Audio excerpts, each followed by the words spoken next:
business, Angela's messenger service. It does well, too." Dvora paused, clicked a few places, and then started scanning down through a page of listings. She swiped the cursor back and forth over one in particular to highlight it. "Remember that woman who was murdered in Milford Falls? Carrie Stratton? Well, the hospital where she worked uses Angela's messenger service." "It sounds like a small city, so that may not mean anything," Ehud said. "And maybe the young lady doesn't have a social profile because she works so much." Jack was seeing too many connections for it all to mean nothing. "I think she's one of those with the vision to recognize killers," he said, half to himself. Ehud frowned. "How do you know that?"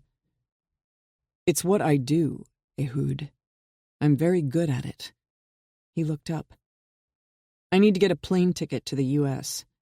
I'm starting to get the feeling that time is of the essence." Ehud seemed perplexed. "What makes you think all this?" "Connections are part of what I do, part of why you pay me. There are starting to be too many suspicious connections. I need to be able to look at this Angela Constantine in person to tell for sure if she is able to see killers for who they are. I will recognize it in her eyes if she has the ability. But I also need to go there for bigger reasons." "Like what?" Dvora asked. "We captured that supposedly Mexican suicide bomber because he failed to complete his mission. He only spoke Spanish, and at some point he came in contact with plutonium. Had he completed his mission, we wouldn't know either of those two things that don't make any sense. Had he detonated that suicide vest, we would have assumed he was just another terrorist.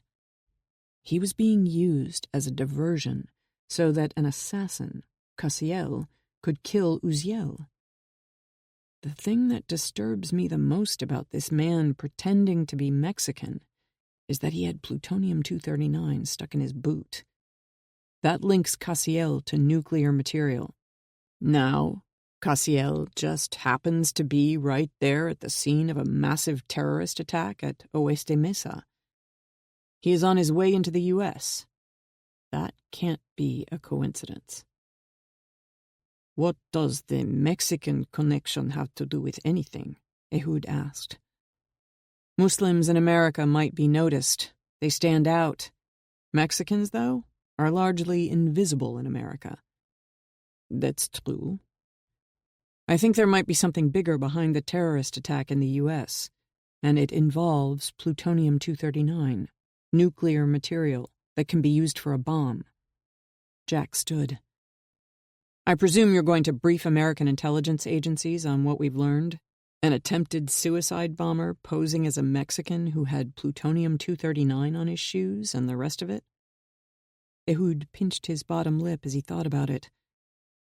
"I will talk to people higher up, but no, I don't think we would wish to do that." Jack was surprised. "Why not?"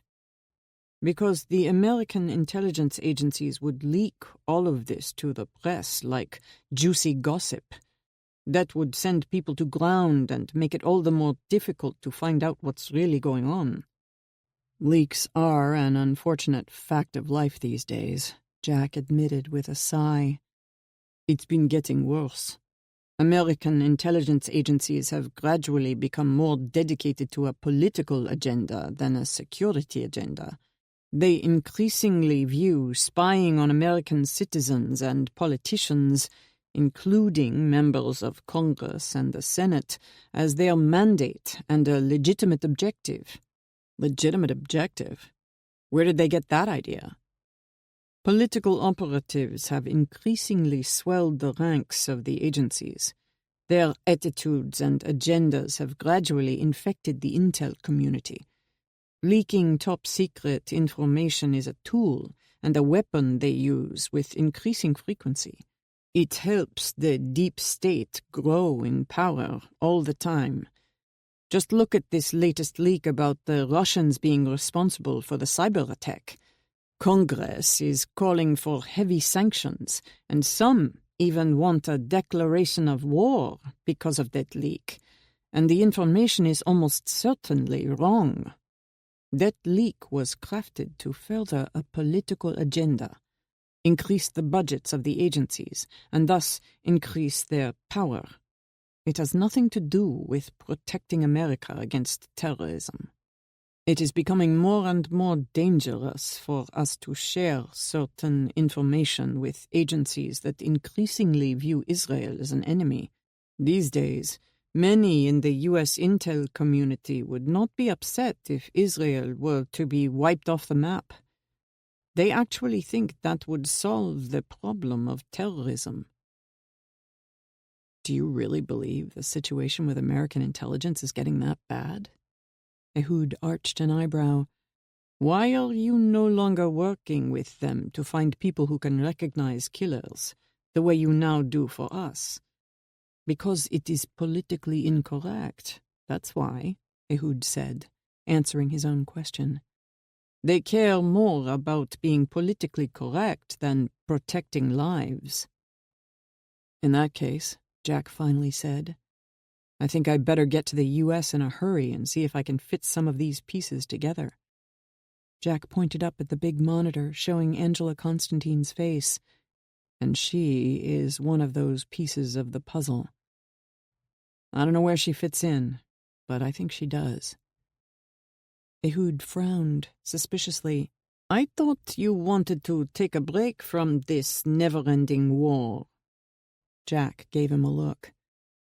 The war seems to want me back. Ehud nodded. We will send you on a diplomatic jet. Jack clapped the man on the shoulder. Thanks, Ehud. I better go pack a bag. I'll stay in touch. He gestured down at Dvorah. Stay by your phone. Always. And Jack, please, come back in one piece this time? 39. As she turned down the long hill out of Milford Falls, Angela spotted the police cars in the distance at Barry's place. Seeing police cars at the bar was not entirely out of the ordinary. Guys would frequently get belligerent, typically over a woman, and cause trouble. It could be anything.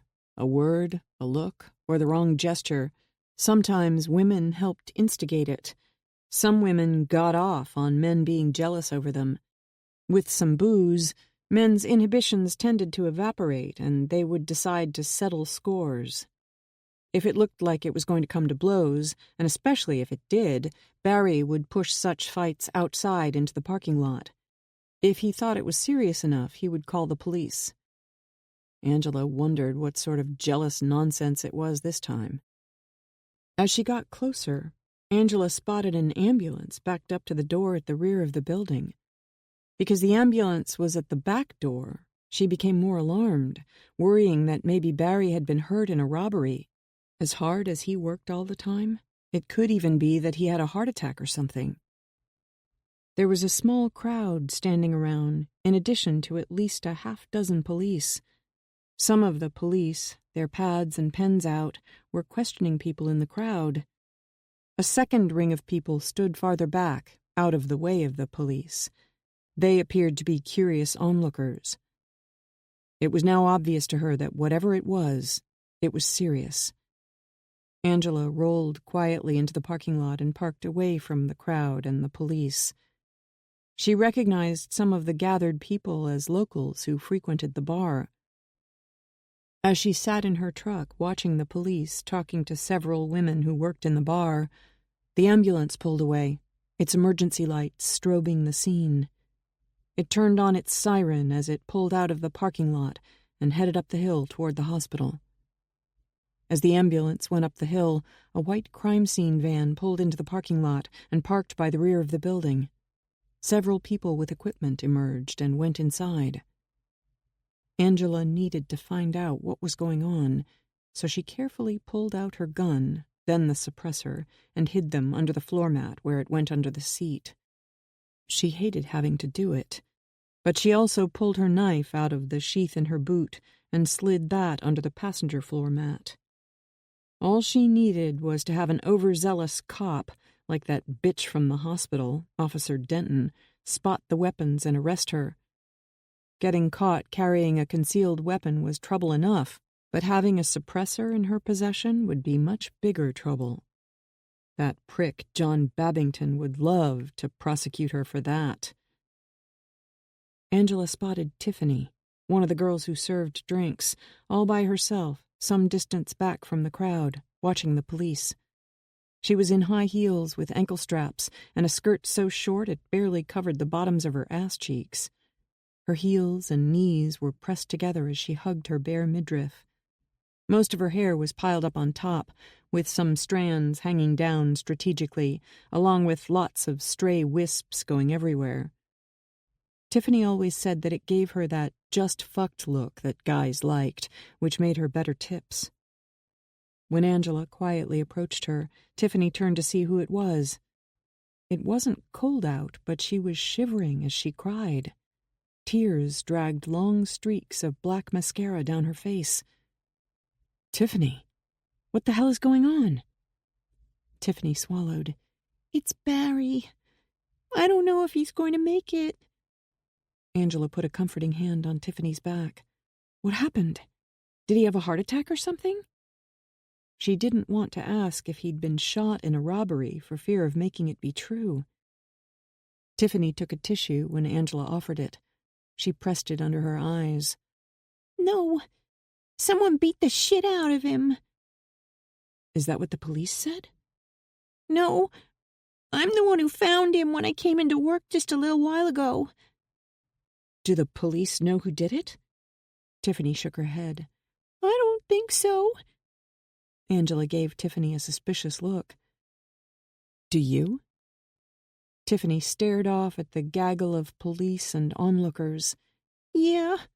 When I found Barry on the floor, I rushed to help him. His face looked like raw hamburger. That white T-shirt he always wears was soaked red with blood. It had holes burned in it, and he had burns, like from a cigarette. He had a rag stuffed in his mouth. They'd been torturing him. I pulled the rag out so he could breathe." "Was he conscious?" "Barely." Tiffany sniffed back a sob. "I asked him what happened. All he was able to say was, 'Those Mexicans.' Then he lost consciousness." Angela felt goosebumps race across the bare flesh of her legs and arms. She knew without a doubt what Mexicans he was talking about. "Did you tell the police?" Tiffany huffed her contempt. "Fuck the police." "Well, who called them?" "I did." "Didn't they ask your name?" Tiffany gestured toward the simple block building. The beer sign in the window glowed its perpetual invitation. "I didn't use my cell phone. I called from the phone behind the bar. That's where Barry was laying. They asked what was the emergency. I told them that someone robbed Barry's place bar and that Barry was hurt real bad. Before they could ask anything else, I hung up. I stayed with Barry until I heard the sirens, and then I got out before they saw me." Angela frowned. "Why didn't you want to tell the police what you knew?" With a finger, Tiffany carefully wiped the lipstick from each corner of her mouth. It was a long moment before she answered. "I never told you about it before, but I was arrested not long ago." "You? For what?" "Prostitution." Tiffany dressed like a slut, but Angela had always thought that was just to get better tips. "I didn't know." Tiffany's expression drew down into a scowl. "I don't hook, all right? This off-duty cop, Officer Polinsky, a real mean motherfucker, was in here one night. He wanted me to come out to the parking lot and give him a blowjob. I didn't know he was a cop. I told him to fuck off. He came back in his blues later that night and arrested me for solicitation, took me to jail and had me booked, said I had solicited him. My mother had to come down and bail me out." Tiffany shook her head in anger at the memory. Guys asked Angela to suck their cocks often enough, but so far none of them had been a cop, so she'd never feared getting arrested when she said no. "But that ain't the worst of it," Tiffany said. The prosecutor called me in. He gave me that smug smile like he knows I'm a whore, know what I mean? Yeah, I know the look. And then he says to me, if I want, he could help me out of the jam I was in and maybe drop the charges. I said I'd appreciate that because they weren't true. She looked over at Angela. It's not good for your health to go accusing cops of shit, know what I mean?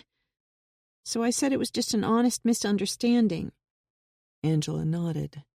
So this prosecutor, he's still got this shit-eating grin on his fat face, says to me that his officer has pretty good taste in cocksuckers. He told me then that he could add on some drug-dealing charges so that I'd spend at least 6 months, maybe even a year in jail. Tiffany glared off at the police. Silent tears started rolling down her cheeks again. I got a kid, a daughter.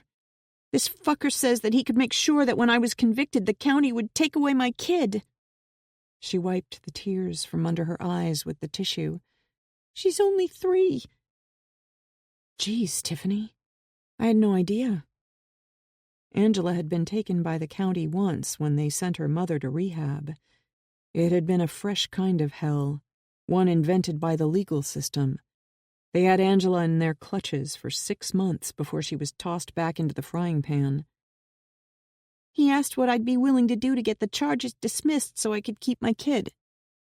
I thought he meant community service or something, so I told him I'd do anything, He says to me, then, that all I had to do was to come around to his place a few times a week for a month or so and give him a blowjob, and if I did it good enough, he'd drop all the charges. He said I'd need to give Polinsky his blowjob so that he'd be willing to go along with the charges being dropped. Angela didn't have to ask if Tiffany agreed to the deal. What was the prosecutor's name? Tiffany made a face. Assistant District Attorney John Babington. Why? You know him? I know the prick, Angela said under her breath. Yeah? Sorry to hear that you had a run-in with that motherfucker. After a time, Angela asked, Did Barry say anything else? No. Tiffany shook her head. Alls he mumbled when I asked him what happened was, those Mexicans, before he passed out. I hope to God he makes it. Barry's a good guy, Yeah, I know. As Angela listened to Tiffany's story, she was trying to figure out why in the world the 4 men who had attacked her would have done this to Barry. Tiffany trembled as she hugged herself. I gotta pay my rent. I got a kid. What am I going to do? Well, Angela said, thinking out loud, some of us girls have keys to the place. Why don't we keep the bar open? Barry has bills to pay too. We don't want him to lose his bar. Most of the girls are like you. They can't afford to be out of work. It would help all of us out, and it would help Barry out until he got better if we all pitched in and kept the place up and running. Tiffany started smiling for the first time. Yeah, we could do that. Her eyes widened when she had the spark of an idea. We could start a ladies' night. Offer them a free drink. That would bring in women, and women bring in lots of men. Barry never wanted to have a ladies' night, Angela said. Well, Barry ain't here to say no. She snapped her fingers. I could bring in a string of Christmas lights and we could hang 'em up behind the bar or something. It would class up the place, make it look fancy. We could even paint the ladies' room, make it look better so women would want to stay around. Until Barry gets better, we could do some things to make the place more money than it brings in now. I'm sure of it. And if we do it right, bring in the ladies, we'd all make a lot more tips from the men who would come in. Angela thought about it for a minute. It sounded like it was worth a try. It certainly would help Barry out if the bar pulled in some money for him while he was in the hospital and until he could recover. If he recovered. I think that sounds like a great idea. You'd be able to make more money to help out with your little girl. Tiffany considered a moment. With just us girls, I think we'd need a man around to watch over things, like a bouncer or something, so there wouldn't be trouble we couldn't handle. I think you're right. Barry always watched over everything. Him and that baseball bat he keeps behind the bar, but I guess it didn't help him tonight. Any idea who we can get? Angela shook her head. I don't know. We'll have to give it some thought. Tiffany looked over. Hey, wasn't it some Mexicans that almost killed you, too? Angela stared off into the darkness. As a matter of fact, it was. Tiffany frowned. But they're in jail, so it couldn't be the same ones. They're not in jail. The charges were dropped and they were released. Dropped? Why? Babington let them go. Fuck, Tiffany said under her breath. Angela didn't believe in coincidences. It had to be the same four. She suddenly realized why they had tortured Barry. 40. The city they drove through, like many cities in America, seemed run down, neglected, and devoid of hope. Many of the places where Raphael had grown up were old, but they were old in a different way. They were old in a historic way, with buildings, monuments, and mosques that were many hundreds of years old. Some were thousands of years old.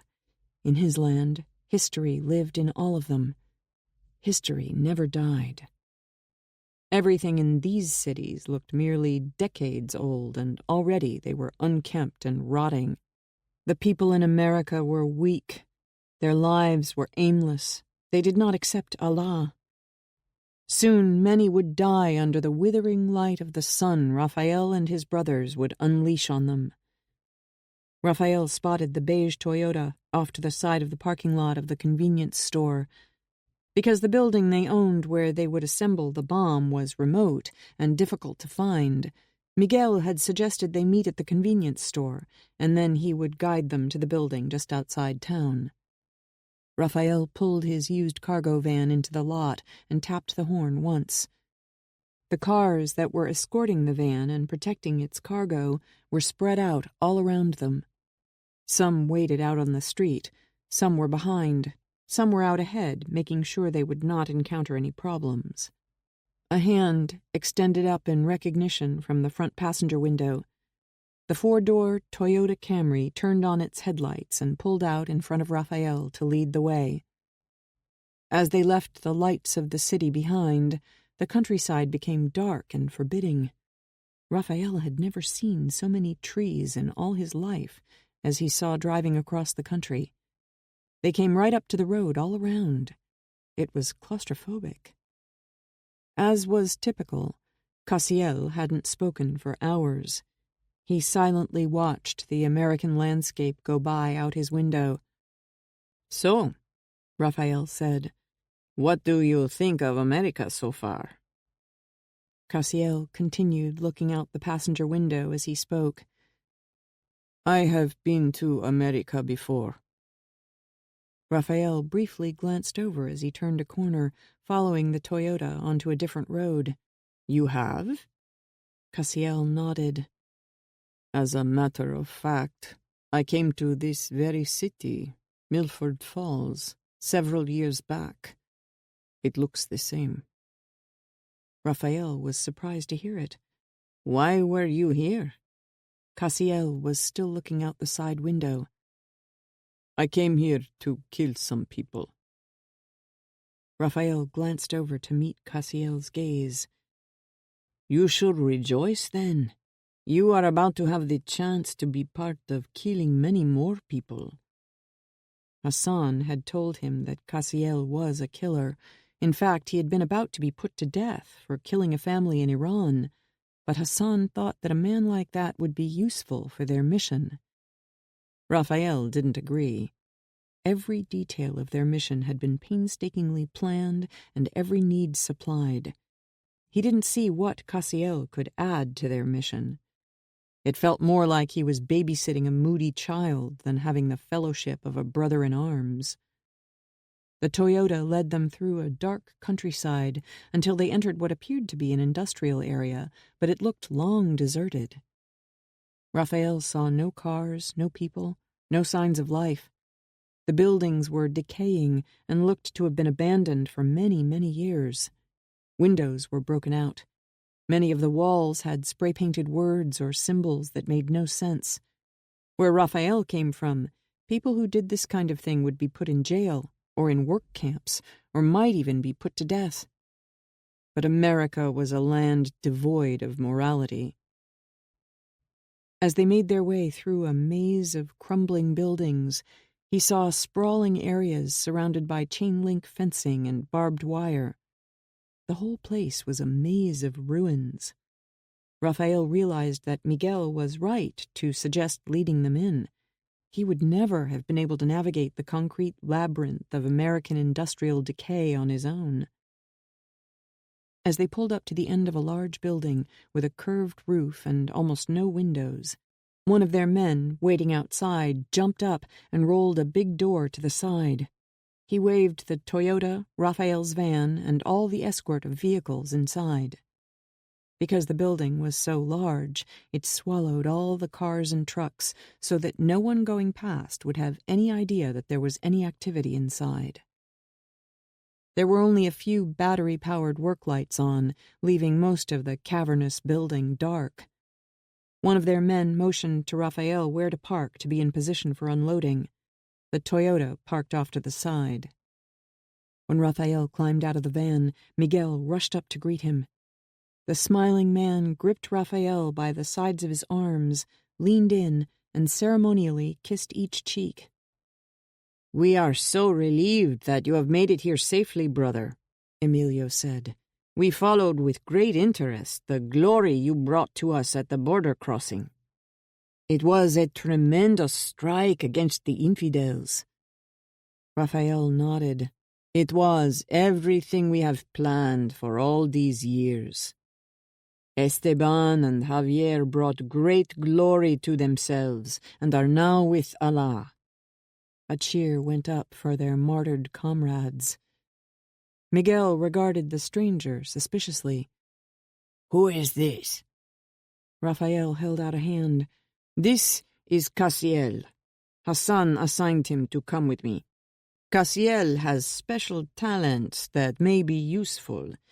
He is an expert in a variety of weapons. I have been assured that he is lethal with all of them." Casiel bowed his head to the men. "You can all introduce yourselves later," Raphael said. "For now, I would like to see your work." Miguel held out a hand in invitation. "I am sure you will be pleased to find everything ready for you. Here, on the floor, as you can see, we have the lead sections prepared." They looked just like the ones they had practiced making many times back in Iran under the watchful eyes of their technical trainers. Miguel moved on to a row of shelves. "Once we completed the machining, we moved everything here to be ready for final assembly." He handed Raphael one of the geometrically shaped pieces of Semtex. Assembled in a sphere around the outside of the lead tamper, they would form the explosive lens that would implode the plutonium pit to critical mass. Raphael noted that they were as well made as those they practiced making many times. "And here are the brass chimney sleeves. As you can see, the connectors for the detonators are already installed and awaiting the attachment of the EBW. The exploding bridge wire arrived safely by courier?" "Yes, of course," Miguel said. "We laid it into the wiring loom. It is ready now for the final connections." Raphael caught Miguel's brief sideways glance to Juan, Emilio, and Pedro, who were standing not far off to the side. Raphael leaned in a little. "You did follow my instructions, didn't you? Hassan wanted the courier eliminated. You followed the orders, included with the EBW, and killed the courier?" "Well," Miguel said as he fidgeted with the brass sleeve he was holding, "we certainly did follow your instructions. The courier was a woman who works for herself."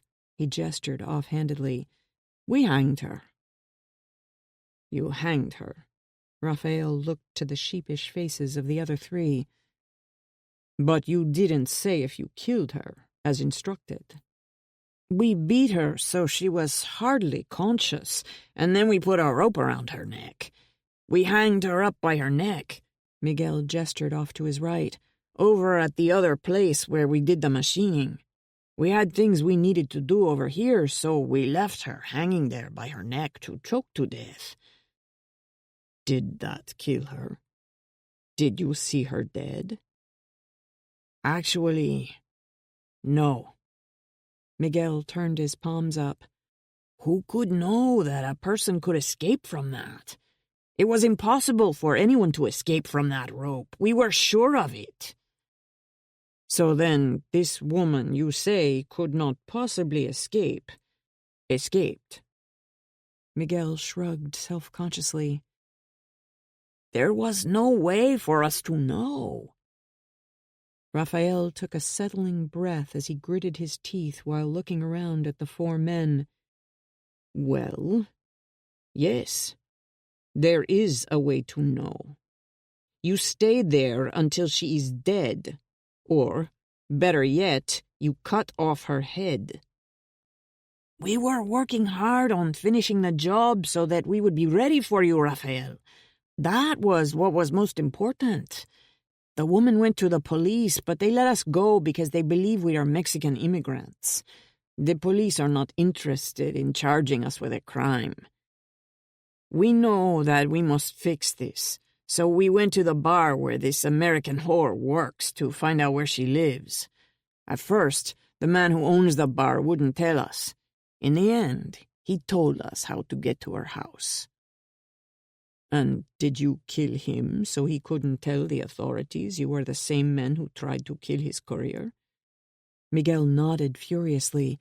Yes, Raphael, of course we killed him. I'm pretty sure he was dead when we left him. Pretty sure. Not sure, just pretty sure. He was not breathing. And I thought Jose was the stupid one, Raphael said under his breath as he shook his head in frustration. So who is this woman that you hanged? Her name is Angela Constantine. She is an American whore. He flashed a brief smile. We used her as a wife to us before we hanged her. Raphael noticed that Cassiel had come closer. The man's hands had fisted at his sides. You say you know where she lives? Raphael asked. Miguel nodded furiously before repeating the directions to her house. Raphael grabbed the man's shirt and yanked him close. I want you, Juan, Emilio, and Pedro to go to her house, right now, and finish the job, as you were instructed. Do you understand? Miguel nodded again, afraid to speak. Raphael looked at the other three, standing self-consciously together. Do you all have knives? They all nodded. Shouldn't we take some guns? Pedro asked. Why? So that if you're stopped by the police, you can be arrested for carrying AK-47s? So that you can be interrogated about being heavily armed illegal aliens? So that the authorities can discover our operation and put a stop to our decades of planning? They let you go before because they thought you were simply undocumented Mexican immigrants. They won't let you go if you are caught with guns. Sorry, Raphael, Miguel rushed to say.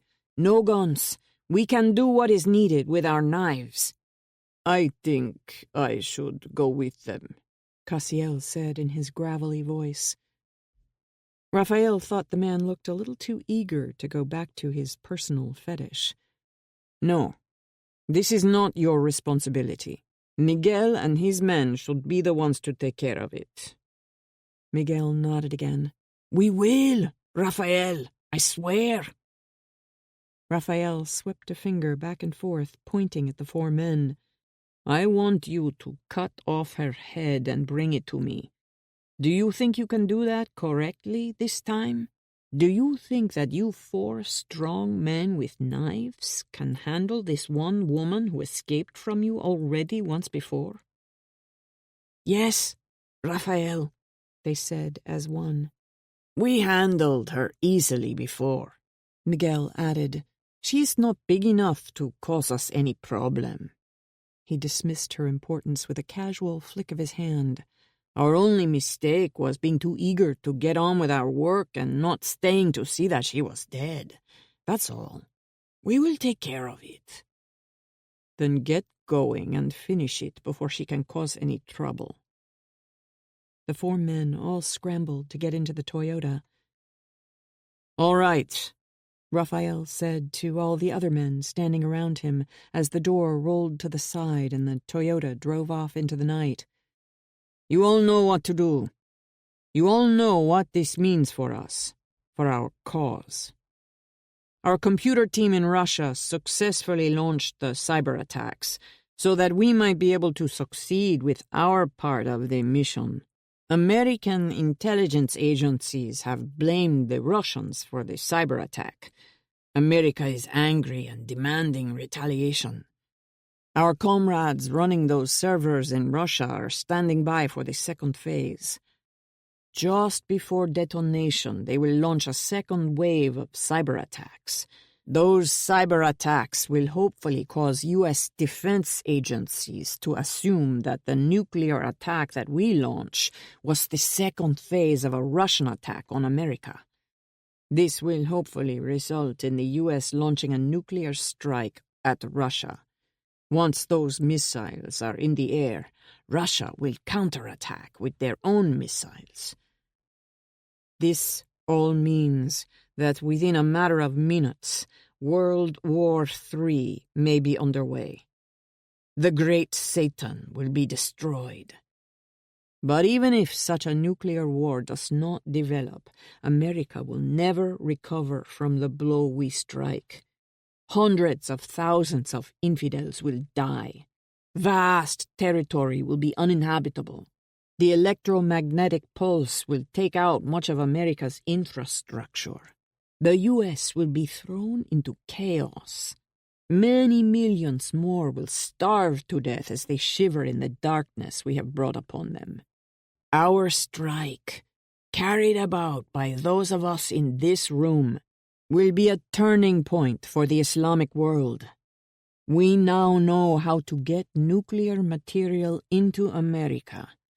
Others will follow the path we have laid out. Israel will be next. With what we do, the final destruction of the great Satan will be underway, and then Israel will at long last be wiped from existence. They cannot destroy the entire Islamic world. We are used to surviving in darkness. They are not. Once this new nuclear phase of our war against the West is underway, nothing will stop it. We will change the balance of power. Islam will become the new ruling superpower. The men all around, listening to his speech, thrust a fist into the air as they let out cheers. These men had devoted their entire lives to this mission and this cause. They had trained in every field necessary to make plutonium bombs, both in Iran and Pakistan, and a few of them in North Korea. They had worked their whole lives at being able to pass as Mexican immigrants who so easily moved into and throughout American society. No one would suspect the darkness they were about to bring to America. Now, put on your protective clothing, he gestured to his second-in-command. Alejandro, see to the material that is to go into the cargo van. You will oversee this crew here. I will take the van to the second location. Splitting up the material increased the chances they would remain undiscovered until it was too late. He looked to his second-in-command. You have the entire place wired with explosives, just in case? Alejandro bowed his head. Yes, Commander. Casiel, you will come with me and my half of the team. The rest of you know what to do. If we work hard, we should be able to complete the assembly and be ready in a few days. The countdown can then begin. When that hour is upon us, We will bring the great Satan to its knees. 41. As Angela dropped the cable in front of her driveway, a car pulled off the road and across the drive at an angle. Gravel crunched under the tires as it rolled to a slow stop.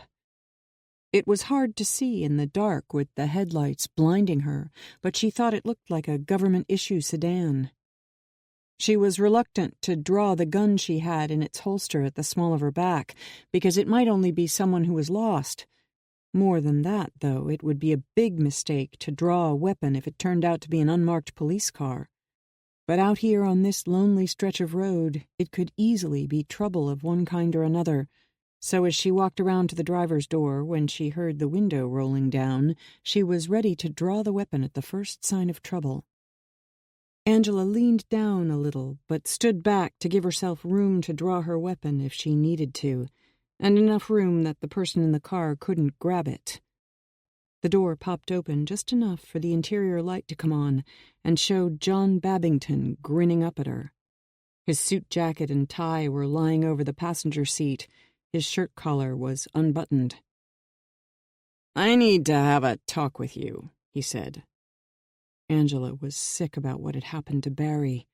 If Babington had prosecuted the men who had tried to kill her, they would have been in jail and Barry would be fine. It was this man's fault that Barry was in the hospital, near death. About what?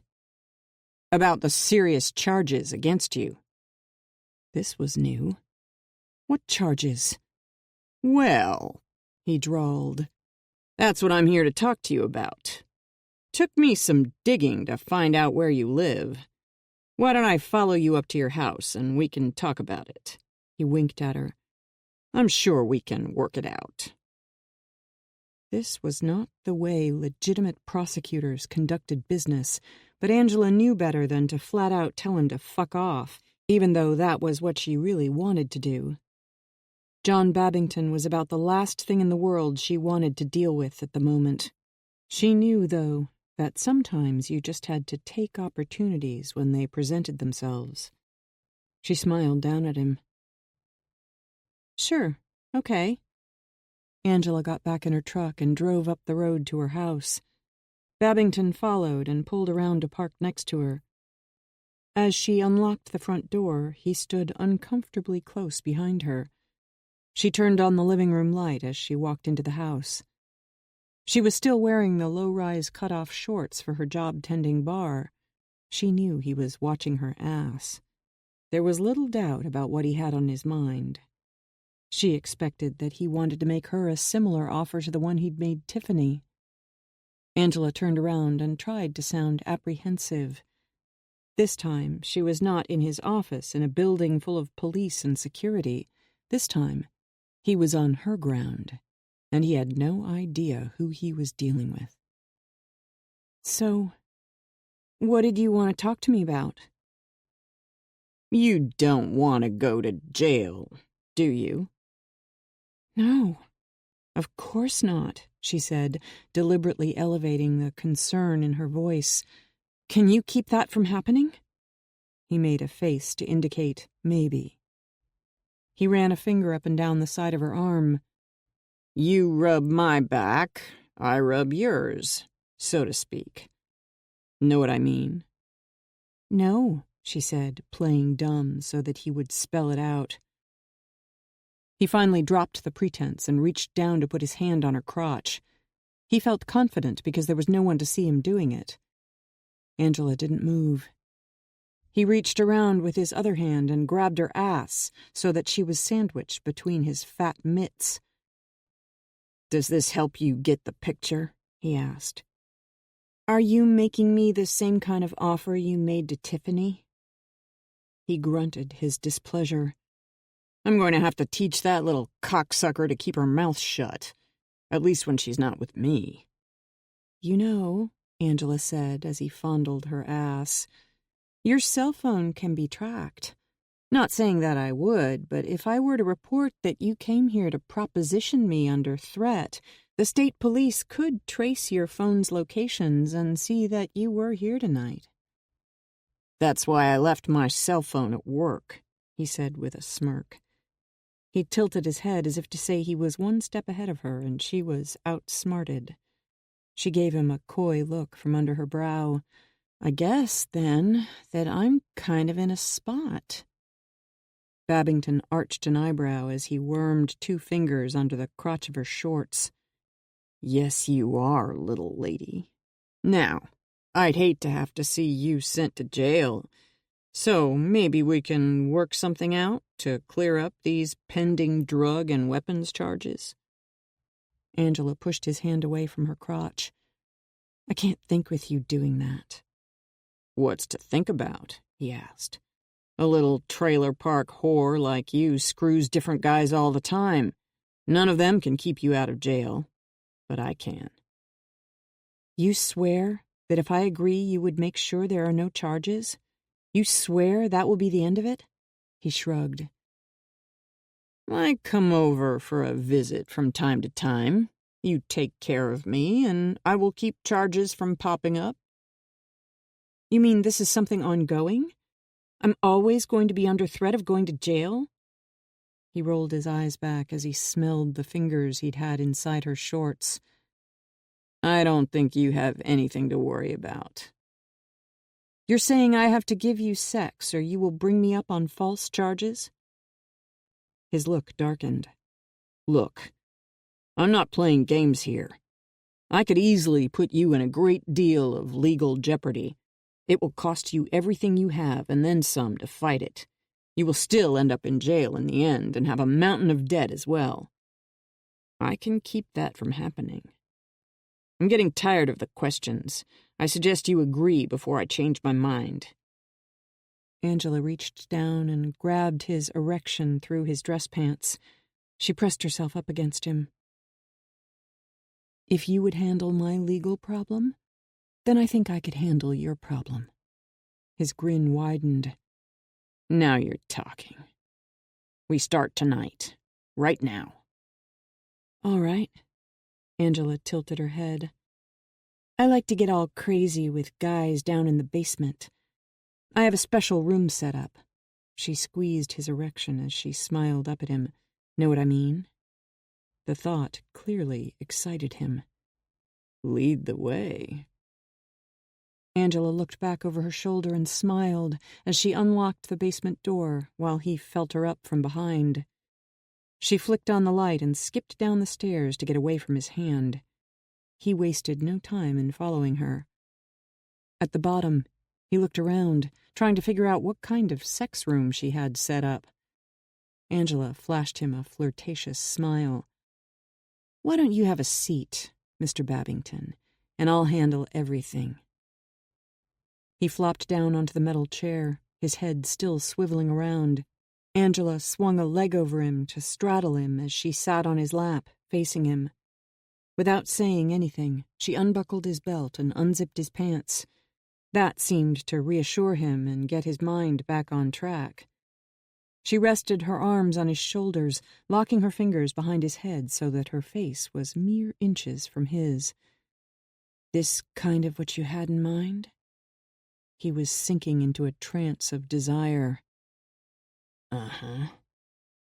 You know, she said in an intimate whisper, I've found that justice is often an illusion.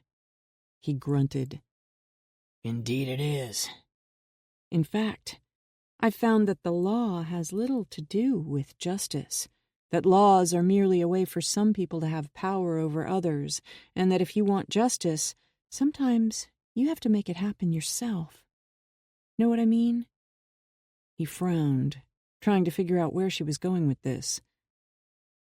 I'm an officer of the court. I represent the law. Uh-huh, she said. That's what I'm talking about. Get on with it, he said, his impatience showing. Oh, don't worry. You're going to get fucked real good. Hurry up and get on with it, then. Angela kissed his cheek. As you wish, she whispered in his ear. His erection throbbed against her. Angela got up off his lap, and drew her gun from her grandfather's holster at the small of her back and pointed it right between his eyes. She stepped back far enough so that he couldn't reach up and try to grab it. "You're right about one thing. You are an officer of the court. You are supposed to represent the law, but you instead represent what most people in authority have: power for themselves." "What is your problem, woman?" "My problem? Well, let's see. I was beaten, raped, hung by a rope around my neck, and left to choke to death. You let the men who did that go free for your own personal political gain and the gain of the system and politicians you represent. Those criminals went on to beat my friend and boss nearly to death. He may not live the night. You, Mr. Babington, made all that possible. You were an accessory to both crimes." Clearly not intimidated by her gun, he zipped up his pants. "Put that gun down, or I'll see to it you go to jail for the rest of your life for pointing a firearm at an officer of the court."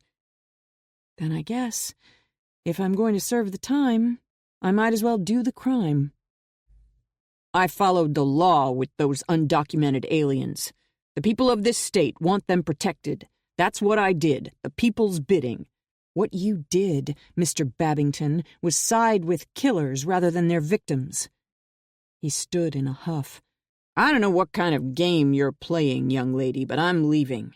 You're a fool to think you could get away with this. People would miss me and come looking. You harm me and you will go to jail for attempted murder." She tilted her head. "How do you suppose anyone is going to know where to find you? You left your phone in your office so that no one would know you were going off to blackmail yet another innocent woman. How many times have you done this? How many women, Mr. Babington?" He scowled defiantly as he gestured dismissively. "You're only the second. You and Tiffany, that's all." "Why is it I don't believe you, "I don't care if you believe me or not. I'm leaving. Expect the police to be here within the hour. Move either foot, and I'll pull the trigger." She could see in his eyes that he was trying to decide if he believed her, and if he dared to try to leave. His gaze went from the gun to the tattoo across her throat. When he saw the words "Dark Angel," his confidence faltered. "You let those 4 men go," she told him. "Those men are killers. This isn't only about me. It's about all the other victims you condemned to suffer, like Barry, tonight. How many people have been brutalized or even murdered because you let killers go, or you let them plea bargain, or you lowered the charges as a favor to their attorney? How many monsters have you let go back on the street to kill again?" "I only follow the law." "The laws you represent are as corrupt as you are." "All right. You win," he said as he held up his hands as if to ward her off. "I'll file charges of attempted murder against those 4 men. I'll have them prosecuted. I'll see to it that they go to jail for a good long time. How about that? Do we have a deal?" "Is that how the law works, Mr. Babington? That the way it's done? You only enforce it when you're afraid for your life? Not when the victims of violence are afraid for theirs?" Angela had gone to sleep many a night having fantasies about torturing this man to death. It would be easy enough, and he would certainly deserve what she could do to him. But she was worried for Barry, and she just wasn't in the mood. This man sickened her. The system he represented sickened her. She was sick of looking at him, sick of listening to him. While keeping the gun on him, she lifted open the hatch. Angela gestured with her gun. "Kneel over here." He frowned. "Why?" "Because I said so, that's why." He reluctantly knelt, thinking it might somehow get him out of this. He peered down into the darkness below. "Take everything out of your pockets and toss it to the side." "Please," he said, as he followed her instructions with trembling hands. There was no longer any trace of arrogance in his voice. "I've learned my lesson, I swear. Let me go and I will just forget this whole ugly incident. I'll have those 4 men arrested and I will charge them with attempted murder like you want. Just let me go." Angela didn't answer. She walked around behind him and without further ceremony fired a bullet into the back of his skull. A .22 could easily penetrate the thick bone of the skull if fired at a direct angle. Angela's fired at a direct angle. The sound of the shot echoed around the small basement, making her ears ring. John Babington tumbled forward into the hellhole. Angela leaned over, watching his lifeless body descend into the darkness. Karma is a bitch. 42. After John Babington had vanished into the darkness of the hellhole, Angela tossed the gun down after him. She watched it fall, glanced twice off the granite walls on the way down, and finally fade away into the darkness until she could no longer see it. She had learned long ago not to bother waiting to hear things hit bottom. Once she had used a gun to kill someone, that gun became forever tainted with the potential for all kinds of trouble. There was forensic evidence she could only begin to imagine, blood spatter, serial numbers, as well as distinctive marks left by the magazine, the firing pin, and gun barrel rifling. Once she had used a gun on someone, that gun would never be used again. It always went down the abyss along with the killer. Owen was the only man so far that had not ended up in the hellhole. Of course, the knife she had used to kill him had, along with everything she'd been wearing that could have had any blood evidence on it. Angela could easily have enticed Owen to her house and spent several days initiating him into hell. But it had been more important to her that Carrie's remains be found so that her family would have closure than it was for Owen to be sent down the hellhole. She hoped that he was in hell, the real one, for the rest of eternity. Angela removed her boots, with her knife and sheath inside the lining, and tossed them down into the hellhole. Like the gun, they could potentially have a wealth of forensic evidence on them. After her boots, she removed her shorts, underwear, and her top and threw them in as well. Even if they never found John Babington's body, a bullet penetrating the skull created internal pressure that often blew blood droplets as well as tiny specks of brain matter and hair back away from the hole. It was inevitable that some of that, even minuscule amounts, would end up on her clothes. He'd had his hand in her pants. They could probably find skin cells from his fingers on her thong. If any tiny speck were to be found on her clothes, the police forensic department could test DNA from his relatives and tie it to Babington. Even without a body, they could probably still convict her of killing him on circumstantial evidence alone. Truly evil men often got away with their crimes because of legal technicalities, or things like Babington dropping the charges for political reasons. Even when politics weren't involved, the victims were routinely ignored as unimportant, while thugs like Bosca were granted favors and leniency. Time after time, they were let go for any reason someone could come up with. Rap sheets of violent crimes grew to multiple pages with nothing done to stop, much less punish, the violent criminal. Babington was part of that whole corrupt system. It took something like a minivan to finally end the injustice. But Angela knew that if it was her, they would go to the ends of the earth to make sure she spent the rest of her life in prison. They couldn't have people killing prosecutors, no matter how much they might deserve it. That's the way government officials were. Protect their own at all costs. So rather than try to outguess what forensic scientists might be able to find on her shorts or underwear or top or boots or gun or knife, everything she had on when she executed Babington went down the hellhole along with his body. Her best protection was to make sure there was never any evidence to be found. She sometimes wondered if an archaeologist, tens of thousands of years in the future, would discover the hellhole and all the remains of predators at the bottom. She could only wonder at what theory they would come up with about what it all meant. Angela knelt and went through everything Babington had emptied out of his pockets. She tossed the change down the hole. He had nearly $500 in his wallet. She pulled the cash out. She couldn't see the point in throwing away cash. She looked through the photos. There was a picture of a boat and a photo of a middle-aged woman, presumably his wife. "I just did you a big favor, lady." Angela tossed the wallet down the hellhole. She threw his whole 4-leaf clover keyring full of keys down into the darkness.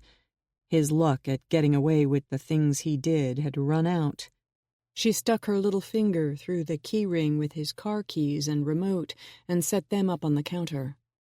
After she had thrown everything of no use or potentially incriminating down the abyss, she took the garden hose off the wall and thoroughly washed down the floor to get rid of any trace of blood. The water was freezing cold on her bare feet. She promised herself that after she was finished, she would take a hot shower. She also needed the shower to make sure that any speck of blood or brain tissue was washed out of her hair. After winding the hose back up on the reel at the end of the basement, she took a new pair of boots out of the lower cabinet where she kept a dozen pair. She'd used 2 pair between Owen and then Babington. She made a mental note to order some more. She pulled out a new knife in its new sheath and slipped it into the pocket she had already created between the lining and the leather of the right boot. Once she had new boots prepared, she took a new Walther P-22 out of its box. She tossed the box, with the serial number and the shell inside from the manufacturer's test firing, down the hellhole. She loaded one new magazine with 10 rounds, the second with 9. They were supposed to hold 10 rounds, but she had learned over years of practice that the magazines didn't always feed reliably with 10 rounds. If she was just target practicing, she might load 10 rounds. It gave her practice at clearing random jams. But when her life depended on the reliability of the gun and magazines she carried, she loaded those spare magazines with 9 rounds. She shoved a magazine loaded with 10 rounds into the gun and cycled the slide to chamber a round, leaving 9 in the magazine. Having 1 chambered and 9 in the magazine gave her 10 rounds the first time around, and 9 thereafter if she needed to reload with a fresh magazine to keep firing. So far, with the murderers she had killed, she'd never needed a second magazine, but she always carried extras just in case. Her grandfather always told her that you could never have too much ammo. Naked, holding new boots loaded with a new knife under her left arm, her holster and a few full magazines in her left hand, and her gun in her right hand with her finger along the side of the slide, she went upstairs to take a shower. As she clicked off the basement light and then the living room light switches with the back of her hand, she heard a car drive up. Angela froze. No one ever drove up uninvited past all the no trespassing signs. She remembered that she had left the cable down after Babington had driven in, so it was always possible that it wasn't trouble arriving at her door. It could be some innocent visitor looking for directions. Angela didn't think she could be that lucky. She dumped everything she was carrying, except her gun, on the couch.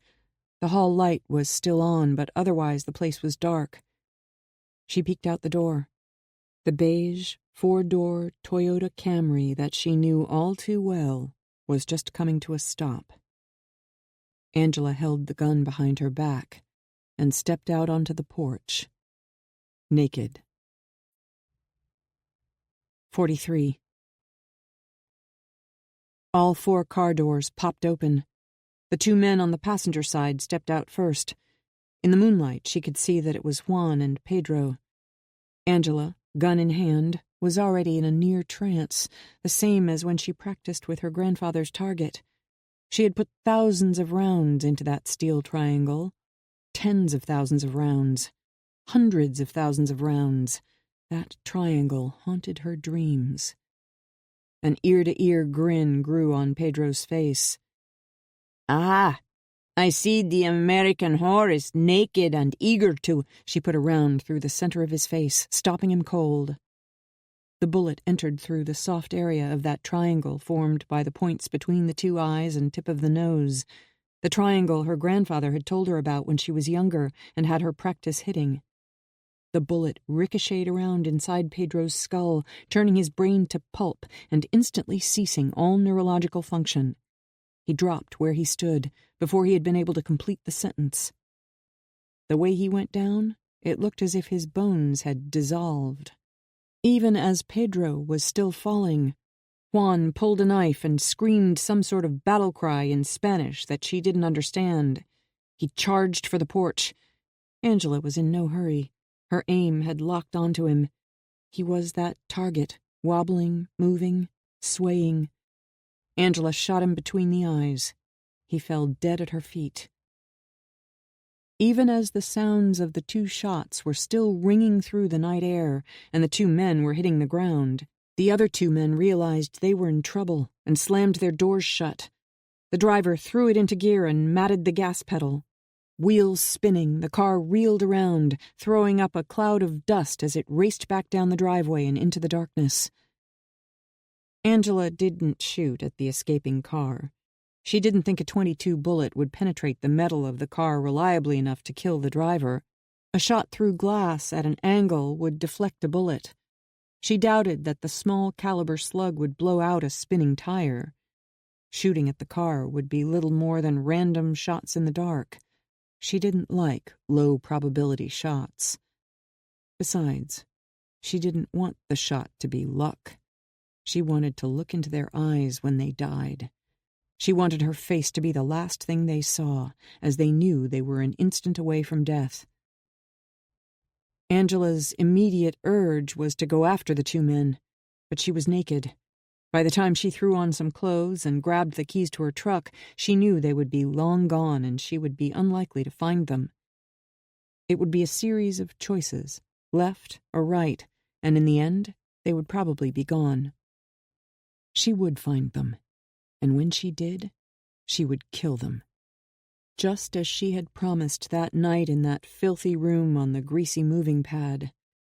They were not going to get away. They had come back to kill her. They were not going to give up. Neither was she.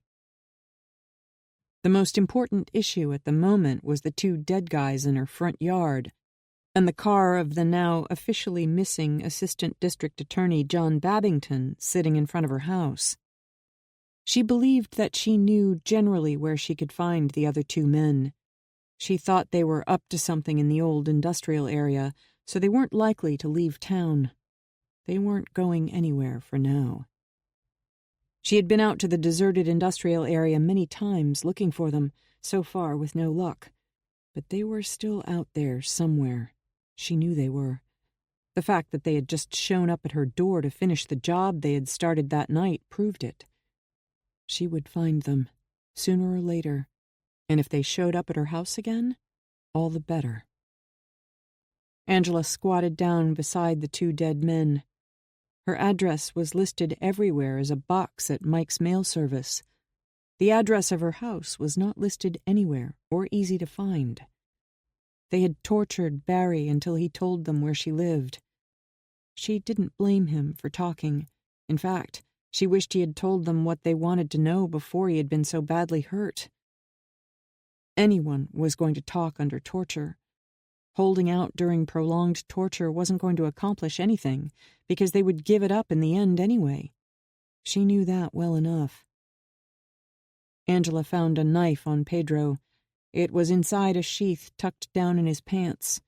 It was a serious combat knife. It was big enough to decapitate someone. Other than that, he didn't have so much as pocket change. No ID, no keys, no nothing. The only thing in his pockets was some lint. Juan's knife was still in his fist where he had fallen on the steps. It was the same kind of combat knife as Pedro's. His fist was still clenched around the handle from that instant when his brain function ceased. A person who died that fast couldn't even unclench their fist. They couldn't even pull the trigger if they had a gun in their hand. He didn't have anything in his pockets either. The only way she knew the men's names was because they had used them when they had been raping and beating her. They had not expected her to leave that abandoned building alive. Neither one looked so smug now. Since they had both died instantly when the bullets had shut down their brain function, each man's eyes were open, staring, in death, looking up at her. She smiled back at them. Angela knew that moving dead men was damn near impossible, and yet she couldn't leave them both sprawled in front of her house. She had to do something. She quickly went back inside and retrieved a new plastic shower curtain. She managed to roll Juan onto it, and then she was able to pull him the rest of the way up the steps. Once she got him inside, it was relatively easy to drag him, rolled up in the plastic shower curtain, across the floor to the basement door.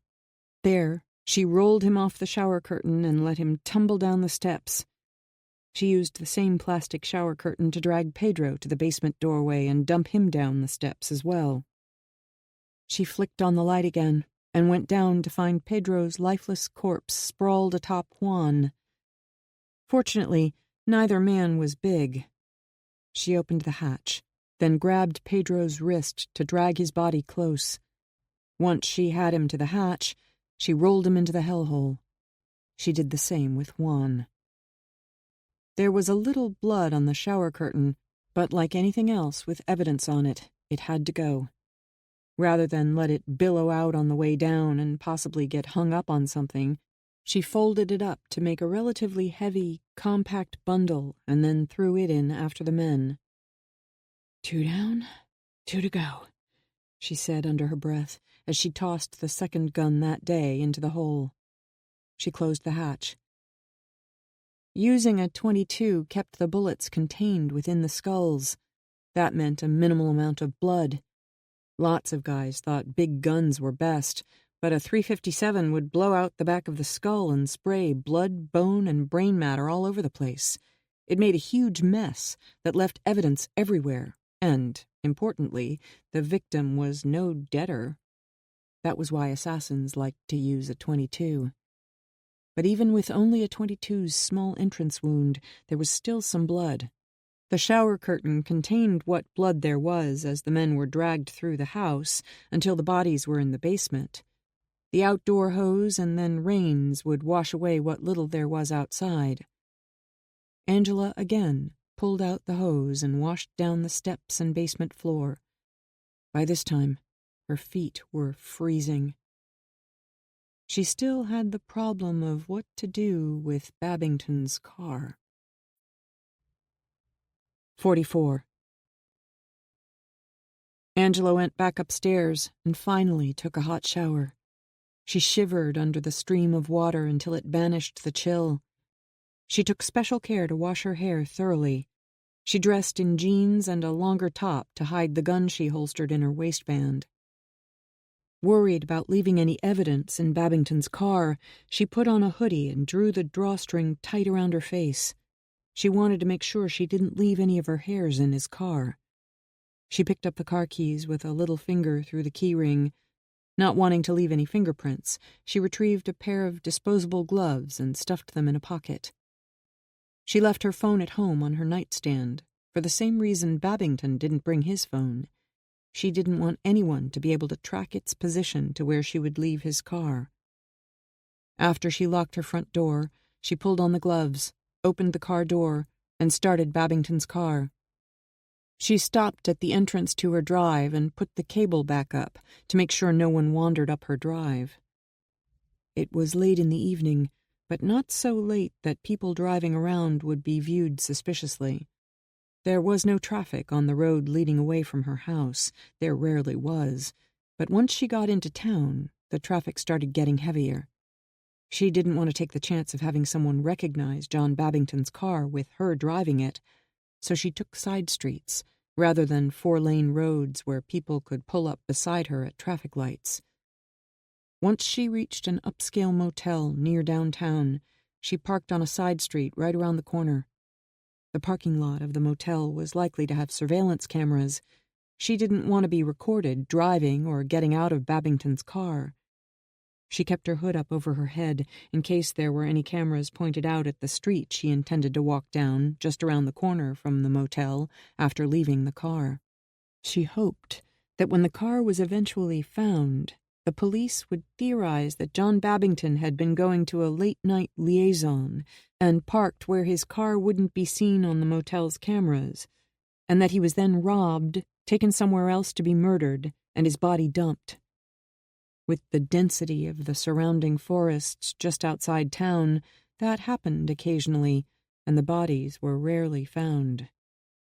That was, in fact, what Owen had done.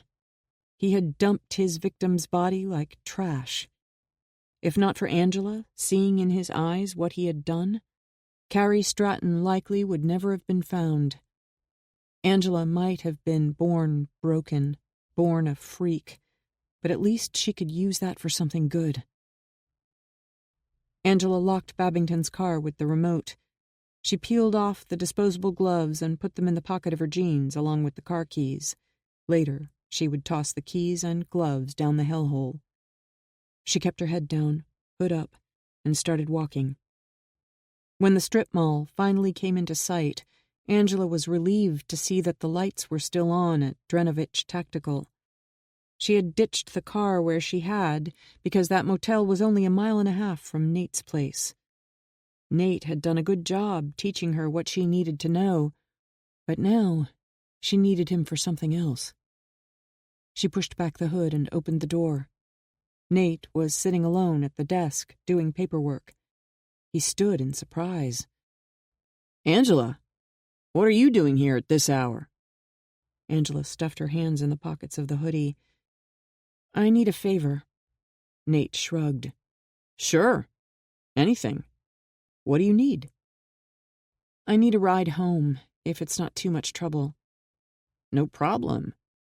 But what are you doing here? Did your truck break down or something?" "No, it's not that. I had a date. The guy turned out to be a real jerk. I didn't want to do what he had had in mind, so I dumped him. Now I find myself without a ride home. I can walk if it's too much trouble." A cab would have left records, so that was out. It would be an awfully long walk, so she had been hoping Nate could drive her home. But she had also been prepared to walk if he hadn't been at work or couldn't give her a lift. Nate opened a drawer and retrieved his car keys. "It's the least I can do." "What do you mean?" He gestured around the empty room. "Business has been slow. Seems like every strip mall has a martial arts school next to a nail salon. Even Malcolm stopped showing up. Teaching you kept my head above water." "I should hope so. You were charging me enough." He smiled. "I was. I hope it was worth it." "It was," she hastened to add, along with a smile. "I wish you were still taking lessons. It paid some bills." He held a hand out toward the door. "My car is right outside." Nate didn't know where she lived, so Angela had to give him directions as they drove out of town and toward her house. When they finally reached her driveway, she had him pull off the road and stop just before the cable. He was surprised to see that she lived outside Milford Falls in such a remote place. "Thanks for the ride, Nate. You're a lifesaver." "Stop seeing jerks and you won't need rides home." Angela couldn't help smiling. "I'm glad that at least I was able to teach you how to handle trouble if you end up in a bad situation." Nate gestured at her drive. "How about, I don't know, how about you show me your place?" "It's been a long day. Maybe some other time." "Oh, okay. Sure." He seemed deflated. She didn't want to leave it like that. "You know the place I tend bar?" "Yeah, Barry's place." "Well, some guys tortured him and beat him really bad." "My God, that's terrible. Why would they do that?" "I don't know." She waved off the question to get back on topic. "He's in the hospital, and right now we don't know if he's going to make it." "I'm so sorry to hear that. If they wanted to rob him, why didn't they just rob him? Why would they torture him?" She couldn't tell him that he was tortured to find out where the driveway was where they were sitting at that moment. She couldn't help feeling guilty about Barry.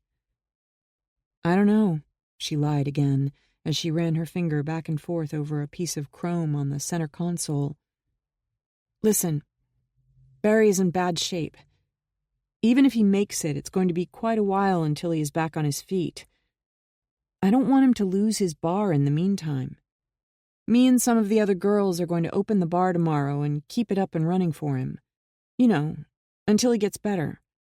We're hoping to get people to come in and support his business. That sounds like a great idea. So, I need to get some sleep. Oh, sure, I understand. Maybe some other time. She nodded without committing. We're going in early tomorrow to see about keeping his place afloat. Okay. Well, I think that's a great idea. I guess I better let you get some sleep then. It was great getting to see you again, Angela. She popped open the door, but then paused. Hey. Listen, I just had an idea. She hoped not to make a habit of lying to him, but it seemed the most expedient solution.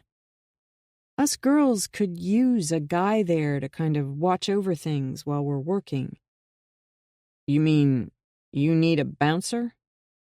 Yeah, I guess. Check IDs, that kind of thing. Make sure none of the guys get grabby with us since Barry isn't there watching over things. He used to look out for the girls that work for him. She looked up into his eyes. It would be great if you could do that for us. I don't know. I have my own business to run. You said your business is really slow right now. If you would do this, we'd pay you. I'd share my tips with you. I'm sure the other girls would appreciate having you watch over them, and they'd chip in as well. I bet you'd make more money than you do teaching martial arts. And it would only be until Barry gets better, so maybe you could put a gone on vacation sign on your door or something. It might make you enough money to get ahead on your bills. Nate tapped a thumb on the steering wheel as he considered. Business has been pretty slow. I'd feel better if it was a face I knew who was watching over the girls, rather than a stranger. What about you? She flicked a hand, dismissing the thought. Nah. Some guy taught me to take care of myself. I'm good. He chuckled at that before turning serious again. You really want me to do it? She turned back to meet his gaze. Yes. I really would like it if you would. He gave her a single nod. Then I'll do it. When do we start? I'm hoping we can get the place open tomorrow evening by around 5. After that, afternoons until closing. All of us will be there working to start to make sure we have things running smoothly. Then I guess I'll see you tomorrow evening. Angela kissed her finger and then pressed the kiss to his cheek. Thanks, Nate. See you then. He stayed and watched her walk up her drive until she got to the trees. She turned and waved, and he finally drove off. 45. Jack parked his rental car in the crowded parking lot of the bar called Barry's Place, where he knew Angela Constantine worked as a bartender. He didn't know if she was working that night, but it was the easiest place to start looking for her. The bar was a squat concrete block building that looked like it hadn't been painted in several decades. At night, under the light of the single streetlight, it was hard telling what the original color had been. He thought it might be a faded pink, but there was no telling for sure. A colorful, brightly lit beer sign glowed in the only window. On the gloomy road, no one would be able to miss it. The place gave him the impression of a despairing outpost at the edge of civilization, where the great trackless forest began, a place where people stopped for good cheer and liquid bravery before facing the dark and dangerous unknown just beyond. That was an illusion, of course, but Jack had learned over the years to take account of such impressions, along with the vague connections he tracked. They often had meaning and purpose that could only be understood in the context of unfolding events. Those connections helped keep him alive while hunting savages that did not belong among civilized men. Hung above the window of the bar, there was a hand-painted canvas banner that said, "Get well soon, Barry." Jack wondered what that was about. Another hand-painted sign said that ladies would get their first drink for free. It appeared to be working, as Jack saw 3 women in short dresses going into the place. They looked overdressed for the kind of dive bar it looked to be, but on the other hand, dive bars seemed to be coming into vogue. Some people were drawn to places that were fashionably dangerous. Much like a roller coaster ride, it let them have a taste of peril without the high risk that peril usually entailed. Occasionally, those flitting moths got burned in the flame they were drawn to. By the kinds of lowered cars and jacked-up trucks he saw in the lot, he guessed that the free drinks that drew women had in turn drawn a lot of men as well, which in turn drew more women. It was a witch's brew of trouble. Jack stood outside for a time, leaning against his car, arms folded, watching. Every time the door opened, rock music spilled out into the parking lot, seeming out of place in the surrounding forest setting. 2 men protested loudly as they were escorted out by a bouncer. When the bouncer went back in and the door closed, it muted the music to a muffled bass beat. The drunk pair got in their car and spun their tires all the way out of the parking lot. It was only luck, not skill, that kept them from hitting anything. Jack continued to wait, watching the activity going in and out. Or maybe he was just hesitating. It was always hard for him to know how to approach someone he suspected of having the rare ability to recognize killers. Some of those people didn't want to hear what he had to say. Some, like Kate, had been hard to convince but smart enough to listen. Those who had a trace of the ability occasionally thought of it as normal, something they thought that everyone could do. It was anything but normal, and it grew rarer all the time as super predators killed off anyone they found with the ability. The biggest problem was the hostility he sometimes encountered. Some people didn't like him invading their lives with what they considered crazy notions. Their ability had never manifested itself, so they thought he was a nutcase. He always did his best to convince them to at least listen to him, because the chances were that sooner or later one of those rare super predators would come along and slaughter them. He tried to help them come to terms with their ability. Sometimes it worked, sometimes it didn't. He often wished he could simply leave these people alone to live their lives. Most weren't aware of their rare vision. Others viewed it as a freak feeling they'd had once without knowing for sure if it was true or not. Often, because it scared them, they foolishly ignored the feeling. Since it only happened to them once and there was no way to confirm their feeling, it came across to them as merely fearing a dangerous-looking person. Most of the time, they wanted nothing more than to deny what they had felt, so they could forget the incident. But all Jack had to do was look into their eyes and he could see it in them. Jack couldn't see killers for who they were. His singular ability was confined to recognizing these people who had the ability to recognize killers. As far as he knew, he was the only one of his kind. Because of that, he felt an obligation to use his ability to try to save lives. But he often wished he could just leave these people alone. The only problem was that there were super predators who could also recognize them for their ability.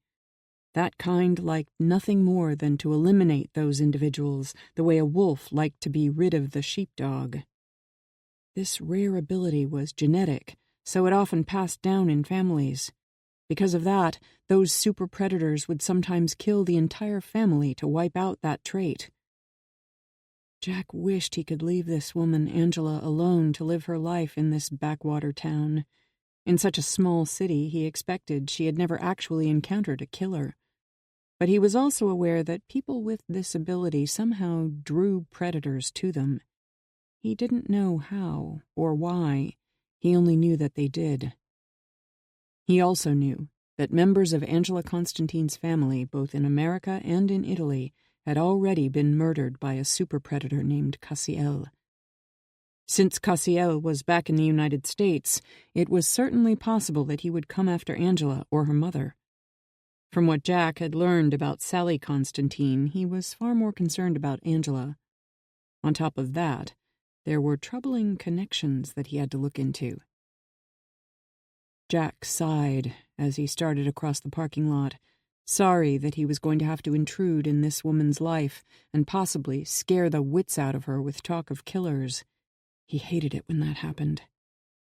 What weighed him down the most was that it turned out far too often that the people he found ended up murdered. After all, those super predators were also hunting them. Cassiel already had the scent of blood from this family. Jack often went to sleep wishing he had never found Uziel and a whole list of others like him who were now dead. He knew that by doing what he did, he was able to save lives, but he often went to sleep seeing in his mind's eye the tragic, bloody end to the lives of people he had found, or found too late. Jack pulled open the dented metal door to the bar and was immediately hit by a wall of sound from the loud music and the talking and laughter. Once inside, he stood off to the side in the back for a time, taking in the place, letting his eyes adjust to the rather dim light. There was a doorway to the side of the bar, probably going to a stockroom and office in back. A row of neon signs for different beer brands and various kinds of hard liquor lined the back wall, above shelves packed with bottles.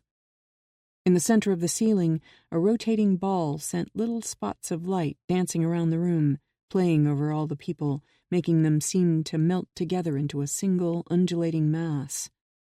Christmas lights were strung at the top of the walls all around the room. The dark-painted concrete floor was scuffed and scratched. Framed chalkboards were hung on the wall to the right. Drink specials and menus of a few light appetizers were written in chalk of various colors. But it was the neon lights behind the bar, and others around the room, most of them red, that cast their crimson spell over the place. They made the bar intimate and rather cozy, despite the place being decidedly on the sleazy side. It was a dive, but a dive with an oddly homey appeal. Young women in short skirts or cut-off shorts teetered on high heels as they delivered trays of drinks to tables around the room. Jack had one photo of Angela Constantine from her driver's license and another from the bond for her courier service, so he had a pretty good idea of who he was looking for. He finally spotted her, behind the bar, making drinks for the waitresses circulating around the room, as well as tending to the men lined up on bar stools. She didn't have blue hair like on her driver's license. It was now platinum blonde, tipped in red. It looked like she had dipped the ends of her hair in blood that had gradually dissipated as it soaked upward into the platinum. With that hair, she stood out from everyone else in the room. She was impossible to miss. From a distance, he couldn't really get a good look at her eyes, so he wove his way across the room full of people. He found an empty stool down at the end of the bar, where it turned a corner to close off that end of the bar.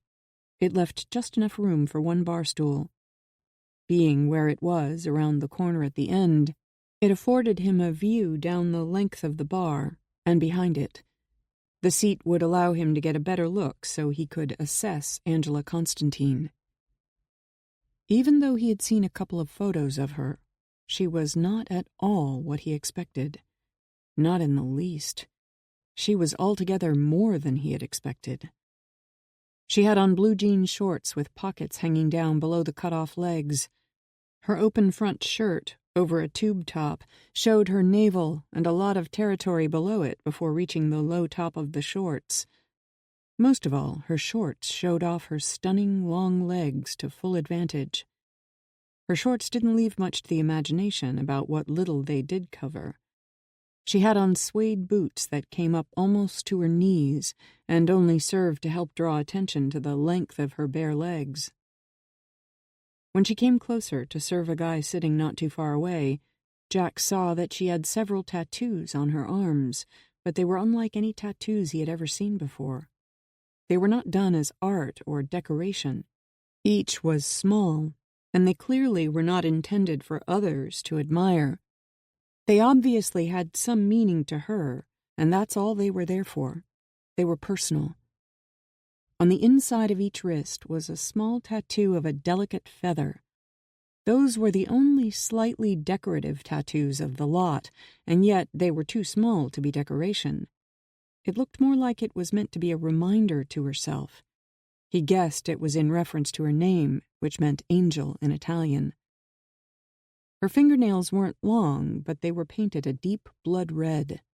The back of her ear was lined with rings. Above the black mascara and eyeliner was a creamy black eyeshadow with little flecks of copper in it. Her lipstick was a moist, rich, luscious red. She could easily be featured in an ad for makeup, especially lipstick. She had that achingly evocative model look. He would never have expected it from the kinds of elements she had put together, but now that he saw her up closer, he realized that her platinum hair fit perfectly with the rest of her, creating a complete, totally unique look. She was staggeringly attractive. But when she turned more in his direction, he almost fell off his stool when he saw her one large tattoo that was clearly meant for people to see.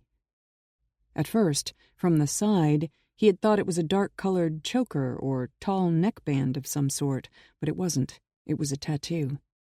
Across her throat were the words, "Dark Angel," big enough that he could clearly read them, even from a distance. This was not a shy girl. This was an intimidating woman.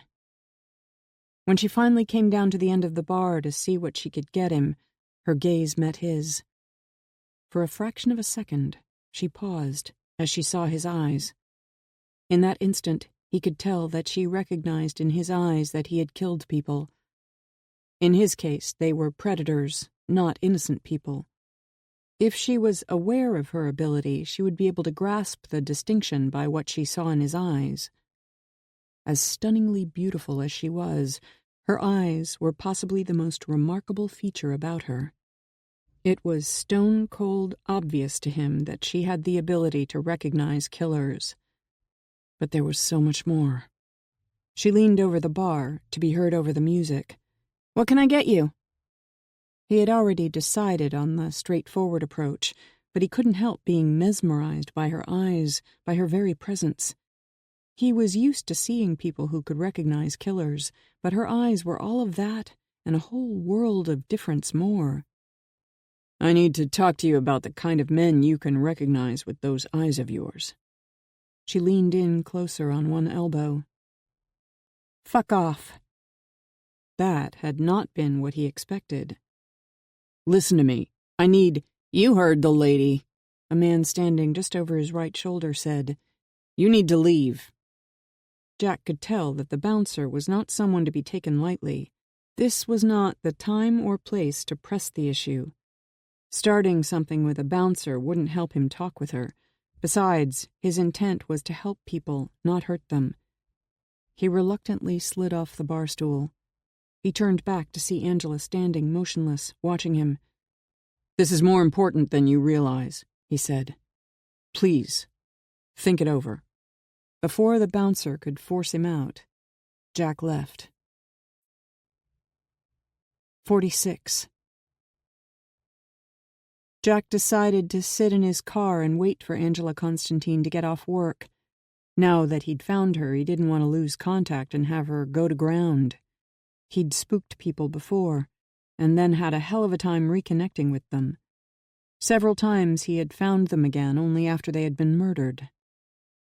Although they might be able to recognize them, these people, after all, didn't know how to deal with killers. Jack hadn't eaten since earlier in the day, and his stomach was growling.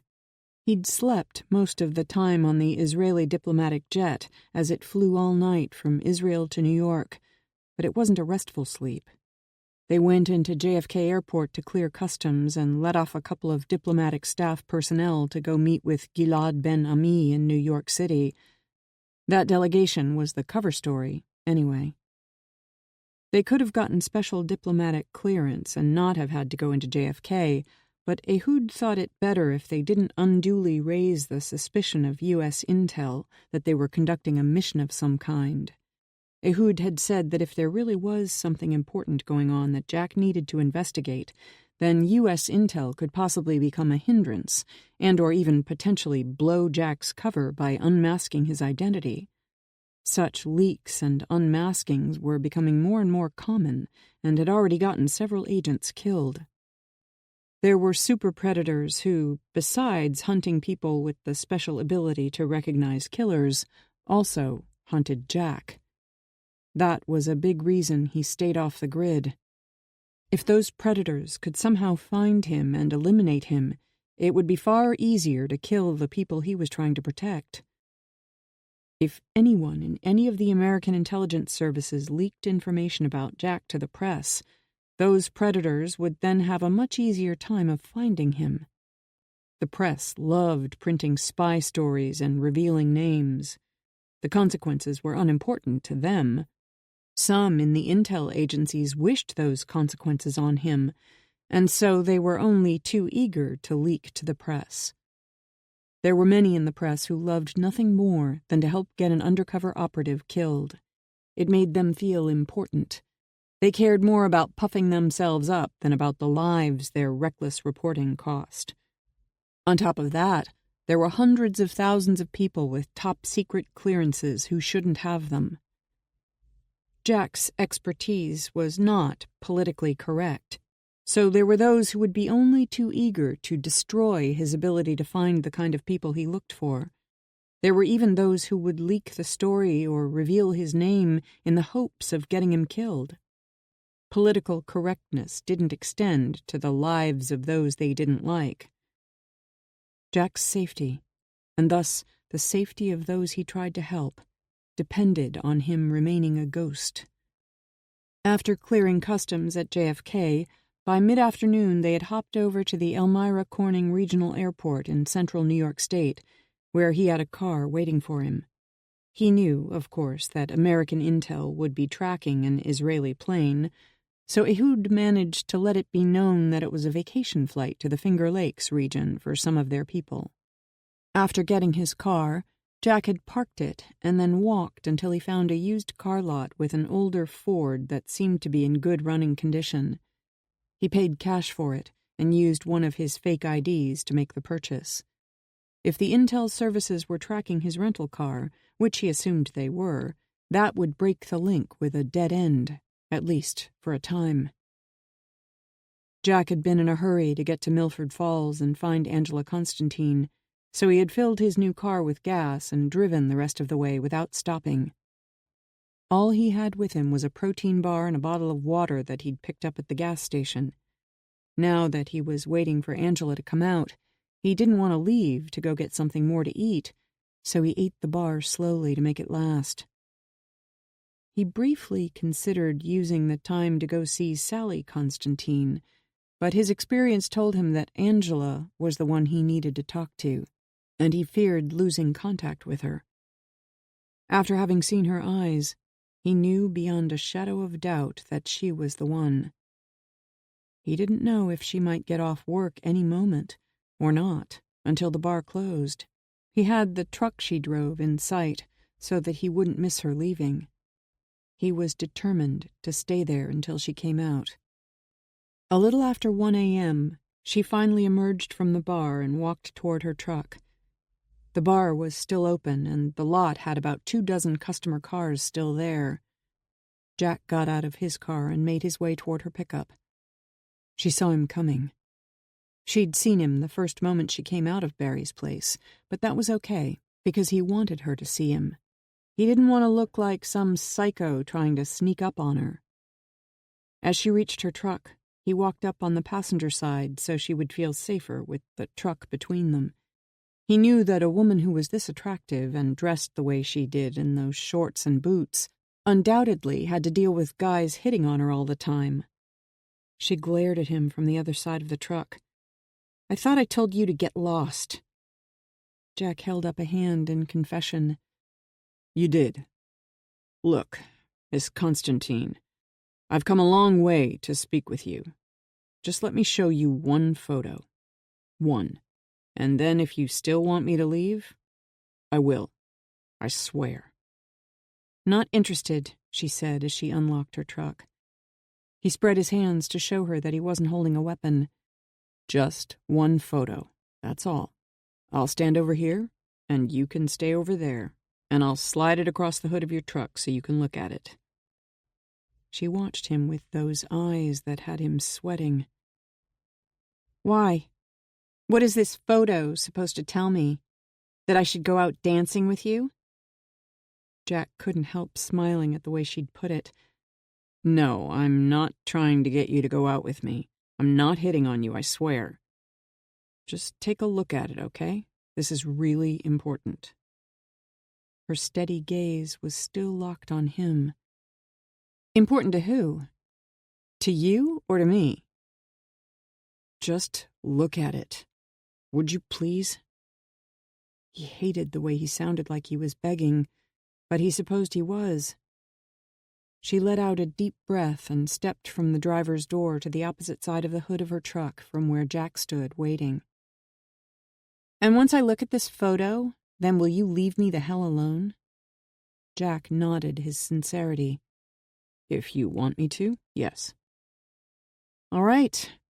Show me this super-duper special fucking photo. Jack pulled the photo out of his shirt pocket. It had been printed on photo paper from a negative. Only a photo printed on photo paper from a negative would work for people with the ability he now knew Angela had. Any other kind of digital photo or electronic representation lost some essential quality that they would otherwise be able to see in a killer's eyes. Those other types of photos were useless for Jack's work. For a person with Angela's ability to recognize a killer, if she couldn't see him in person, then the photo had to be a photo printed on photo paper from a real negative. Jack set the photo down on the hood of the truck, turned it to face toward Angela, and with 2 fingers carefully slid it toward her across the gray primer hood of her truck. Angela finally took her eyes off him, just long enough to lean in a little and glance down at the photo. He didn't think she had looked at it for a full second when she twisted her arm back and in a lightning-fast move came back up with a gun. Before he knew it, she had it pointed right between his eyes. The click he had heard was the safety coming off as the weapon came out of her holster. Jack froze. Even more disturbing, that gun had a suppressor. By how steady the weapon was in her hands, he had no doubt that she knew how to use it. Her first finger wasn't resting along the side of the slide, which would have been somewhat less alarming, but was instead on the trigger. One twitch, and he would be dead. This stunningly gorgeous young woman was more than she at first appeared. A lot more. Slowly, not making any fast moves, Jack put his hands up.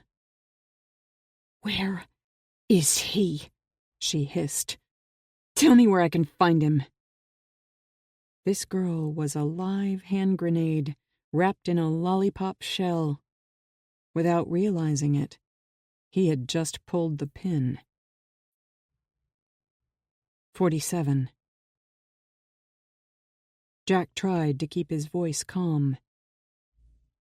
What do you see, Miss Constantine, when you look at this photo? When you look at his eyes? "Where is he?" she screamed.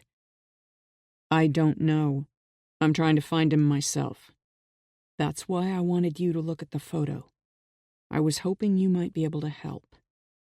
Jack kept his hands up, hoping she wouldn't shoot him. He wasn't entirely confident of that. Do you know this man? No. I've never seen him before. Jack let one hand come down just enough to gesture toward the photo lying in front of her on the hood of the truck. Miss Constantine, can you tell me what you see when you look at this man? What are you, some kind of fucking cop? No, I'm not any kind of cop or anything like that. Please, tell me what you saw when you looked at the photo of this man. She still had her gaze, as well as her gun, locked on him. It was pointed right between his eyes and rock-solid steady. When he shifted his weight to the other foot, the gun barrel tracked that minimal movement without the slightest deviation from its target. "Please, Miss Constantine, what did you see when you looked at him?" "That man is a killer." "Are you sure?"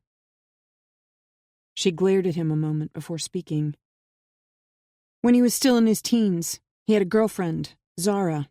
She had long, straight black hair. He called her his little princess. One day she went to visit relatives. He thought she was visiting a lover. He found her cutting through an alley on her way home. He called her a whore. He hit her in the face and threw her on the ground. He straddled her and hit her with his fists as she begged him to stop. The begging excited him. He picked up a brick and used it to pound her face as hard as he could. He didn't stop until her head was smashed flat in a puddle of bone and brains and blood. Then he spotted an old man nearby who had been sleeping in the alley under some cardboard. The old man was horrified. Enraged that someone had seen what he had done, he found a piece of scrap metal, held the old man down with a knee on his chest, and used the piece of metal to gouge out the old man's eyes. Then he strangled him to death. That night, in the alley, he learned that killing was more exciting than anything he had ever done. It made him feel powerful. After he was grown and had killed several more times, he grew bored of the place where he had been born, so he traveled to Jordan. He found that he liked the nomadic lifestyle, traveling as he wished with money he took from victims. He killed an entire household in Jordan because he could see that the husband knew him for what he was. He killed them all. Father, mother, grandfather, 2 children. He held them captive the entire night. Every hour or two he started cutting on another one of them before slicing their throats. He likes bloody kills, like that first time with Zara, who he thought was a whore and had betrayed him. He killed 11 members of the Maruf family in Egypt. The mother could recognize him as a killer by looking into his eyes, just as he could look into her eyes and see her ability. He tied them up and then bashed in their skulls with a hammer, one at a time. The children first. He likes to hear people scream in terror. They lived in an apartment over a nightclub, so that night no one heard those screams. He killed a woman in Germany, an immigrant. He could tell by her eyes that she could see the truth about him, just as I can. She had long black hair. She reminded him of Zara, his first love he thought had cheated on him. Her name was Ibada. He raped her first, stabbed out her eyes, cut out her tongue, while she was still alive. He made it last, because it had been a while since he had killed and he was hungry to do it again. He finally cut her throat. When he was done carving on her to see what she was made of, to see if she was really Zara, his first love, inside someone else's body come to taunt him, he threw the remains off a high bank into a river. In Italy, he tracked down a man he had seen. He had recognized that same rare ability in the man's eyes. He went to the man's house in a bad neighborhood of Naples, where there was a lot of crime, and played a recording of a baby crying outside the door. When a woman, Camilla, heard it, she thought it might be her granddaughter. She was frightened for the little girl's safety. When she opened the door, without knowing it, she let death itself into her house. Her daughter was in a back room with the little girl. He slaughtered the whole family. Do you know their last name? Constantine. The hair on the back of Jack's neck had stood up on end. The blood had drained from his face as he'd listened. The Mossad had known some of it, but not nearly all of it. The intelligence agencies hadn't even known about some of those killings, much less suspected Cassiel. They also hadn't known, of course, what drove him to kill. He was one of those super predators who hunted people with the ability to recognize him as a killer. Jack knew that the ability to recognize killers was a product of evolution, as was the ability of some killers to in turn recognize those individuals. He had theorized that the process of evolution would eventually produce people who could see into the minds of killers, see what they had done. Kate had proven his theory correct. But Angela had taken it to an entirely new level. With Angela, he was in uncharted waters. He was looking into the eyes of a new evolutionary step. He was looking into the eyes of a different kind of human. He finally mustered the courage to ask, "Anyone else?" "Lots." "Anyone in particular stand out to you?" The gun stayed steadily locked between his eyes as tears started running down her face. Her jaw trembled. Her voice came in a painful whisper. "He killed my grandparents, Vito and Gabriella Constantine." Jack ached at seeing her obvious pain. "I'm so sorry." "Tell me where I can find him." He opened his hands. "I don't know. That's the truth. I'm looking for him too." "Why?" "Among other reasons, to keep him from killing you." "Who is he?" "His name is Cassiel Icon Korekan. He is a very dangerous man." "No shit." "Miss Constantine, I came here to help you. We're on the same side. I wouldn't be here if we weren't. I'm trying to stay a step ahead of Cassiel to stop him from killing again, from killing innocent people, from killing you."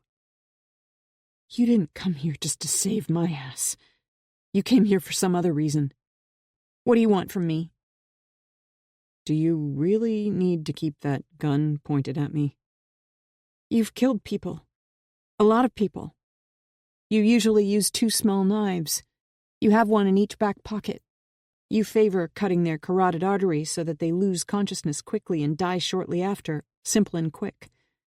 There have been times when you've had to cut tendons to cripple them first, and then go for another artery, like the femoral artery. Do you want me to tell you their names?"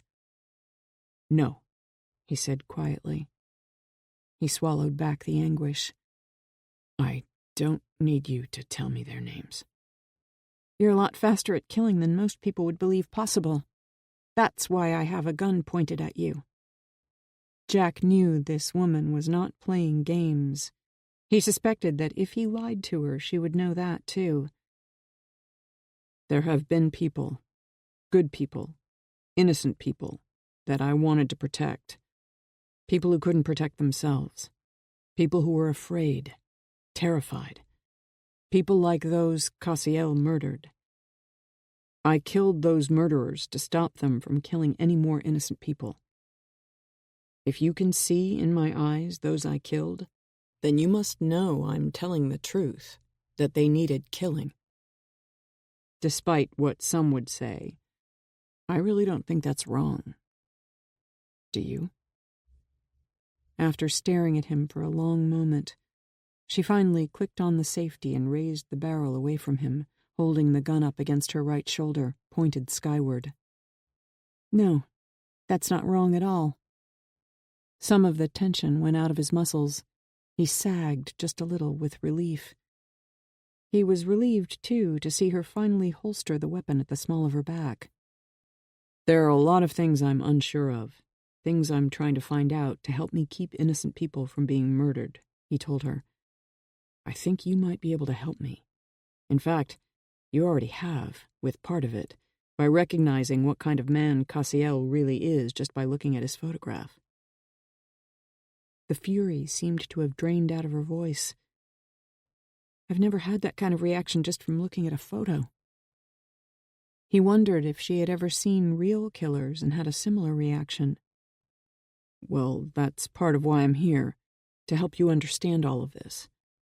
I'm hoping that you, in turn, can help me understand some things."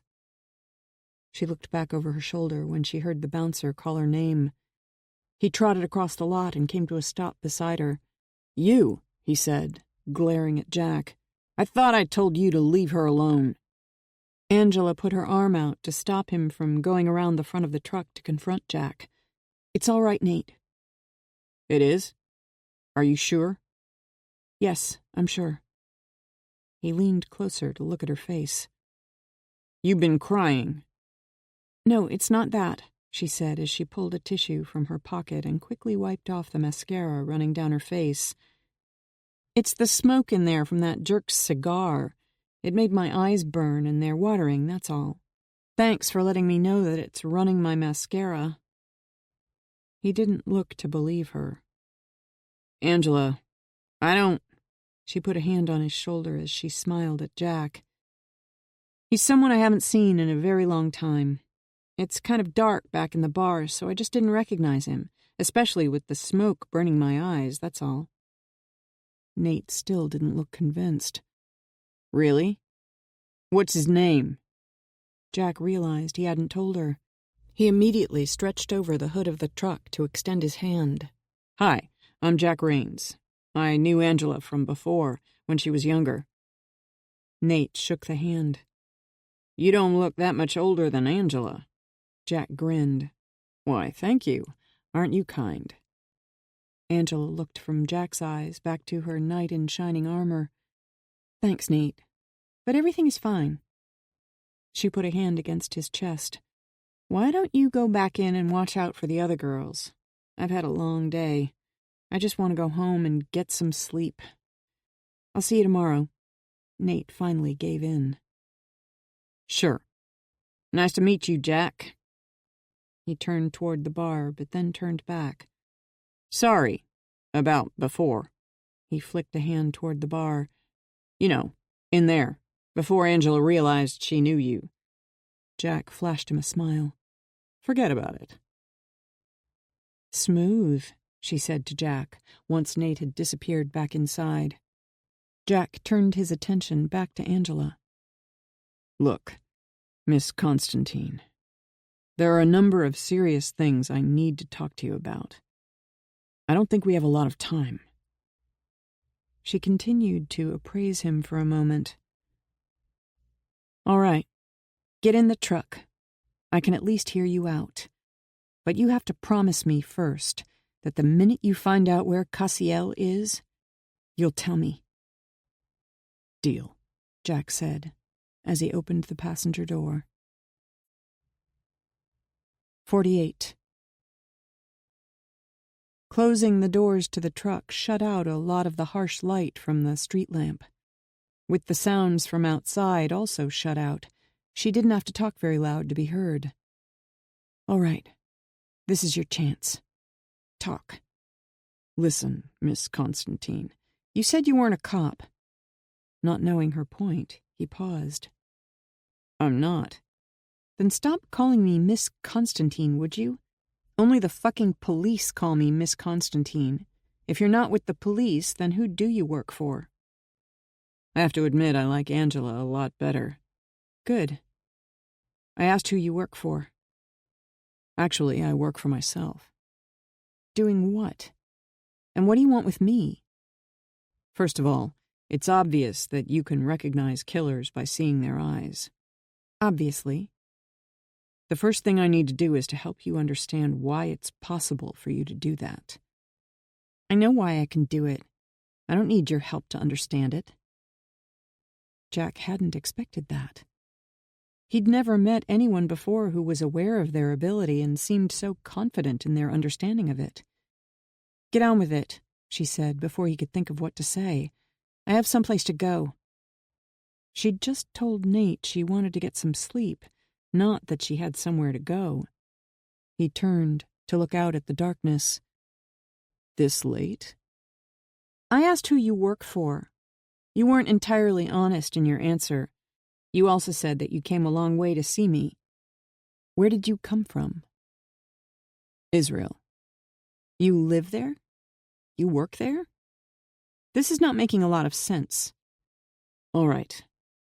Listen. This is important, so I'm going to take a chance here and be completely honest and upfront with you in the hope that you will do the same with me. I sometimes work for the Israeli government, the Mossad, actually. I help them stop terrorists before they can kill people. I used to do the same thing for various U.S. intelligence services, but not anymore." "You mean you're some kind of spy?" "Not exactly. You need to understand there are a lot of great, dedicated people working for U.S. intelligence services. Those services used to appreciate having my help, but their bosses didn't." "Why not?" Because I help find killers by using people who can do what you can do. Well, not exactly what you can do. I've seen some people who could do quite a lot, but I've never seen anyone who could do anywhere near what you can do. Why? Jack held up a hand. Just listen for a moment. What I did fell out of favor for political reasons. There are people in those agencies now who would not just like to see me gone, but would like it just fine if I ended up dead. She frowned. Why? If you were helping them stop killers, why would they want you dead? Probably for some of the same reasons that you don't like the police. There are good people in the intel agencies, just as there are lots of good police officers who would risk their lives to save yours. She huffed a half-laugh. I've never met any of those. I understand. I have a somewhat similar problem. What I'm doing here with you, is because I still believe that we can do some good in this world. I think that I have a purpose in this life, and my purpose is to find people like you. Do you have any idea what I mean? Do you understand? She considered his words for a long moment. There are people among us that shouldn't be allowed to be among us. Jack smiled. Bingo. So the spy agencies don't approve of your methods? No, they don't. Some people in intelligence agencies, if they could, would see to it that I was charged with murder and put away for life for stopping some of the killers I've found. Like I say, there are lots of great people in intel, but anymore I have trouble telling the good ones from the bad. So the best thing for me to do is stay off their radar. I can understand that. I've had that same problem. Jack smiled. Then we're much the same. I'm telling you all this because I want you to understand that I have no intention of ever telling any authorities anything we discuss or anything about you. I don't want to get you noticed by them either. I hope you will treat me the same. People like us have to stick together. So what are you doing here? What is it you want from me? You heard about the terrorist attacks all over the country? Sure. I work all the time, so I don't listen to the news much, but I heard about it. It's all the customers in the bar have been talking about. Seems like a lot of them blame Russia and want to go to war. People like simplistic solutions. You think it's more complicated? Yes. One of those attacks, one of the big ones, was at the Oeste Mesa border crossing between Mexico and California. He pulled a second photo out of his shirt pocket and handed it to her. That's him, she said, after she looked back up. That's Cassiel. Jack nodded confirmation. He was there. She frowned back down at the photo. Why can't I see that he's a killer from this photo? See everything about him from his eyes like I could from the other one? There is an important difference between the two photos. This one was taken by one of the automatic cameras at the border crossing just before the attack. It's a digital photo that's been digitally enhanced, enlarged, and sent over the internet. Your ability to recognize killers only works in person or with a photo printed from a negative onto photo paper. Huh. That's weird. Have you ever seen a photo of a killer on photo paper before, like the first one I showed you? No. He looked at her from under his brow. So, then you've seen a killer before? I mean, in real life? A real killer? Yes, she said, dismissing the question by not elaborating. So, Cassiel crossed during the attack? Actually, we think he may have been part of the attack. That doesn't make a lot of sense, she said as she looked at the blow-up of Cassiel's face from the camera at the crossing. Why do you say that? Because he's a killer, a monster. He works alone. Killing is his passion. He is consumed by it, haunted by it. He can't go for long before his urge to kill overtakes everything else. It drives him to the point of taking foolish risks. It doesn't make any sense that he would be taking part in a terrorist attack. See? Now that's part of the puzzle I don't understand either. All I can figure out is that it could be he just wanted to be in on the slaughter. Angela shook her head. No, that's not his style. He doesn't care about seeing people get killed. That's not what gets him off. It's the personal act of killing in all forms that fascinates him. He is obsessed with watching people die at his hands, whether it's cutting their throat or shooting them in the back of the head. Jack knew she was thinking about her grandparents again, so he steered her back to the puzzle pieces he was trying to fit together. I thought the same thing. He doesn't fit the psychological profile of a terrorist. That's why I'm at a loss as to what he was doing there, in this photo, just before the attack. The only other possibility in the back of my mind is that he might be coming back into the U.S. to kill you, and coming in with the terrorists was the simplest way. He killed members of your family in Italy. He killed your grandparents. I think he might be coming back to kill you. He does like to kill entire families. She finally looked back from staring out into the dark woods across the road. Give me that photo again. The first one. Jack handed it over and watched as she looked into Cassiel's eyes, but this time for a long moment. No, that's not the reason.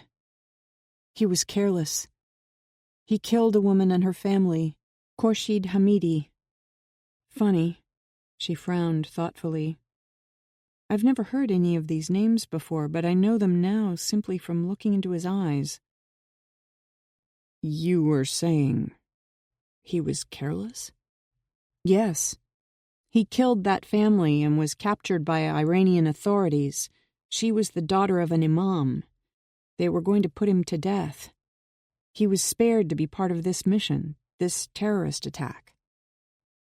Jack sat stunned by what she was able to tell from looking at his eyes. She handed back the photo. So what other pieces are you trying to figure out? Well, I was in Israel helping them identify terrorists, killers, who were coming into Jerusalem. She frowned. How were you able to do that? He didn't think it was the right time, so he waved off the question. That's not important right now.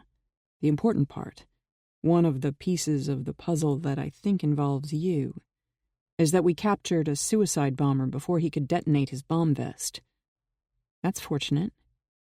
Yes, but the strange thing is, the guy was Mexican. He only spoke Spanish. He said he was born in Mexico. Angela's expression darkened. Mexican. A Mexican suicide bomber in Jerusalem. That seems pretty strange. They'd never had it happen before. But the key thing is, he was supposed to blow himself up in the attack. Had he succeeded, we would never have known that he only speaks Spanish.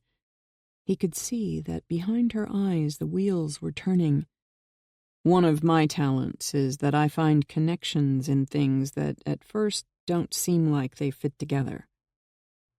You mean your work on connections like the captured Mexican suicide bomber and Cassiel crossing into the U.S. from Mexico? That's part of it, he said, watching her face as she started putting pieces together in her own mind. Cassiel could pass for Mexican, she said as she stared off.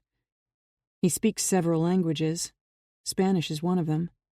Jack smiled. That was my thought. It's a connecting thread, but I don't know what it means. She looked back at him. What does this have to do with me? Why are you telling me this? I found you because Cassiel killed people in Italy with the name Constantine. I read the report about your grandparents' murder. No one was ever charged with their murder. I thought it had to be Cassiel who killed them. It was. Yes, well, I know that now because you just told me he did. But before, none of us knew that for sure. The thing is, one of the other pieces of the puzzle, one of the seemingly disparate facts that has me troubled, is you. Me? Why me? I know that you were attacked by 4 Hispanic men. They intended to kill you, and almost succeeded. I wondered why they would do that. Cassiel wants to kill you, but why did they? The only thing I could come up with was that after they raped you, maybe they wanted to eliminate you as a witness. But I have this uneasy feeling that there's more to it. Some other connection to all these things I'm trying to fit together. There is. Like what? They weren't Hispanic, she said. He remembered that Jose, the Mexican suicide bomber, only spoke Spanish, and yet he didn't know anything about Santiago de Querétaro in Mexico, where he was supposedly born. What do you mean? Every report I saw said they were 4 Hispanic men. She shook her head. They weren't Hispanic. I told the police they were because that's what I thought when they first came into the bar. That's all the police needed to know. You're sure they weren't Hispanic? Positive. Did they speak Spanish? Yes, Spanish and English with a broken Spanish accent. Then what makes you think they weren't Hispanic? She smiled to herself just a little. Do you think Mexicans hate America? No, not really. Neither do I. These guys did. They despise America with every fiber of their being. That hate for America defines them. Jack shrugged. Okay, so then what do you think they are? Middle Eastern? Muslim of some kind. My guess is Iranian. Iranian? Jack leaned in a little, frowning at this young woman who an hour ago he would not have believed would even know that Iran was mostly a Muslim nation. Okay, now you have my attention. Why do you say Iranian? They called America the Great Satan. That's what I always hear Iran calling America, the Great Satan. They also called me things like a dirty American whore, that kind of stuff. The kind of things the Iranians and terrorists say about us. They hold women in especially low esteem. I was no more than dirt to them, so they thought they had every right, as men, to use my body. But if they were trying to pass as Mexican, why would they say those things in front of you? Because they intended to kill me. They thought I wouldn't be alive to repeat any of it to the authorities and blow their cover, so they felt safe in being themselves in front of me. Wow, Jack said as he leaned back. But they didn't decide to kill me because they didn't want me to be able to identify them. They intended to kill me from the first because they received orders to do so. Jack came up off the seat back. Orders? What orders? Orders from who? Orders that came in the package I delivered to them. I have a courier service.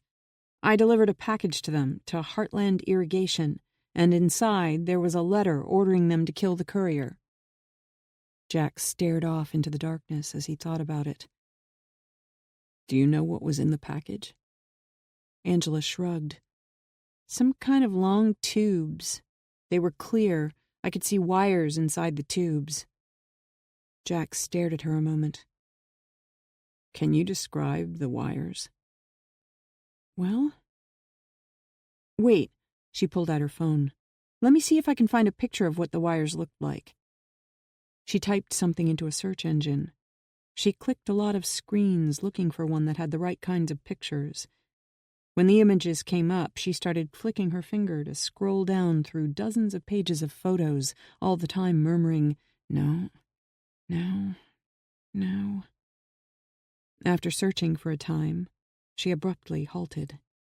She enlarged a picture and then turned the phone toward him so he could see. These wires, she said. They looked just like these. They were in tubes with red caps, just like this. The wires even had the little thingamajigs on the ends, like the wires in this photo. Jack could feel the blood drain from his face. That's exploding bridge wire. Angela wrinkled up her nose. What's an exploding bridge wire? It's used to detonate a series of explosives at precisely the same time. Why would you need to do that? To detonate an atomic bomb. 49. Several of those troubling little pieces, The little worry tiles that Jack had been turning over and over in his mind, trying to understand, were suddenly coming together to form a terrifying picture. "An atom bomb?" Angela said. "Are you fucking kidding me?" No. I'm dead serious. Exploding bridge wire is difficult to purchase legally, so a terrorist organization wouldn't want to try to buy it here for fear of raising a red flag with authorities. If they want to remain undetected, it would be far better for them to send it secretly. Terrorists operating in coordination with the Ministry of Intelligence for Iran will typically send critical items or messages through networks of agents, MOIS intelligence officers assigned to foreign missions and embassies in most countries. But that's risky in the U.S., because any of those people very likely would be under surveillance by any number of the U.S. intelligence services. With something this critical, instead of using their own agents, they sometimes use a series of couriers, innocent, unwitting mules. Only the final courier in that web of couriers is provided the final destination. That's why you were to be killed and your body disposed of where it wouldn't be found. They didn't want the final courier to be able to reveal where you took the package. At least, you were supposed to be dead. Angela leaned in toward him. You mean to tell me you think these people posed as Mexicans so they could smuggle in the stuff they need to make an atom bomb? Do you seriously think that's what's going on? That suicide bomber we captured, the one who said he was Mexican, had a small bit of plutonium-239 stuck in his shoe. Plutonium is used to make atomic bombs. Along with a lot of other parts, you need exploding bridge wire to detonate it.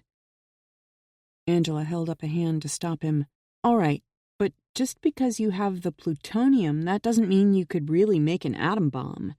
If it was that easy, terrorists everywhere would be doing it. It can't be that easy. Lots of countries who would like a nuclear bomb aren't able to build one. So if they can't, why do you think these terrorists can? It's not really the same thing. The bombs some countries are trying to build are different and for a different purpose. Their bombs need to be much more sophisticated. They need to have precise and predictable yields. They ultimately need to be small enough to fit in a delivery system like a missile. Most importantly, they need to have safety features and fail-safe devices. None of that matters to a terrorist because their needs are much simpler. It's not out of the question that they might be able to build a crude device. It wouldn't have the precision yield of a military device, but that wouldn't be important to terrorists. What do they care if it ends up being 100 kilotons or 200 kilotons? Any nuclear device in that range, pretty much regardless of size, would be devastating to America. They wouldn't care all that much about the risk of accidental detonation, especially if they're building the bomb here in the U.S., so they wouldn't need those safeguards. A nuke going off anywhere in the U.S. is a catastrophe. As for the plutonium and the necessary technical expertise, there are any number of rogue states, Iran, North Korea, Pakistan, who would be only too happy to provide expertise and materials. Crippling the great Satan with a nuke would suddenly make them, and those rogue nations, dominant world powers to be reckoned with. Angela shook her head as she sat back. I'm still not convinced I believe all this. Why attack a border crossing? I don't... Angela snapped her fingers with sudden realization. Islamic terrorists know that they may not be able to blend in very well or go unnoticed. So having all their people pose as Hispanic would allow them to be practically invisible in America. They could come and go as they please. Blowing up a border crossing would destroy the detection equipment that surely must be able to detect nuclear material. Jack was amazed at how quickly she had made the critical jump to what was going on and why. He turned in his seat to face her. Angela, if you delivered the EBW here, that means they're probably building the bomb here before transporting it to a major city. If they wanted to use it in LA, they would have built it on the West Coast. That means they likely intend to set it off in New York City.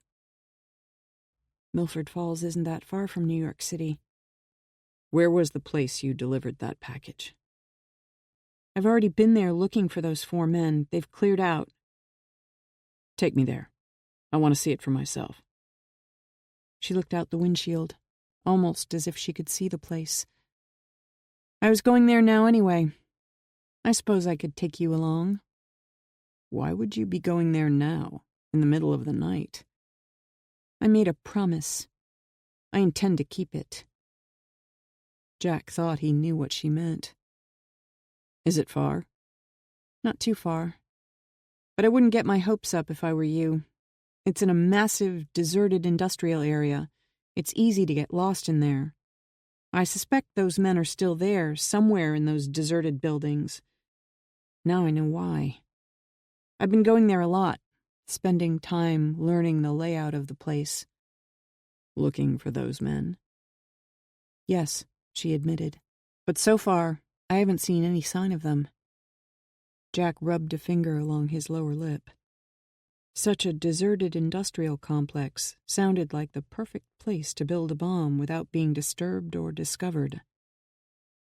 I need to find out if this is just a scary theory or if we could really be onto something. There might be a clue at the place where you delivered the package. I'm game. Angela turned the key, and the engine roared to life. 50. They had to drive back through town first before they could get to the old industrial area. The main streets were mostly deserted. Jack's familiar sense of paranoia was beginning to set in. With so few cars on the streets, he felt like anyone could be watching them. At one traffic light, some guys in a car pulled up beside them on the driver's side. The driver revved the engine as some of the men opened their windows to make lewd offers to Angela. Angela glared at them as she gave them the finger. They all laughed like it was the funniest thing in the world. Jerks, she muttered as she pulled away when the light turned green. They stayed next to her. She abruptly cut around a corner to the right. She had turned too late for them to follow without stopping and backing up. By then she was gone. She took side streets for a while until returning to her course through downtown. The men were nowhere to be seen. Jack knew that she could have ignored them. It said something about her nature that she didn't. They wouldn't think it was so funny if they had followed her and stopped her truck only to find themselves looking down the barrel of her gun. She might not look it, but this was a woman you messed with at your own peril.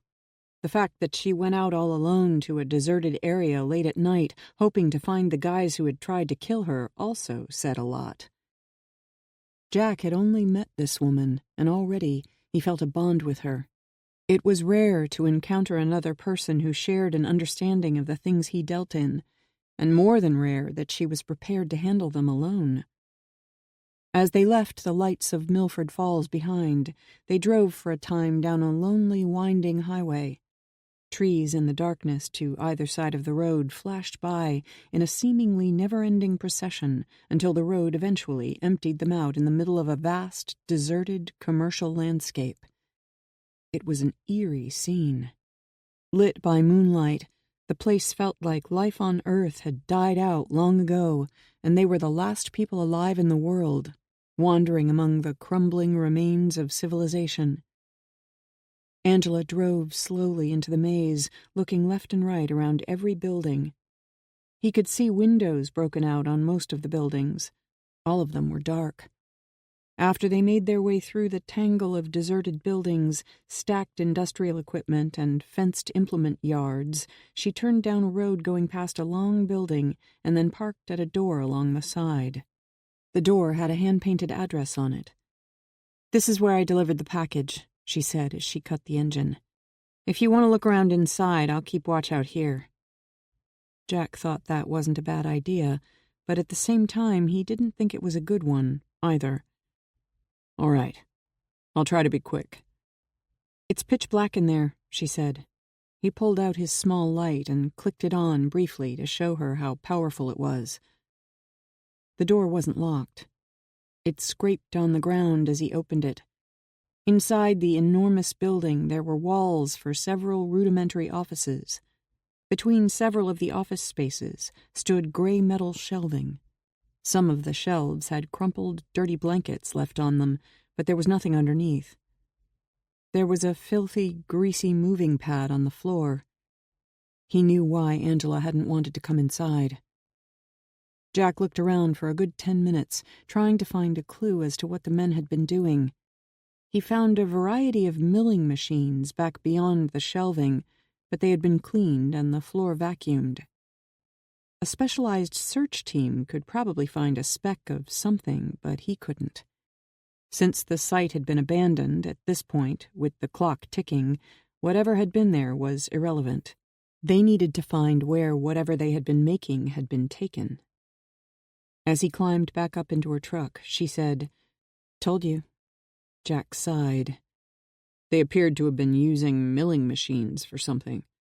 Like you said, they've cleared out. It was worth a look. I don't know what else we can do out here. She started the truck, but didn't answer. She pulled out and drove slowly on through the maze of crumbling buildings, chain-link fencing and razor wire guarding piles of rusted junk. There were broad concrete areas as well, and streets of sorts, even alleyways between clusters of the old buildings. Are you going to turn on your headlights? No. The moon is out. The moon is enough to see by if you don't drive too fast. Your eyes will adjust. Jack didn't object. He knew what she was doing, and he couldn't say he blamed her. Besides that, those men were the only clue they had. If by some stroke of luck she was able to find them, they might be able to provide some answers. The problem would be getting them to talk. They drove slowly for almost an hour, weaving their way among the ruins of what used to be a thriving complex. Angela didn't say anything. She was intently focused on surveying the moonlit ghost town. Jack hadn't had much sleep on the plane the night before, and he was exhausted. The low rumble of the engine was making him even more sleepy. He slumped down in his seat. He could feel the engine's low drone through his whole body. He was having trouble keeping his eyes open as she drove slowly onward into the decaying ghost town. "Shit," Angela said under her breath. "I don't believe it." Jack sat up, suddenly wide awake. "What?" She rolled to a stop and turned off the engine. "There," she said, pointing through the windshield. Jack squinted into the distance and finally saw a small orangish glow get brighter, then dim. It was a man smoking a cigarette. He was coming out of an alleyway and across the road they were on. Jack then spotted another man walking beside him. He was smoking too. The two glowing dots moved along with the shadowy shapes of the two men crossing their path, their faces briefly lit whenever they took a drag. "That's them," Angela said in a whisper. Angela reached up and turned off the switch for the interior light before carefully opening her door. Jack got out with her. They both pushed their doors closed quietly, just enough to catch, but not letting them latch so they wouldn't make a noise. "Do you really think it's the men you're looking for?" he whispered. "It's Miguel and Emilio." "Two of the men who attacked you? Are you sure?" "Positive." She sounded convinced.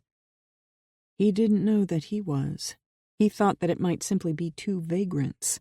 He couldn't make out any features of the two dark shapes silhouetted against moonlit concrete and brick of abandoned factories. Angela was convinced, though, and she was already moving out ahead of him. Jack pulled one of his knives out of a pocket and popped the blade open. She walked on the balls of her feet, making virtually no sound. The way she moved reminded him of a large cat advancing in on prey.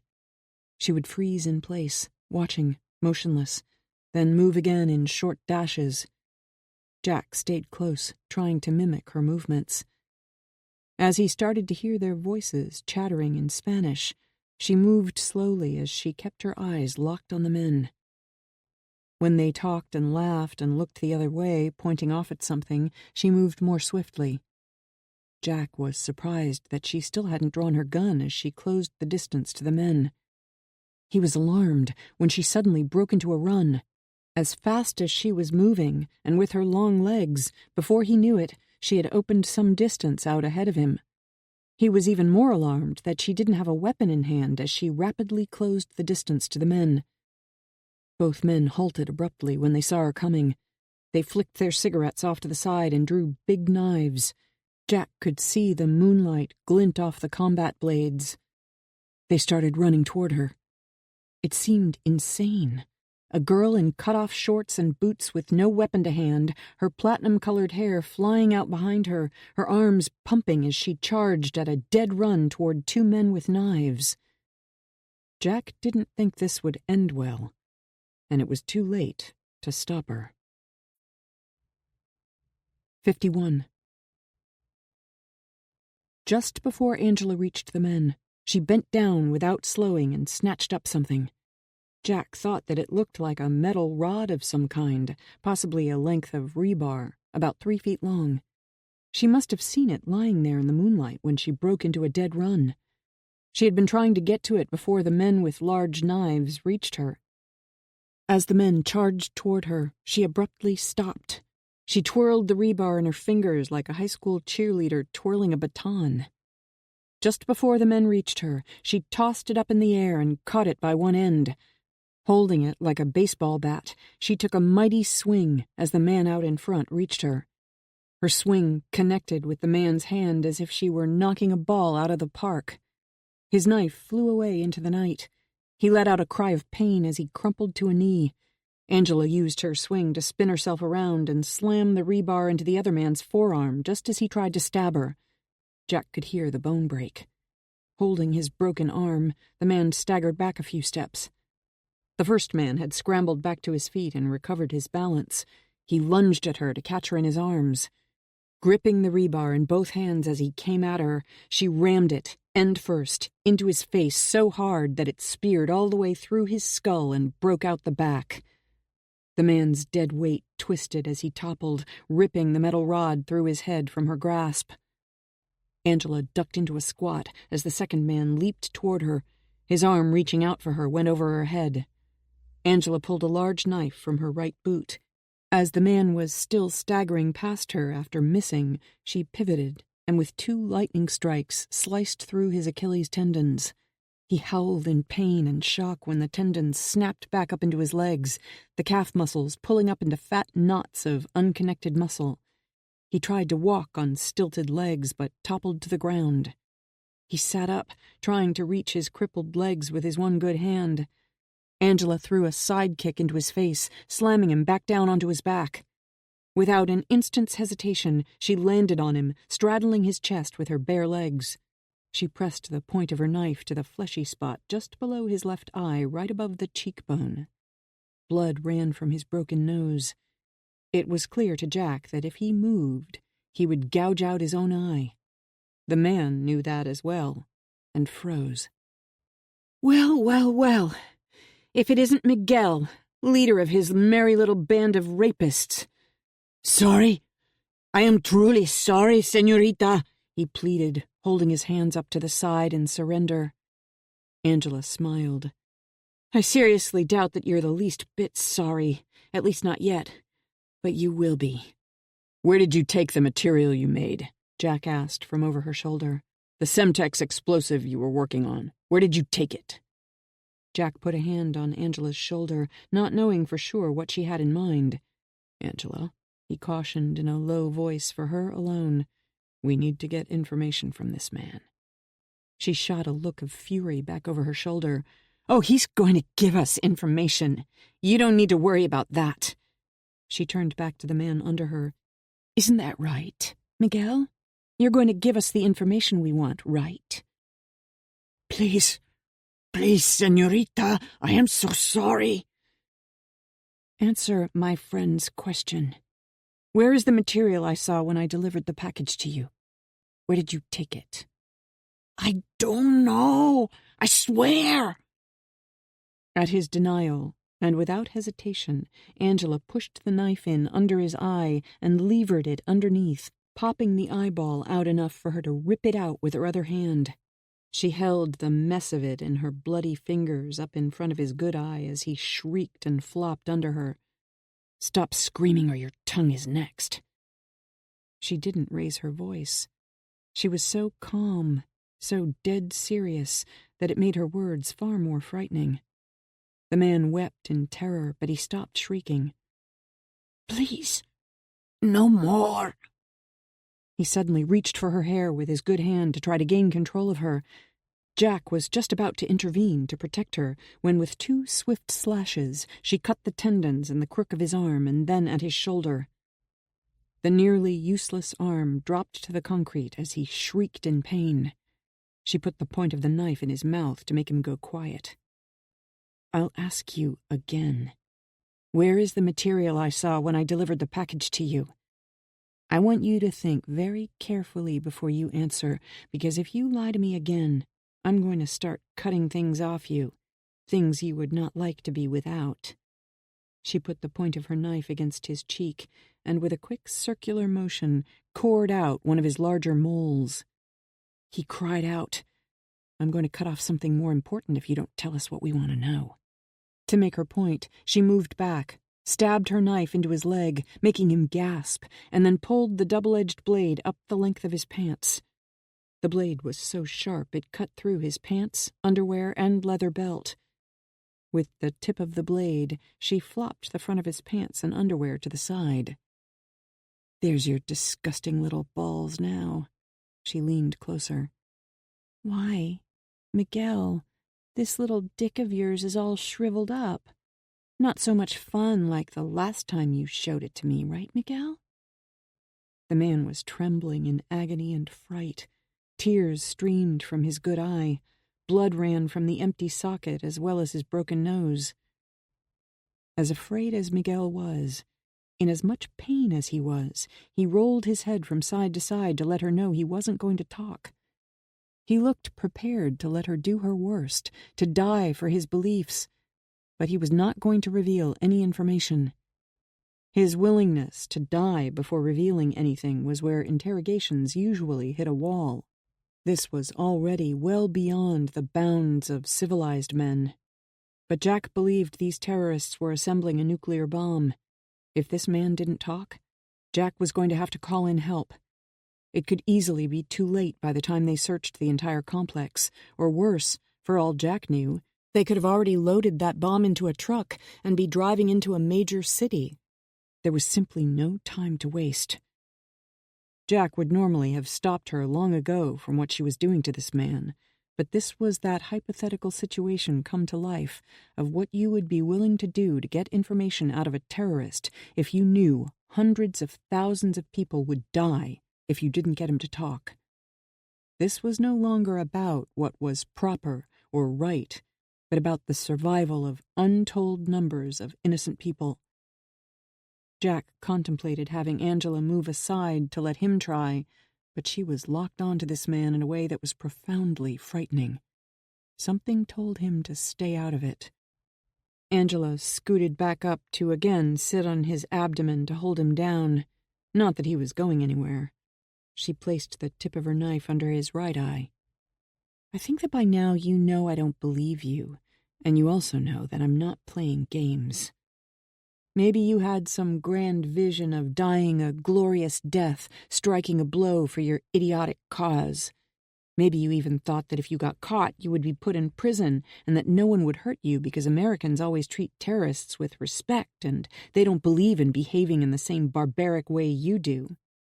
Well, Miguel, here's your problem. If you would have been caught by the authorities, it's true that they would likely take you to some nice, cozy prison cell in Guantanamo where you would be given prayer rugs and time to pray to Allah every day, food to keep away the pain of hunger, medical care, and outside playtime in the sunshine with the other killers being held there so as not to offend your dignity. But I'm not with any of those authorities, so you're fucked. No nice prison cell for you where you can shout your hate to the guards, spit at them, throw your shit at them, and laugh at how soft the Americans are with all their rules. You get none of that, because this isn't about you being a terrorist. This is personal. You raped me. You hung me up by a rope around my neck. You thought I was going to die. But I didn't die. You are my captive now, not the American authorities. And unlike them, I don't give a fuck about rules. There is no one here to keep me from doing whatever I want with you. And believe me, I have lots of things that I want to do to you, things I dreamed about when I was in the hospital. You long for nothing more than to be a killer of innocent women and children in the name of your cause or your god of whatever fucking lunatic gibberish you people thought up while wiping your asses with rocks. You live in filth because you are filth. You hunger to kill people who can't fight back because you are murderers. That's all you are. Murderers. Nothing more. Nothing noble. Just common killers. For that, you are going to suffer at my hands. No rules, no law, no salvation. Just you and me. I will give you nothing, he managed to say in a pant, spittle bubbles forming at the corners of his mouth, defiance in his voice. You are nothing but an American whore. You are dirt to me. I welcome death. I tell you nothing. I am prepared to die. That was it. Jack knew that whatever else she did to him, he was prepared to take it. He was prepared for the pain. Typical of terrorists, he worshipped death, so he welcomed death. Die? Who said anything about dying? We will strike you all down. You will get nothing from me. Never. I will die as a martyr. Angela looked up over her shoulder and smiled at Jack. He had absolutely no idea why. She turned the smile back down at the man bleeding under her. That's okay, Miguel. She patted his cheek. That's okay. You really don't need to tell me. Because you will get nothing. Allah will reward me. New York City is going to vanish under a mushroom cloud far bigger than the bomb at Hiroshima. Angela laughed. She actually laughed. Jack was getting worried. The clock was ticking on a nuclear weapon. He knew these kinds of terrorists. They really were happy to die for their cause. They believed they would live beyond death to look down on the destruction of their great Satan. I don't think so, she said, still smiling, like she thought he was a funny little man. Yes, you will, because I will tell you nothing. You don't have to, Miguel. You don't need to tell me anything. She patted his cheek again. It's okay, Miguel. He panted for a moment, wincing from the pain. His curiosity finally got the better of him. What do you mean? Angela shrugged. We'll simply bring in the dogs. He stopped breathing for a second. Dogs? 52. Dogs? Jack didn't know what she was talking about either. That's right, she told Miguel. Didn't you ever see tracking dogs in that shithole where you lived and practiced killing innocent people? How long has it been since you took a bath? Huh, Miguel? A week? 2 weeks? When you raped me and I had a chance to smell your filthy body up close and personal, I guessed it had been a month. Tracking dogs, you see, can track lost kids, lost people, abducted people, all kinds of people, and I'd bet all of those people had bathed within a day or two. So I don't imagine that tracking dogs would have the slightest trouble tracking your stink back to the place where you and your goat-fucking friends are building that bomb. So you see, she patted his cheek again, it's okay. We don't really need you to talk. We'll just let the dogs come get a sniff of your stinking ass, and they'll lead us right back to your friends. After that, she cut the side of his left arm, making him flinch. I'm going to cut off this arm right about here. It's useless now, anyway. Then I'll put a tourniquet around the stump so you don't bleed to death." She grinned down at him. "Do you know what I'm going to do with you then?" Miguel, his one eye wide, shook his head. "Then I'm going to take you back over to that building where you strung me up by that rope and left me hanging by my neck to choke to death." He let out a whine. "Oh, don't worry. I'm not going to hang you like you hanged me."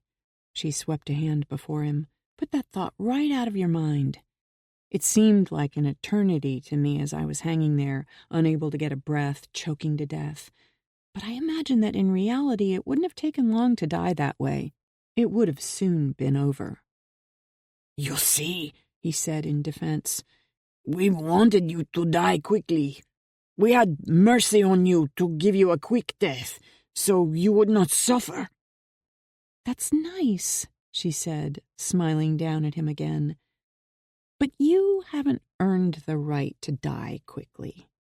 What I'm going to do with you, my little rapist, killer, zealot, is strip you naked like I was, but rather than hang you by your neck, I'm going to hang you by that stump of a left arm.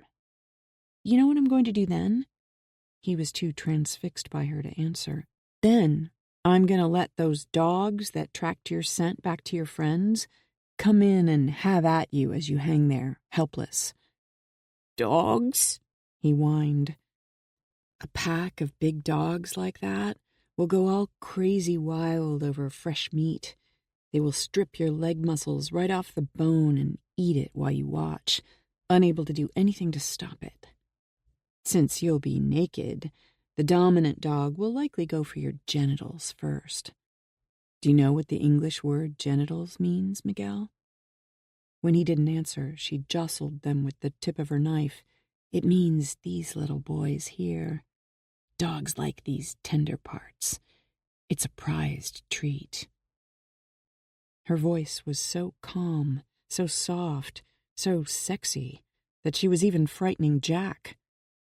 The man under her cried out in realization of his ignoble fate. She let him weep and tremble for a moment. Then she leaned in again. "Do you want to know what else I'm going to do to you when you're hanging there in that lonely building, much like you did to me? Miguel?" Terrified, he could only shake his head. She poked his abdomen with her knife, not enough to stab him, but enough for him to feel it and flinch, and for it to bleed. "I'm going to stick my knife into you right down here, just enough for me to be able to reach in with a finger and hook your intestine. Then I'll pull out a few feet of it. Kind of like I did with your eyeball, you know? I'm going to let that few feet of your gut dangle out of you while you hang there, helpless. Do you know why I'm going to do that? Because dogs love entrails. They'll grab hold of that bit of your intestine, and they'll pull and pull, tugging more out, fighting over it, yanking, tossing their heads from side to side to get it free, pulling more and more of it out of you while some of the other dogs start to fight over your genitals, tearing at them from either side.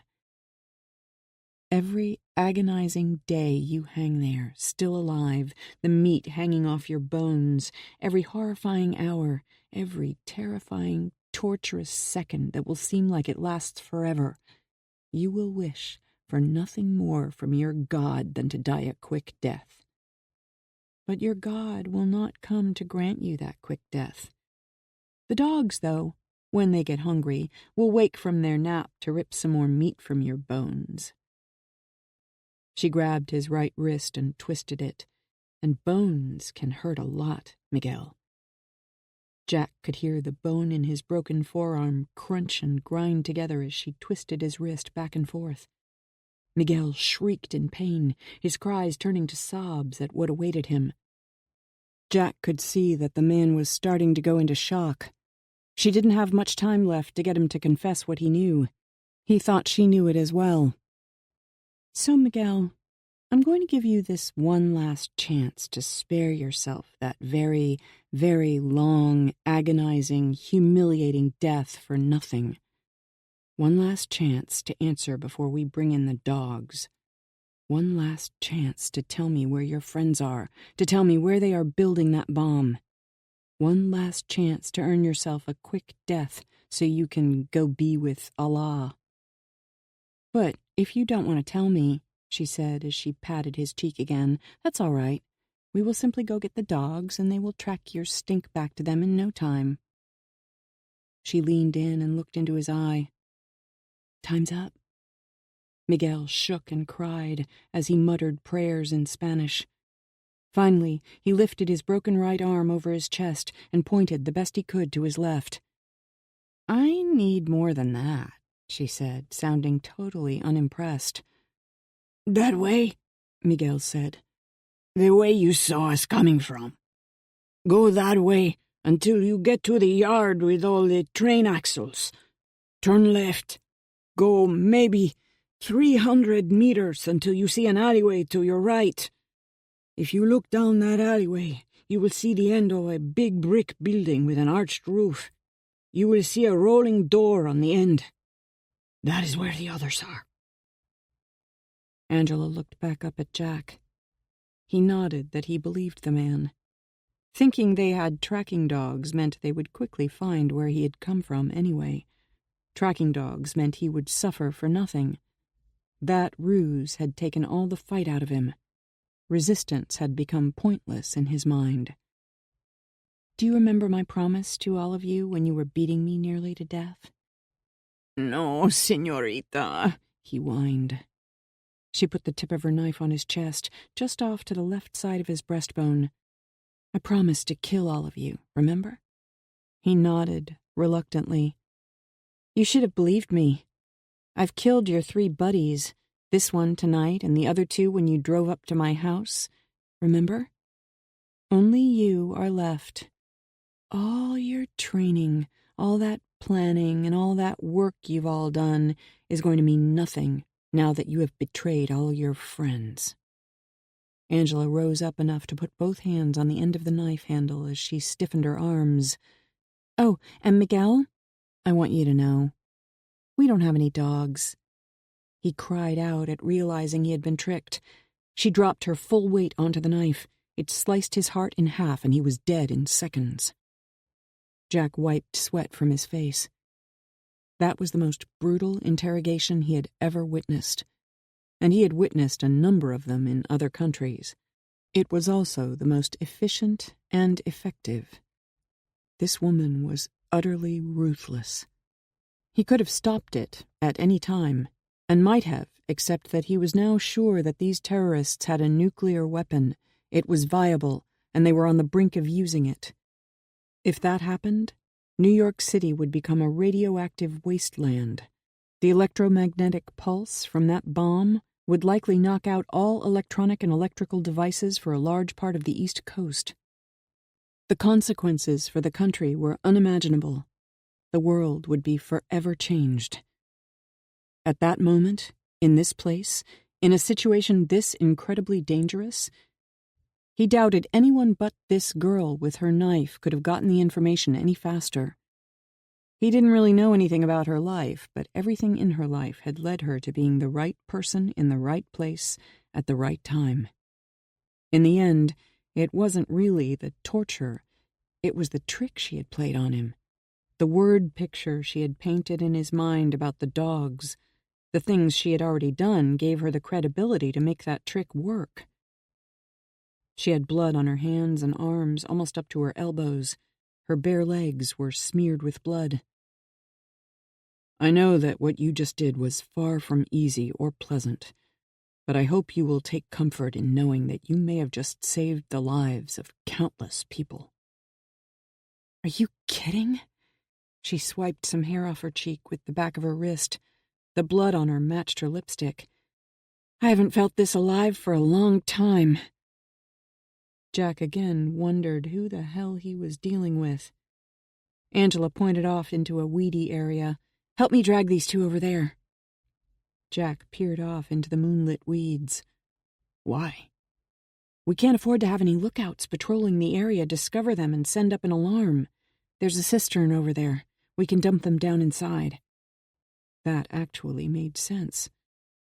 "How do you know there's a cistern over there?" Jack asked, as they each grabbed one of Miguel's legs. "Because," she said as they dragged him close and dropped his legs, I met a man once who dumped the body of a girl with red hair down there. I recognized the place from seeing it in his mind. Jack slid the heavy lid aside as he shot her a suspicious look. What happened to him? He went down a different hole. Jack was having a hard time keeping up with everything he was learning about her. It was obvious that her interrogation technique wasn't something she'd thought up on the spot. Not many people would have had the stomach to do that to another human being, regardless of what they were guilty of. She seemed to relish it. Of course, after what they had done to her, he supposed he couldn't blame her. Once they had dumped both men down into the cistern, Angela went back for the eyeball she had cut out and tossed it in. Jack slid the lid back on. They needed to hurry and find the place where the men were building an atom bomb. Jack hoped they weren't already on the road with it. We had better get going, he said. We may not have much time to stop them. 53. Wait back here, Jack whispered. He was thankful that Angela didn't argue. He left her in the alleyway behind a partially crumbled brick wall and then moved on alone into the moon's shadow cast by the large building with the arched roof. As far as he could see, the only windows in the long building were up high, mainly for ventilation and to let daylight in. He moved quietly along the entire length of the building, looking for a way to see inside. The building was brick and had stood the test of time. Around the back there were steel doors, but they were all locked. He might have been able to break into them, but not without making enough noise to send up an alarm. For all he knew, they could even be booby-trapped. There was a rolling door at the back of the building, but it, too, was locked. When he reached the far side of the building, he found a shed of some sort. It had been built right up next to the main building. He climbed on a heap of discarded diesel engine blocks and gears stacked beside the shed, and then used the gutter to help him climb up onto the roof. Standing on the roof of the shed, he found a place where the brick was broken up around a jagged vertical crack in the outer wall of the main building.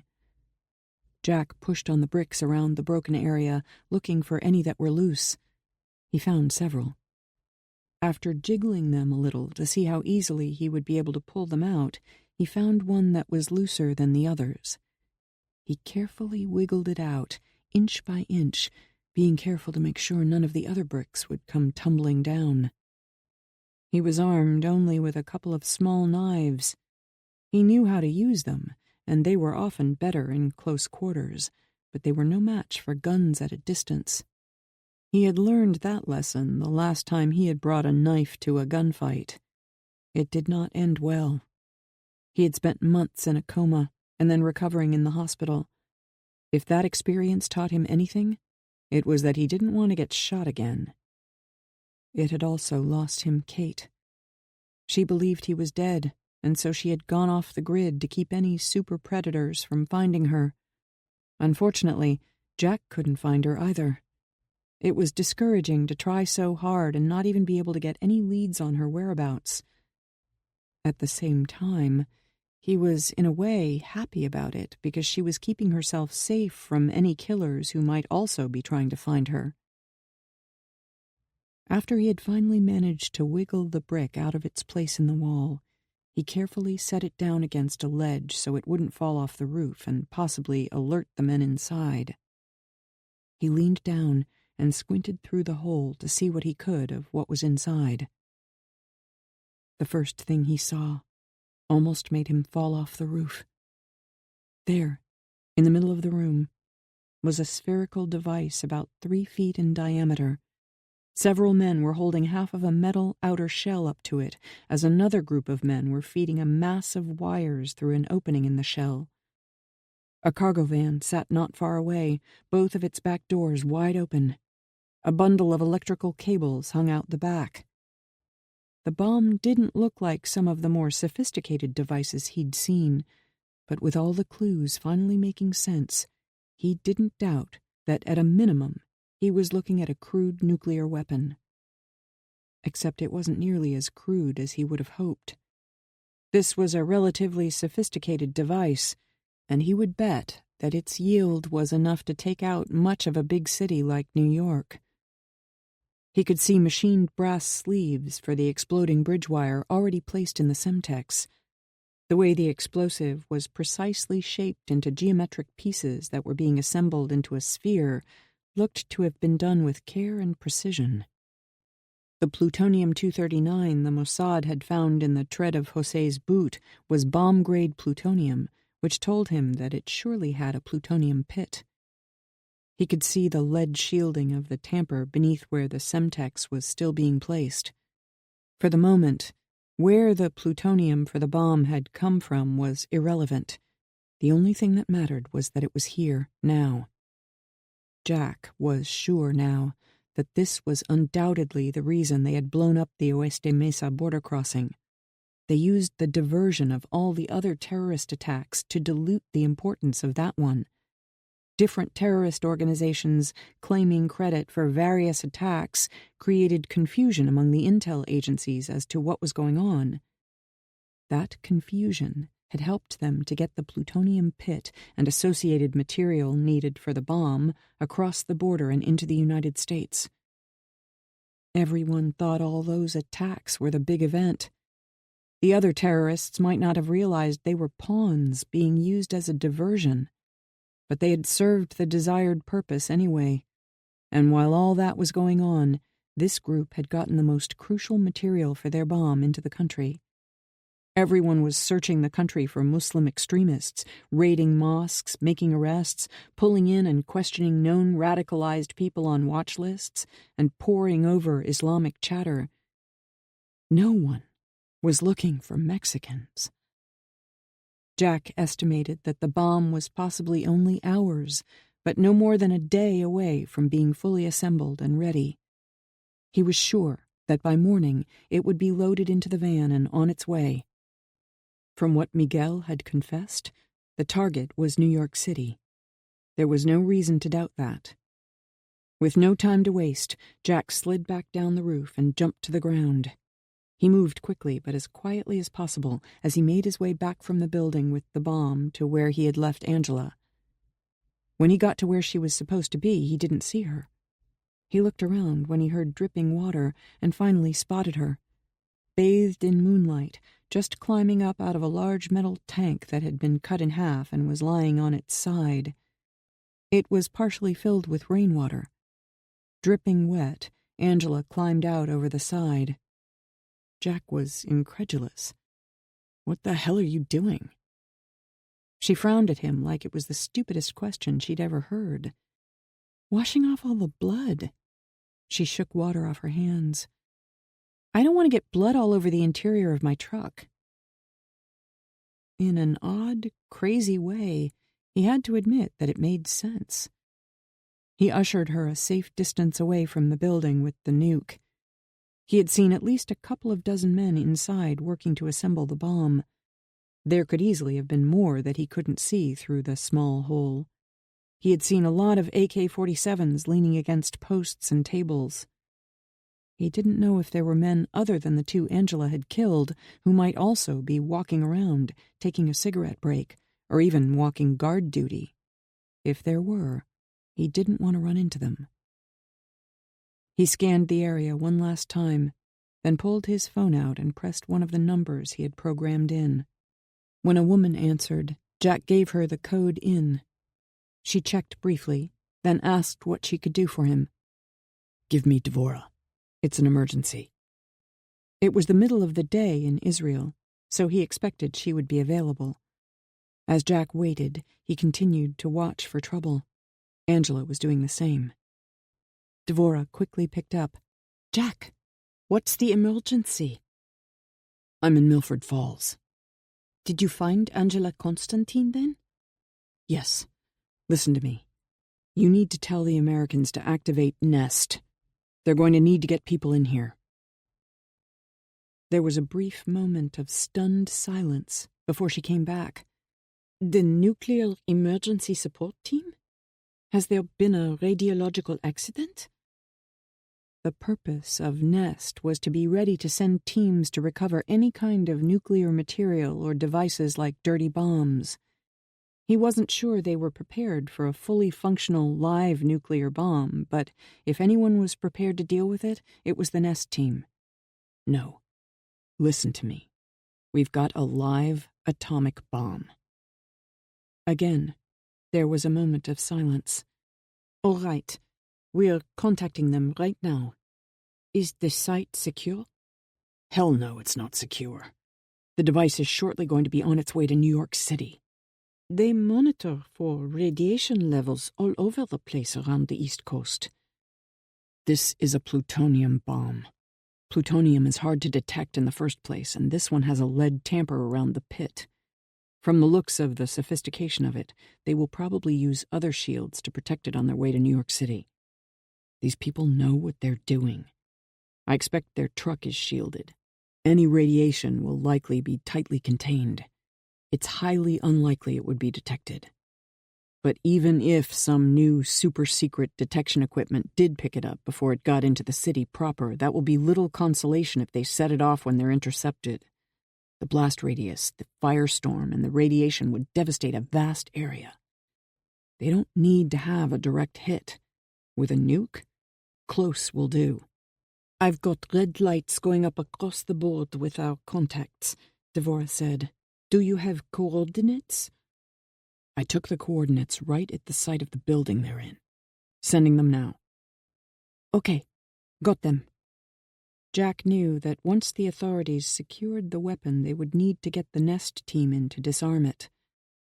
Let the Americans know that it's not likely to have any fail-safe systems, but I would bet they have contingency plans for an attack. I've got other operators notifying the DHS, NSA, and the FBI, as well as the Pentagon, as we speak. I don't know what kind of tactical team they are going to want to deploy.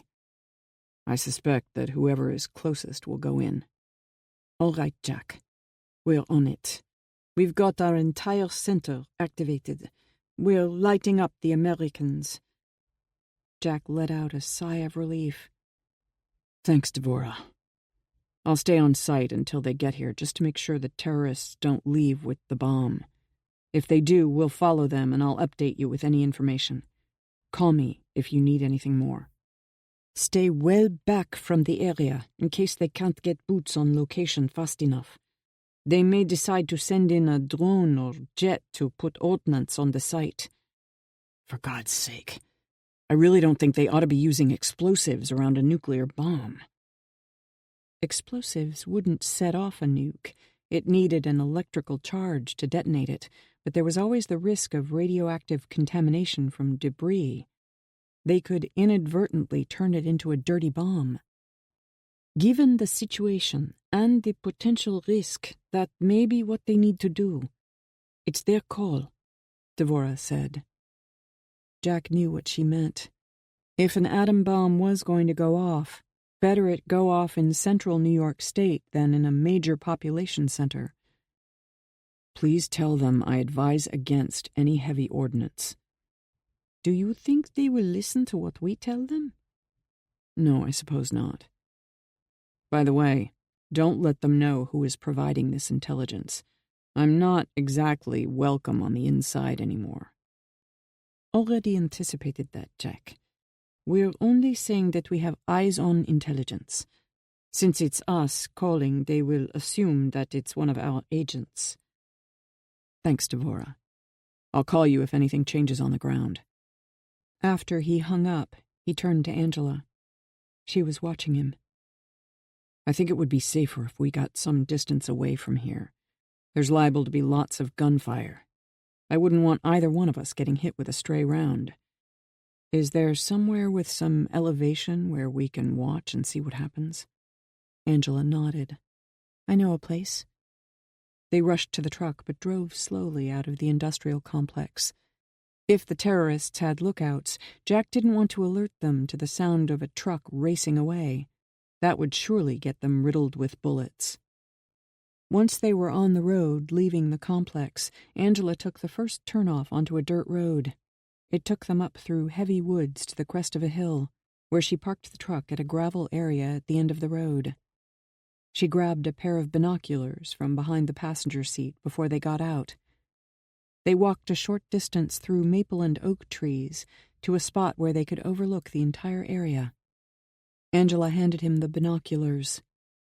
Jack surveyed the sprawling complex. The moonlight was enough to allow him to see all the buildings and vast stretches of concrete. He located the building where the terrorists had the bomb. If their truck left, he would be able to spot it. If their cargo van left, and no one showed up in time, Jack knew he would have to try to stop it. If necessary, they would have to ram it to disable it so it couldn't get to New York City. Angela and Jack sat down on a rock ledge and waited, watching to make sure the men down in that building didn't leave with the bomb. The minutes felt like hours as they waited for someone to show up. Jack didn't know if it would be police cars, a drone that would fire a missile, or something in between. The problem with getting a team like SEALs or Delta Force in here was that they were likely not close by. But then again, Jack didn't know anything about what American forces were available, where they were deployed, or what kind of aircraft they had at their disposal. He did know that they were effective and always ready.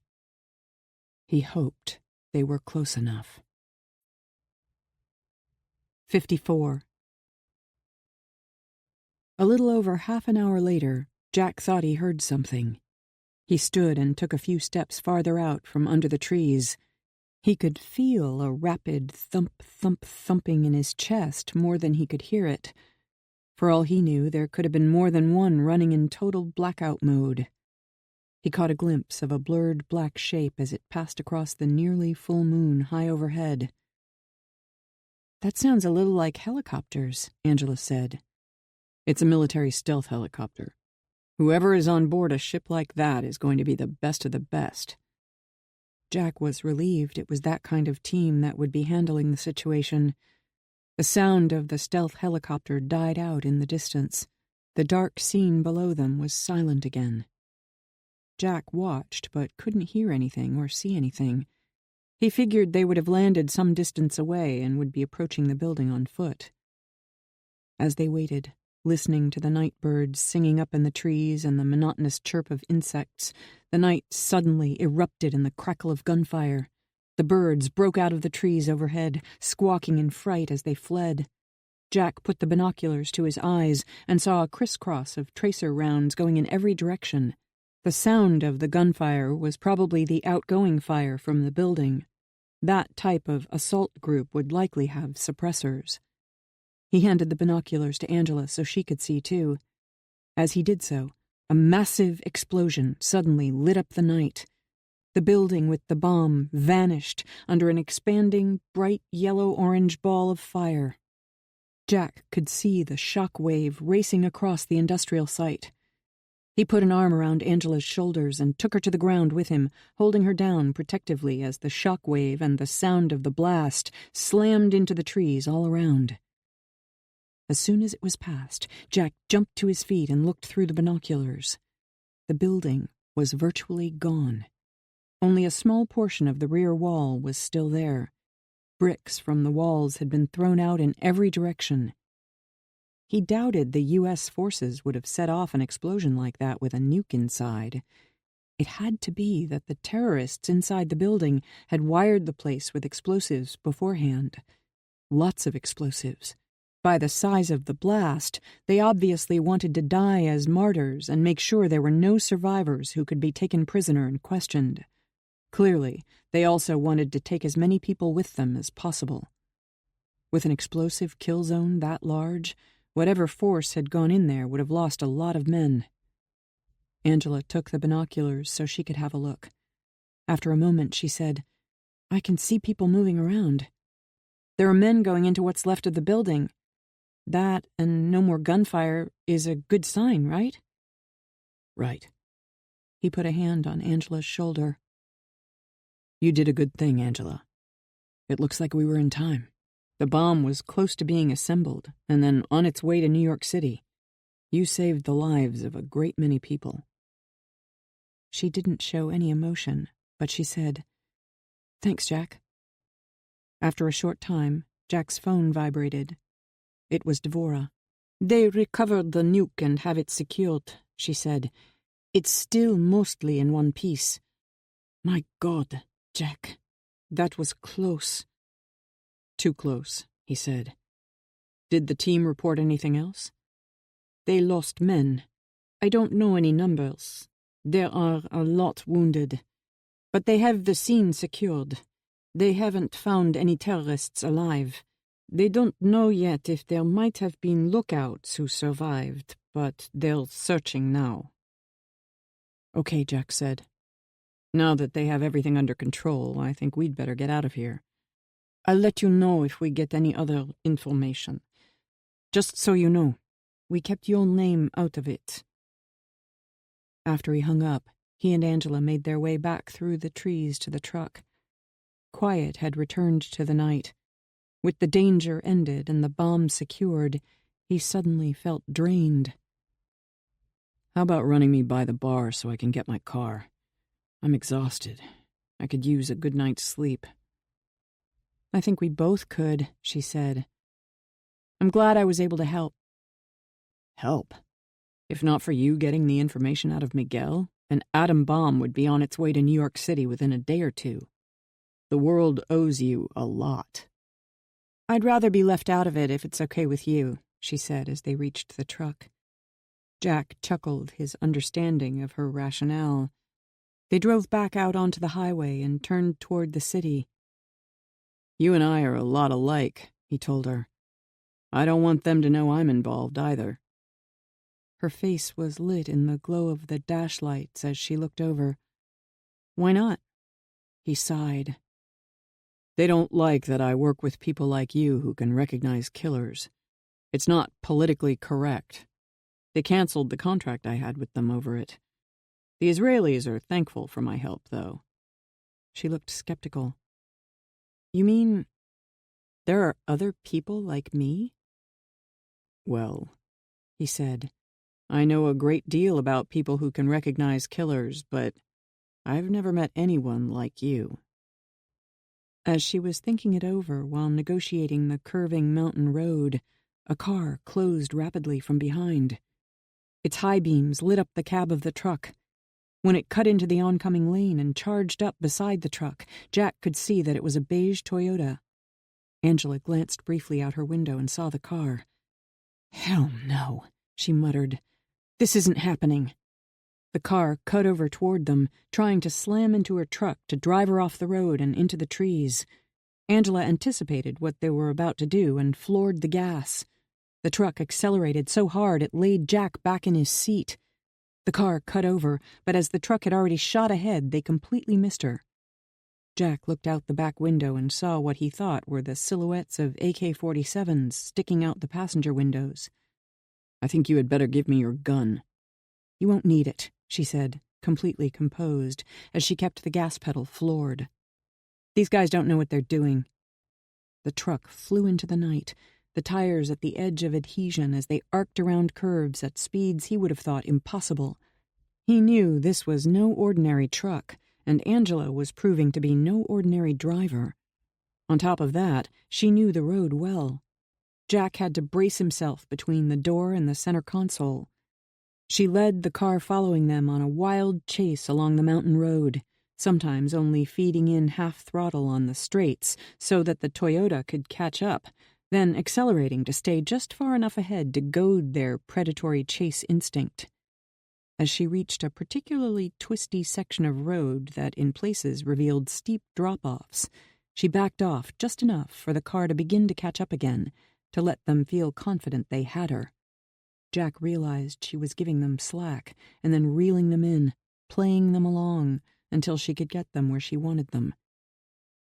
As they came around a bend onto a straight section, she again accelerated at full power.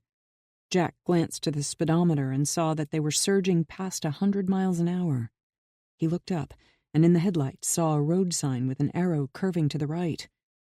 Angela backed off the gas as she approached the curve, enough to allow the car to inch up beside them in the oncoming lane. Just as she did, she suddenly slammed on the brakes. As the car shot past, she cut the wheel to the left and caught the rear right quarter of the Toyota with her bumper. At that speed, they had no chance to regain control as momentum turned their car. It slid sideways into a sharp right-handed curve around the side of the mountain. In a high-speed sideways slide, the Toyota flew off the road as Angela shot past them. The out-of-control sideways Toyota hit a small ditch and flipped. It barrel-rolled down the embankment at tremendous speed, throwing chrome moldings, glass, and dirt flying everywhere. Angela braked hard to a stop, then backed up and pulled off to the left side of the road just in time to see the car tumbling down below them abruptly slam roof first into a tree. With a resounding boom, it instantly came to a dead stop. The world suddenly went dead quiet. Steam and wisps of smoke rose from the crumpled remains. Angela, cool as could be, opened her door and calmly got out. "Let's go have a look." She pulled her gun from the holster at the small of her back and started down the embankment. Jack pulled out his knife. In this circumstance, he would rather have had a gun as well. After making their way down a rocky, forested hillside, they came to the site of the wreck. It amazed him that the car had managed to barrel roll over and over down the steep hillside, shearing off a series of saplings without hitting any of the mature trees until it finally encountered a big one just before a drop-off over a sheer cliff. Had it missed the tree, it would have sailed out into thin air and landed far below on a boulder field. As it was, encountering the tree was no salvation. It was lethal. The car had hit roof first and wrapped itself backward around the tree. No one had been thrown from the car as it tumbled down the hillside. Everyone had somehow remained inside until the impact. As Angela, in her cut-offs and suede boots, stood guard with her gun, Jack climbed up on the car to look down through the narrow openings that were all that was left when the roof hit the tree trunk and crushed the windows. The bodies inside were ripped and crumpled into a gory mess. There was no one remotely in one piece. There was nothing alive to be rescued. Angela had efficiently killed them all without having to fire a shot. He doubted that anyone looking at her would realize how deadly this woman truly was. He couldn't begin to imagine what her life had been like up to this point, but he hoped to find out. The sky was just beginning to get a blush of color. It wouldn't be long until dawn. "Let's get back to town," he said. The remainder of the drive back was uneventful. He had a lot of questions, but right then wasn't the time. No one followed, so Angela drove, if not at the speed limit, at what was probably a reasonable speed for her. When they arrived back at his car, parked at Barry's place, the sun wasn't yet up, but the sky was already turning a golden blue. The bar was long closed. A few pieces of what looked like hamburger wrappers danced with each other across the empty lot in the pre-dawn glow. "I have to work tomorrow," she said. "This is going to be a busy Friday night, so the other girls will need me to help out. I need to get home, shower, and get some sleep. You look like you need some sleep, too." He would be able to get the sleep he needed, but it wouldn't be long until the bar opened again. By the time she got home and to bed, she wouldn't have the chance to get much sleep. Jack nodded as he opened his door. "You're right. You did something incredible tonight, Angela. There are a lot of things we need to talk about, but for now, get some rest. I'll let you work and then come by later tonight, close to closing time." 55. When Jack arrived at Barry's place that night, it was still a little while before their 2 a.m. closing time. He knew Angela would be busy helping to keep the bar up and running for Barry, so after everything that had happened the previous night, he had wanted to let her do what she needed to do. The parking lot was still half full, so the bar appeared to be doing well. Now that the people with the bomb had been stopped, he and Angela could take a breather. But Jack still had a lot he needed to talk to her about. He really needed to learn more about her ability to have visions from killers. That was well beyond anything he had ever seen in anyone else. He didn't really know yet exactly what he was dealing with. To be honest, It chilled him to the bone. Jack had checked in with Devora so she could fill him in with what information she had. She said the incident had been kept well above top secret, which he already knew because the news hadn't said a word about it. If it had been merely top secret, it would have been leaked by now. Apparently, after the recent terrorist attacks that had the whole country up in arms and demanding retaliation, the U.S. government didn't want people to know how vulnerable they were to being nuked.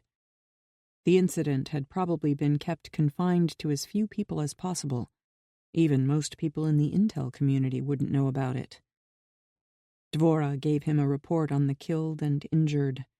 She said the nuclear device itself had been blown several hundred feet, but because the bomb required such a heavy steel case for the initial implosion, it hadn't ruptured. It was secure, and Nest was already going about rendering it safe. The explosives the terrorists had rigged were massive to ensure no one at the site survived. None had. He knew that the few lookouts who had chased them were dead as well. Jack was hoping that Cassiel was among the dead. It would take some time, but the authorities investigating the site should eventually be able to confirm his identity from remains found at the site. Once they knew, the Mossad should be able to find out and then let Jack know. Devora told him that from the chatter, it sounded like they had a terrorist in custody. Jack found that surprising. She said they were keeping the captured terrorist under tight wraps and they weren't saying anything. Jack assumed they must have captured another lookout. After getting a fitful sleep in a motel room where the curtains let in too much light, he had spent the rest of the day and evening in the room doing research over a pizza. He had a lot of information that he had collected over the years about different types of people with the ability to recognize killers. All of those people could do it to a greater or lesser extent, most to a lesser extent. Then there was Kate. She had abilities to know things from looking into the eyes of killers that he had previously reasoned would at some point come about because of evolution. But he couldn't begin to explain Angela's abilities. They went far above and beyond any of his own theories. Some very rare individuals, Kate especially, could get shadowy hints of things from looking at killers or their photos. Angela saw more than shadows. She could name names. As Jack walked across the parking lot, half full of cars, it seemed that a lot of people weren't leaving yet. Everyone was probably staying for last call. He wanted to let Angela do her job, but he was eager to talk to her. The primal woods across the street stood a silent watch.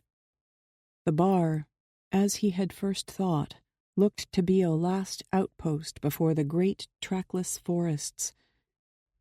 Such things always left him wondering at his place, at mankind's place in the greater cosmos. Sometimes he just wanted to vanish into one of those ancient forests and live out the rest of his life alone and at peace, without having to deal with killers and their prey. A wall of pounding rock music hit him when he opened the door on the dark den. Inside was a totally different world than the quiet, surrounding forest just outside. The people inside were varying degrees of drunk, loud, and seemed to be having a great time. The place was filled with cigarette smoke. Colorful lights played over everyone, making them look almost like they were being sprinkled with pixie dust. Some people danced to the music among the tables. Some women in low-cut tops and short skirts danced on guys' laps. Jack saw the girls who worked in the bar having a last drink with their customers. It was a party atmosphere, but he knew that Angela wouldn't be taking part in the drinking. One of the things he had learned about her was that, like most people with the ability to spot killers, she had an aversion to mind-altering substances of any type. As Jack made his way across the room, among animated people hanging all over each other, drinking, talking, laughing, and dancing, Nate spotted him and rushed over to take him by the arm and drag him around the side of the bar, and then to a doorway into a back room, where it was a little quieter, but not much. "Where's Angela?" "Please," Nate said, sounding rather desperate. Come back here where we can talk." Nate dragged him into the back stockroom, where it wasn't quite so noisy. "Where's Angela?" Jack asked again. "They took her," Nate said, still gripping Jack's arm. "Those fucking bastards came and—" "Wait a minute," Jack said, holding up a hand. "Slow down. Tell me what happened." "I wanted to call you. I tried, but I didn't know how to reach you. I called every motel in Milford Falls, and no one had a Jack Raines registered there." Jack didn't use his real name at motels. He had fake IDs he always used so that people couldn't find him. "All right, I'm here now. What happened?" Jack's level of alarm was growing by the second, but he tried not to let it show. "Where's Angela?" Nate pressed his fingertips to each side of his head as he took a calming breath. "When we opened early today in the late morning, I had just arrived and was waiting because I don't have a key. Angela showed up about that time to open the place. None of the other girls had arrived yet. As she was unlocking the door, all hell broke loose. Men in black tactical gear from head to foot, with only their eyes showing, pointed machine guns at Angela. They shoved me to the side. They were all screaming orders at once. It was insane." Jack leaned in, his jaw hanging open. "What?" "Yeah, there were dozens of them. They rushed in and slammed her up against the wall. Like 15 guys all had their hands on her, pressing her up against the wall so she couldn't move. Everyone was pointing guns at her. I was yelling and screaming at them to leave her alone and not to hurt her. Then, as they were holding her against the wall, a whole bunch of black SUVs came roaring into the parking lot, completely surrounding us. About half a dozen of these guys in black with machine guns dragged me back and frisked me. They told me to keep my fucking mouth shut." "What about Angela?" Jack asked. "They had her pressed flat against the wall. A few guys searched her while some others were putting handcuffs and leg irons on her. They took a gun out of a holster in her waistband and back. Another guy pulled a knife out of her right boot." "What was she doing? Did she say anything? I hope to God she didn't resist." "No, she didn't try to fight them. She looked like a rag doll in their hands. I felt terrible for not helping her, but I had half a dozen guns in my face. These fuckers weren't fooling around. They told me that if I didn't stay back and keep my mouth shut, they would shoot me. I don't think they were bluffing." "They weren't," Jack told him. Then 4 or 5 of them picked Angela up, picked her right up off the ground like a rolled-up carpet, and carried her to the back of one of those big black SUVs. Just before they got her there and stuffed her inside, she turned her head back and yelled for me to keep the bar open. I knew what she meant. Lots of the girls need the work, and Barry is going to need to make a living, if he lives. But at that moment, that was the last thing in the world I cared about. I was afraid for Angela. I have no idea who these men were. They didn't have any markings, and I sure as hell wasn't about to ask to see their ID. As soon as she said that, they stuffed a gag in her mouth as they were putting her in the SUV. Then, the whole lot of them piled into their vehicles and blew out of here." Jack stared off in fury. "Damn. Do you know who they were? Or what they wanted with Angela? Did it have something to do with that big explosion I heard about over in the old industrial area? I heard they have the entire area closed off and there are troops all over the place. They said a military plane had crashed. Do you know why they came in here and took her like that? I mean, putting her in handcuffs and leg irons and all? These weren't police. I've seen SWAT. This wasn't SWAT. This was something else. Some kind of armed forces people. I don't know what's going on, Nate." Jack really didn't. His mind was racing, trying to think what to do. "We've got to help her!" Nate sounded desperate. "What time did this happen?" Nate threw up his hands. "I don't know. Right before we opened. Just before noon. Something like that." "That means they've had her for over 14 hours. I didn't know what to do. The other girls started arriving and customers were showing up, so I let the girls open the place up. I told them what had happened to Angela. Well, I only told them that she had been arrested and that Angela told me to open the bar." Jack's mind was racing, trying to decide on what to do next. "Is there a federal building in Milford Falls?" "Yeah, sure. Nate said. A small one. It has Social Security Administration offices there, things like that. Jack didn't know why in the world they would have taken Angela prisoner, but since it had to be about the bomb, it would be some kind of high-level federal force. That kind would probably want to question her on the spot before any more time elapsed or anyone else horned in on what they had claimed as their territory. Those kinds of men wouldn't want to wait until they got her back to Washington.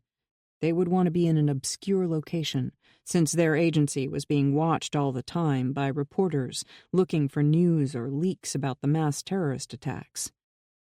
Where's this federal building? Nate gave him directions. Jack raced out to his car and took off. If they did take her to the federal building for the initial questioning, they might still be there. 56. Jack parked almost a block away in a spot at the end of a side street where he would be able to keep an eye on the small local federal building. There were a half-dozen black SUVs parked on the street. Since there was underground parking, there were likely more he didn't see. They all had government tags, but no agency identification. He hoped those vehicles meant that Angela was still in there.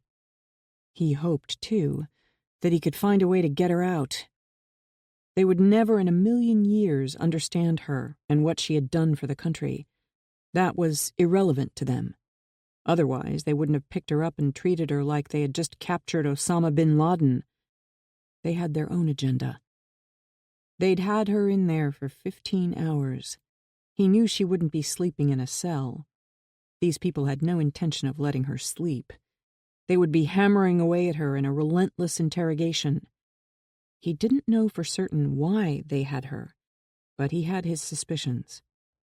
If they got her back to Washington, she would vanish in a maze of bureaucratic organizations and secret locations. She would be at the mercy of elements of intel agencies and a Justice Department that were above the law or accountability. Because he had worked with some of those people, he knew that this was his best chance to intercede before they took her to Washington. There weren't many cars parked on the street at the late hour. That made Jack uncomfortable, because he stood out like a sore thumb. He knew that if he was going to accomplish anything, he was going to have to come out of the shadows. He had stayed off the grid for years. Now, if he was going to help Angela, he had no choice but to surface. Jack checked his watch.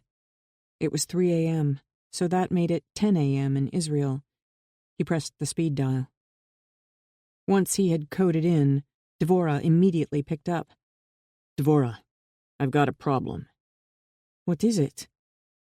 Federal agents snatched Angela. I don't know who or why. I can at least help with the why, Dvorah said. We've been monitoring some of the deep chatter. We believe they think she was involved with the terrorists. What? That's bullshit. She's the one who stopped them. What do you want me to do? Jack's grip on the steering wheel tightened. I'm going to have to contact some people who think I'm dead. They may decide to make sure I stay dead this time. I need you to initiate our fail-safe protocol should anything happen to me. Are you sure it's that serious? I have at least a half-dozen snipers on rooftops zeroed in on me as we speak. Dvorah paused for a moment.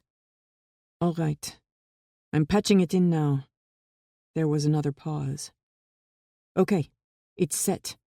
If you fail to check in every 24 hours, the packet will be released to all the places listed. Let's hope it doesn't come to that. When do you want the clock to start ticking? Jack checked his watch again. I don't know if I'm going to be able to get the person I need to speak with to answer his phone in the middle of the night.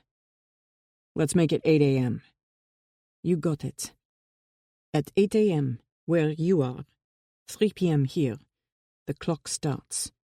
You will need to call in by 8 a.m. every day until you abort, or the packet will automatically go out. Understood. Thank you, Dvorah. She paused a moment. "Is this subject worth the risk, Jack?" I couldn't even begin to explain to you how important she is, except to say that because of her alone, New York City won't vanish under a mushroom cloud. Devora let out a low whistle. Wow. Okay, Jack, we have your back. Do what you need to do to get her out of there. When she hung up, Jack dialed another number. There was no answer. He hadn't expected there would be. He dialed the number every 15 minutes throughout the night. It was 7:30 in the morning before a man answered. "This had better be important." He sounded more than a little grumpy. "It is, Angus," Jack said. "Who is this?" "Jack Rains." There was a long pause. "Jack Rains is dead." "I regret to inform you I'm still alive and kicking." "How the hell do I know this is really Jack Rains?" "Because I called you on this number." "That doesn't prove anything. You could have stolen it or taken it off a dead man. A dead Jack Rains." "You mean like you took that dead man's little black book in Cincinnati?" "I was there, remember? I watched you take it out of his breast pocket after your man, Sam, if memory serves, garroted the guy." "Jack. Good God. It really is you?" "Afraid so, Angus." "We thought you were dead. Everyone thought you were dead." "I know. I wanted to be dead. Now, I need to be alive." "What's this about?" "This is about something I need you to do." "Well, I'm not sure I would still be able to." "Or else, among other things, I expose your agency's existence and where it is in the black budget." "That could get you killed." "Maybe. I need something, and you are going to help me." "I don't think I can, Jack.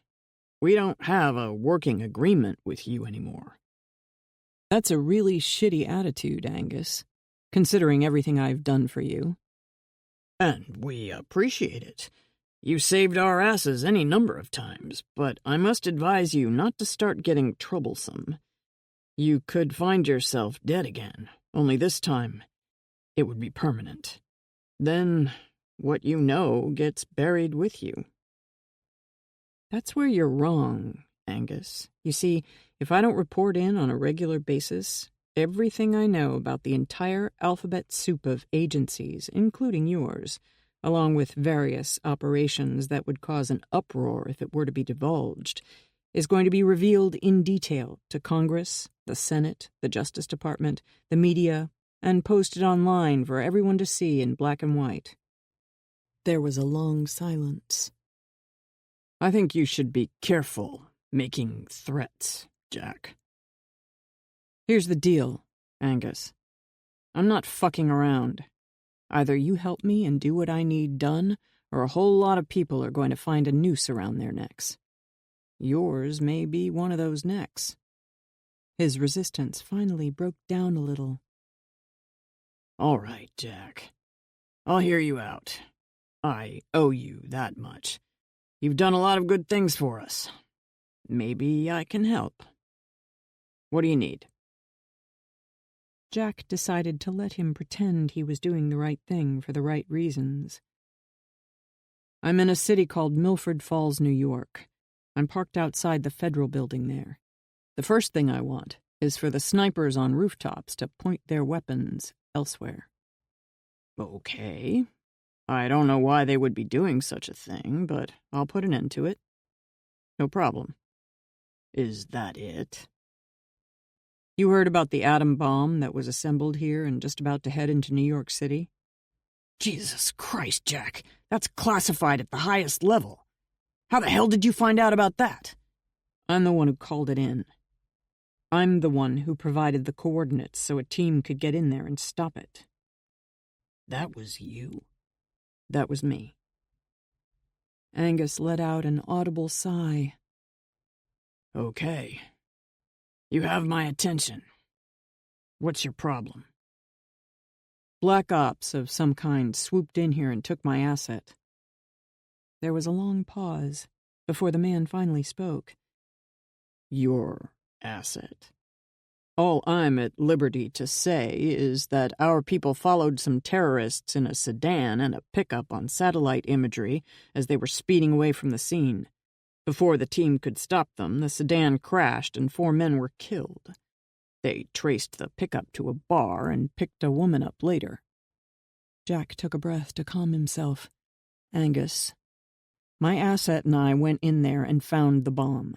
I provided the coordinates. As we were getting out of there, 4 terrorist lookouts chased us. That's why we were going fast. They crashed. We didn't. The car crashed. She didn't. That doesn't prove she isn't one of the terrorists. There's a cistern out there. You will find the bodies of 2 men down inside. One has a piece of rebar through his skull. The other one is missing his left eye. My asset did that to them to find out where the bomb was. She is the one who got that information and saved your ass, along with the lives of hundreds of thousands of people. We don't approve of torture. Ah, okay, thanks for letting me know. The next time, I'll just let the nuke go off. Is that the way you want it, Angus? Look, Jack, this is a messy situation. Politicians are involved now. I don't see it as messy at all. My asset stopped a nuclear attack. She is on our side. I want her back. What's messy about that? Angus let out a deep breath into the receiver. Can I be completely honest with you? I wish you would. Those terrorist attacks all over the country have everyone screaming for blood. The Russian hack has us on the brink of war. It wasn't a Russian hack. It was the terrorists making everyone think it was the Russians as a diversion. Are all your people stupid enough to fall for that remote server trick? Do I need to explain to you how it works? No, of course not. But that's what was leaked to the press. Perception is reality. It doesn't matter if it's true or not. Everyone wants blood. The government has to be seen as delivering it. With such fragmented attacks involving so many groups, no one knows where to strike back. So the Russians have become the target of everyone's anger. We have our nukes on alert. What the hell does that have to do with you people snatching my asset?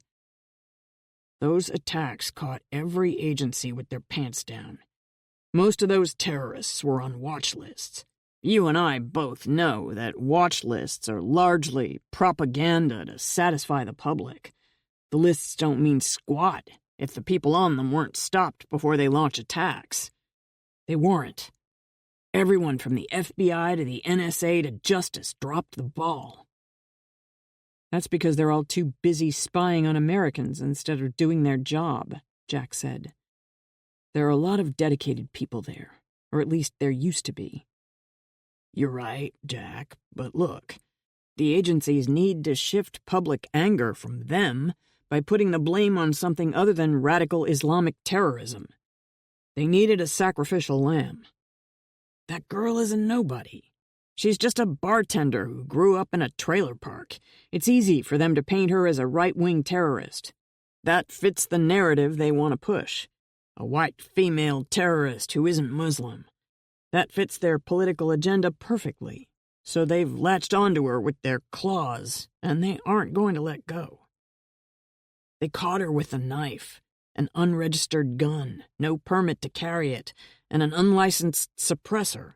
That's a federal offense in and of itself. That fits the picture they intend to paint. Once they get a confession out of her, that will redirect everyone's anger to her, rather than Islam. If they hang her as a traitor and terrorist, that will cement public opinion that it's right-wing terrorism and not Islamic radicalism that's to blame. That's what they want to push to the public. You know as well as I do, Jack, that sometimes sacrifices have to be made to keep the public happy. She's the sacrifice. You need to let it go. The public perception is more important. Jack was so angry he could hardly speak. So you want to fry the very person who saved the country from a nuclear attack? Are you fucking kidding me? Calm down, Jack. It's necessary for the good of— That girl is my asset, Jack said in a menacing voice. Not yours. Mine. What would your life be like right now had the nuke gone off in New York City? Well, I'm done fucking around here, Angus. Here is what you're going to do. You're going to get the people who have her to release her. I don't give a fuck which agency has her. You are going to get them to let her go. At the same time, you are going to bless her so that she is never touched again. Do you hear me? You expect her to be blessed? I don't know that I can. You can, and you will. You're also going to have the feds issue her a license to carry any goddamn weapon she wants to. Got that? She uses those weapons to fight for us. All I can do, Jack, is see if— I don't think you understand, Angus. I'm not asking. I'm telling. Your ass and the asses of a lot of people above your pay grade are on the line right here, right now, and my finger is on the trigger. There are a lot of brave, unsung heroes working in those agencies. You used to be one of them. But there are also a lot of fucking assholes shifting the priorities of those intel agencies to their political schemes. Those rotten apples don't give a goddamn about the country. They only care about political ends. If I pull the trigger, a lot of those agencies are going to come crashing down, including yours. Maybe it's time that happens. All right, Jack. Calm down. Calm down. There is no reason to get crazy. I'll see what I can do. You're not going to see what you can do, Angus. You're going to fucking do it. Period. I'm not playing games here. I want Angela Constantine released. I want her name cleared. I want her blessed. I want her licensed to carry anything, including a goddamn rocket launcher if she wants one, so that no one can pull this crap again. And I want everyone, to leave her the hell alone from now on. Make one misstep here, Angus, and it's all over for you and a lot of other people. Is that clear? Yes. All right. That's clear. Let me go and get to work on this. But Jack, my people aren't the ones who have her. I'm not running this show.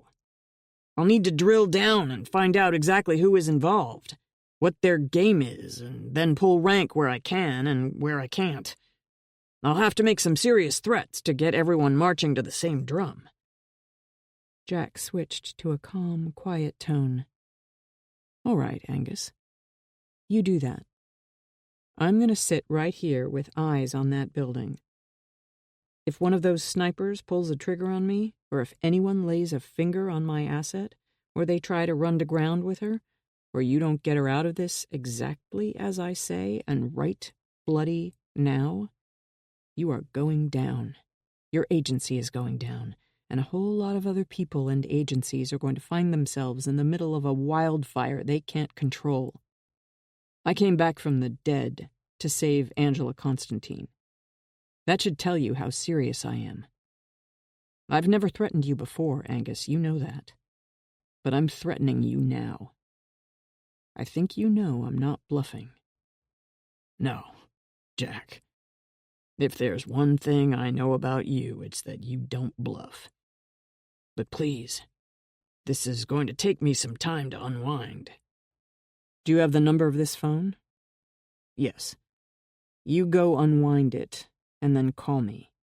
I'm not going anywhere until this is resolved. And Angus, the longer I sit here, the itchier my trigger finger is going to get. He hung up, without waiting for a response. As Jack sat in his car, watching the federal building, he fumed as he thought about what they were putting Angela through. It was Saturday, so no one went into the federal building, but there were other businesses open. All day long, people came and went. The snipers on top of the federal building had vanished shortly after Jack's call with Angus ended. But still, Angela didn't come out. He knew how terrifying those people could be in an interrogation. He had to smile to himself. He guessed they couldn't hold a candle to how terrifying Angela was at running an interrogation. Angus called every few hours to assure Jack that he was working on it.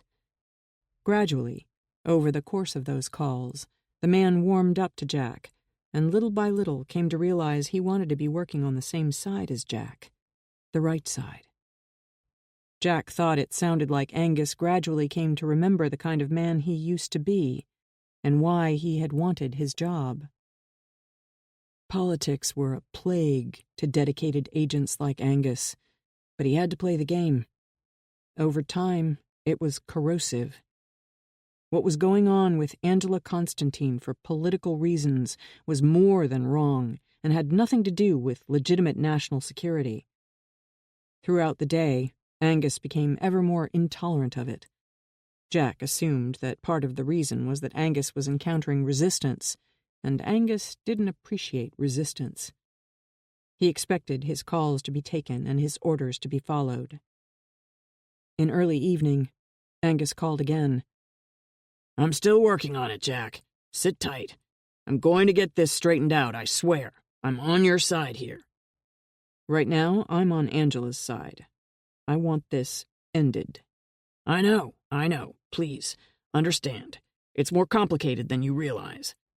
I'm dealing with a lot of hotheads who think that executing her as a traitor will make their careers. They're still interrogating her. They want a quick conviction and execution. She's innocent. What could they possibly get out of her? Honestly, they're pushing her to sign a confession. So far, they haven't let her rest or have any water. So far, though, they've only gotten 3 words out of her. What 3 words? The only thing she's said to them, the only thing, is "go fuck yourself." That is one tough girl. Jack had to smile. I know. Get her out of there, Angus. I'll call back as soon as I've cracked this nut and gotten everyone down on the carpet at my feet.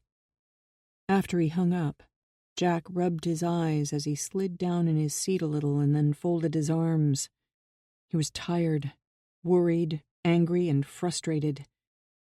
He knew that he had to rely on Angus's sense of self-preservation. Sometime in the late evening, Dvora called.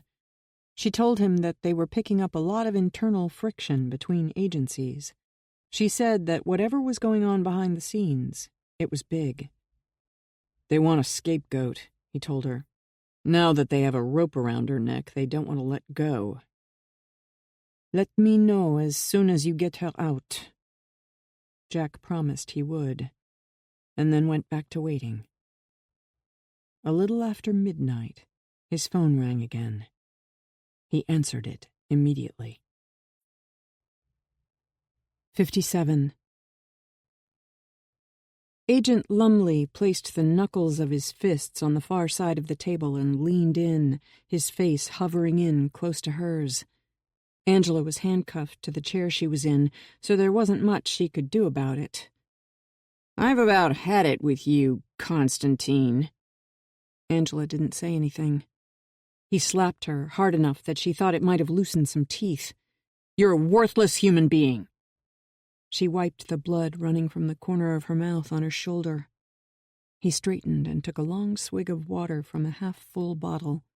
He slammed the bottle down on the table in front of her. "Thirsty?" Angela stared off at nothing. She didn't answer. With her wrists handcuffed behind her back, she wouldn't have been able to take the water bottle even if he had allowed it. She was so thirsty that was about all she could think about. Her tongue felt like it was turning to paste. She tried not to think about it. When she'd been in the hospital, they hadn't let her drink anything for a time. They had given her ice chips. She would love to have some ice chips. She was dead tired, but her anger, at a continual, slow simmer, kept her awake. That, and the way they yelled at her non-stop, asking, demanding that she admit her part in the terror group. The agents had waved a confession in front of her face countless times, promising her that if she would sign it, then she could have all the water she wanted, and they would let her lie down on a bed and get some sleep. Angela didn't believe there was any bed to sleep on. She'd often been in the federal building delivering and picking up courier packages for lawyers. She had been in most of the rooms, or at least walked by them and seen inside. These men were holding her down in the basement. She'd never been in the basement before. It looked like nothing more than a utility room of some sort. The walls and concrete floor were painted gray. Folding chairs and tables were stacked against the wall behind her. The lighting was 2 humming fluorescent fixtures. They had opened one of those tables and sat her down on one side of it. They handcuffed her arms behind her back and her legs to the chair. Agents Goddard, Holgado, and Lumley usually faced her from the other side of the long table. Sometimes, though, one of them would circle around behind her and grab her by her hair to tip her face up to look at the one yelling at her nonstop. They all had long since shed their coats and ties and opened the collars of their white shirts. They all had sidearms, but no badges on their belts. They had never said what agency they were with, and she never asked, because, as far as Angela was concerned, they were all basically the same people. She had always known it was best to avoid any kind of authority, like the police, but she had no way to avoid these men. Angela had, at one point, figured them out, and figured out what they were doing. They had come in here first in response to the bomb she and Jack had found. Since they were here first, they wanted to be the ones to break her and then take her back, like a pig tied to a pole. They wanted to be the heroes bringing her in. If they took her back to Washington before they got what they wanted out of her, then someone else would snatch her away and get to be the hero. Someone else would have a chance to get the credit for getting her to confess to being a terrorist. She knew from the outset that it was pointless to answer their questions or talk to them. This whole thing was absurd. These men didn't care about the truth. They only cared about getting a confession out of her so they could play the hero and advance their own stock within their agency. Angela was, for the most part, no longer listening to them. They had nothing important or truthful to say. She had dealt with abusive men before who only wanted what they wanted from a woman who was weaker than they were. She did what she had learned to do when she was little. She let her mind go to another place. Her body was there in that basement room while the 3 men questioned her, accused her, yelled at her, threatened her, smacked her. It didn't matter. She was gone. She might as well have been on the moon. Every once in a while, one of them, or occasionally 2 of them, would leave the room to take a phone call. She could hear their voices out in the stairwell, but she couldn't tell what they were saying. Agent Lumley returned to the other side of the table and slammed the confession down in front of her again. "What do you say, Constantine? If you sign this confession, you can have a nice drink of water and finally get some rest. Most of all, you'll be doing the right thing for a change." Angela came back from that faraway place to look up at him. "Go fuck yourself." He straightened, his jaw clenching. "How many people would have died, Constantine?" Agent Goddard asked for about the 1,000th time. She wanted to say that she was the one who had prevented those deaths, but she didn't. They didn't want to hear it. They had their own plan. That plan was to get her to confess to being a terrorist so they could be heroes. "You should be thankful we stopped you when we did," Agent Goddard said. "You would have been a murderer. What does that say about you? You should be grateful we stopped you from becoming that kind of person." "If you sign the confession," Agent Holgado said, somewhat more gently, "it's kind of like going to confession at the church and confessing your sins to the priest, who then asks God to absolve you of those sins. It cleanses your soul. That's what we're doing here. We're like priests, helping you to cleanse your soul. Are you Catholic, Constantine? Your name is Italian, so I think maybe you are, so you know what we're talking about. You know we're only trying to help you. Confessing your sins is your only way to salvation." Angela was already back in her distant place. These men were nothing but meaningless voices mumbling in the distance. Agent Lumley's phone rang. He pulled it off the clip on his belt and glanced at the caller ID. "I gotta take this," he told the other two. He went out of the room, but had been gone for only a short time when he stuck his head back in the door. "Both of you, get out here." Angela was suddenly alone, for the first time since they'd thrown her in the back of that black SUV. It was the first time that at least one of them wasn't in the room hammering away at her. Sometimes one or two of them left for quite a while. She figured that they had gone out to snatch a little sleep while one of the others took a shift working on her, keeping her awake. But they never left her completely alone. They were gone for so long that Angela's eyes closed and she nodded off. Because they had her handcuffed to the chair, she couldn't fall, so when her eyes closed, her head sagged forward as she dozed off. She didn't know how long she had been asleep when they came back in, but it seemed like it was at least a couple of hours. Not nearly as much sleep as she needed, but welcomed nonetheless. When Agent Holgado unlocked her handcuffs and leg irons, she didn't know what was going on. She wouldn't put it past them to beat her to death down in that basement and say she tried to escape. Agent Lumley put a full bottle of water down in front of her. Angela rubbed her wrists as she looked up at him. She suspected the water was a trick, or, more likely, drugged. He opened it and gulped down nearly half of it, then set it down in front of her again. "There. It's not poisoned. Go ahead and have a drink." His voice sounded different. He sounded defeated. The other two looked rather sheepish as well. Angela didn't trust any of them, and she was not about to take the water no matter how thirsty she was. "Some new information has come to light." Agent Goddard ran his hand back over his buzz-cut hair. "We've just learned that you had absolutely nothing to do with those terrorists. This was all a big mistake due to an abundance of caution."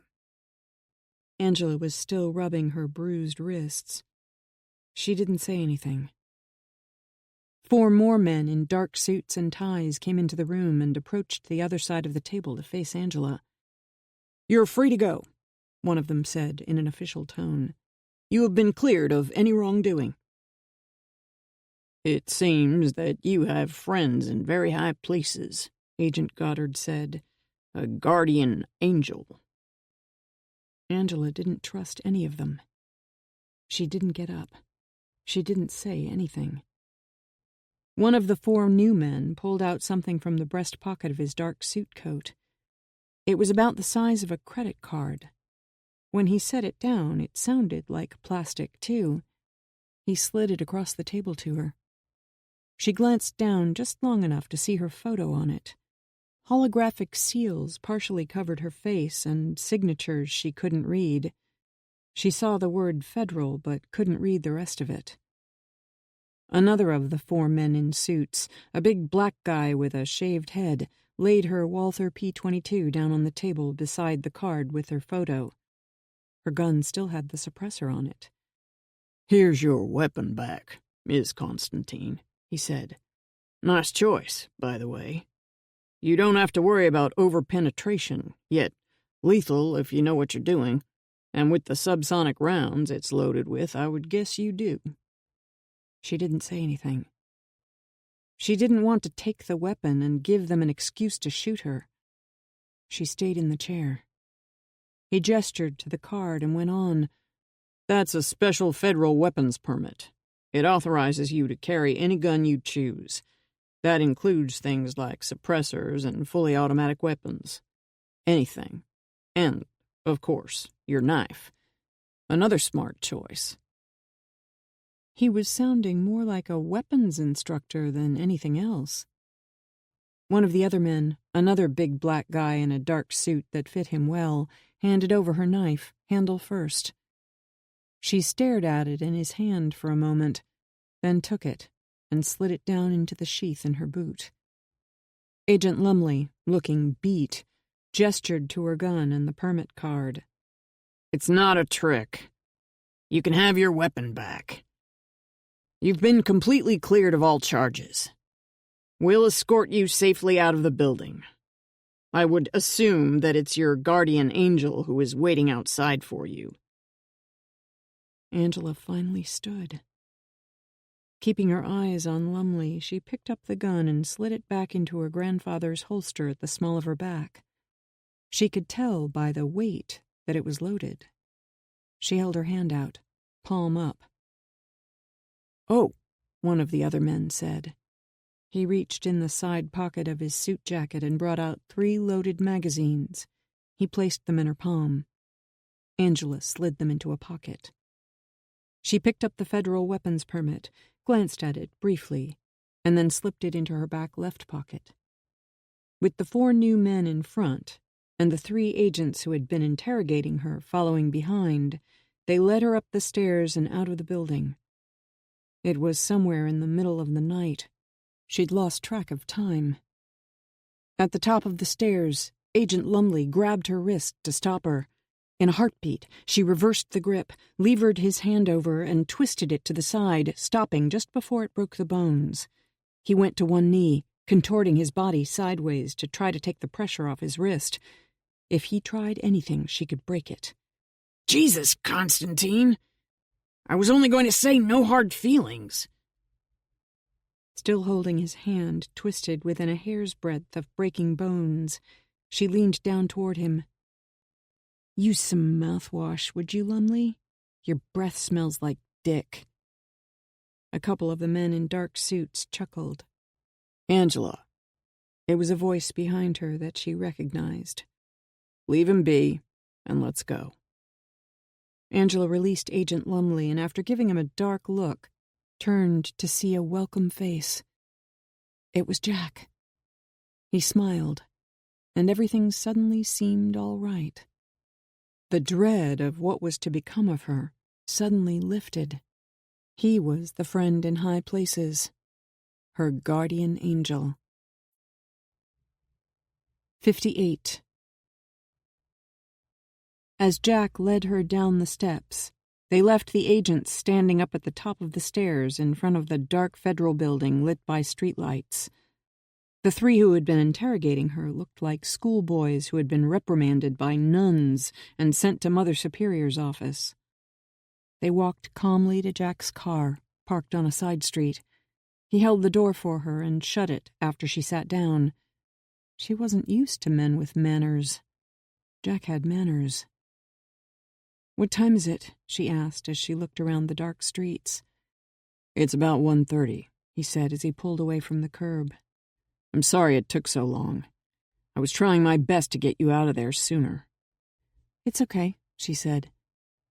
"I'm used to getting slapped around by guys." "I'm glad they didn't do worse.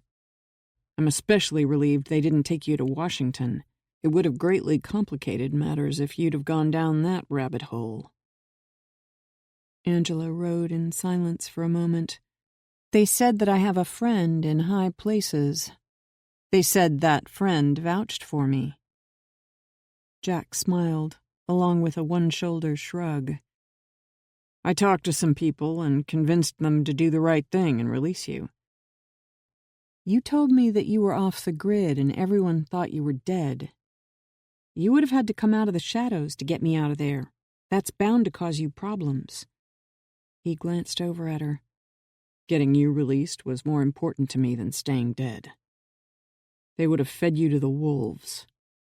I'm guessing they wanted you to sign a confession?" "Yeah, they did. I could tell they thought this would make them big shots, but I wouldn't do it." "In the end, they would have simply signed your name, and in short order you would have been tried, convicted, and executed. They would have given a big press announcement that they had captured the right-wing terrorist mastermind behind the recent attacks. The case would be sealed a few tiers above top secret. No one would know the truth. They would not have mentioned a word about any atomic bomb. With you dead and buried and that confession sealed, no one would ever see it or dispute it. That would have been the end of the story, the end of Angela Constantine. Except those assholes who got my confession would end up heroes." He smiled again. "That's the game they were playing. None of the intel agencies knew squat about the nuke until we told them about it. So, to redeem themselves, they needed a scapegoat. Angela frowned over at Jack as he drove through the dark, deserted streets. What did you have to do to get me away from them? I vouched for you. Let them know you were the one who actually stopped the terrorists. Angela looked out at the dark, empty streets. I think you must have done something more than that. Hey, let me see the card they gave you, he said, changing the subject. Angela pulled it out of her back pocket and handed it over. What exactly is this, anyway? He looked at it a moment and then handed it back. It's a very special federal permit. Think of it as a 007 kind of thing. It means you can legally carry any weapon you want. Your suppressor is now legal. You can carry a machine gun if you want. With that permit, you could get on an airplane with a gun. Wow, she said in a whisper as she studied the card. Keep the phone number on the back in a safe place. Commit the number of the card on the front to memory. If you ever lose the card, you can call, give them that number, and get a replacement. It's good for life, too. Did they also tell you that you've been blessed? Angela scrunched up her nose. Blessed? No, they didn't mention that. What does that mean? It means you've been vetted and given clearance at the highest levels. If there is ever an investigation of something, you will be left out of it. You're already blessed. It will keep anyone from going after you again. She looked at his face, lit by the instrument panel. Why would you do all this for me, Jack? Because you're a very special person, Angela. You can recognize killers, and you stopped an atomic bomb from going off in America. My ability is to see in people's eyes that they can recognize killers. That's what I do. That's all I can do. But you are a whole order of magnitude more than any other person I've found with that ability. I know, because I've worked with people like that for a very long time. Like I say, you're a very special person, Angela. She looked down at her hands in her lap for a long moment. Not so special. I was born broken. He frowned over at her. What are you talking about? My mother used all kinds of drugs when she was pregnant with me. Whoever my father was would have been a drug addict as well. All those drugs in her system when she was pregnant with me messed me up. I'm not like normal people. I'm a freak. Jack was silent, thinking about it as they drove through the city toward the bar. Finally, he said, I don't know if that's true, Angela. Your natural genetic ability may simply be more advanced than it is in other people. Like people who are born smarter, with a higher IQ than anyone else. You may be the first of a better kind of human, better than those of us who can't do what you can. You're special, Angela. Don't you ever forget that. And don't you ever doubt it. You're not a freak. The world needs you. You mean you want to use me for what you do, like you do in Israel? Use me like the other people you find who can recognize killers? None of them ever knew what killers had done or what they were thinking. Only you, Angela, can see into their minds. That's incredibly special.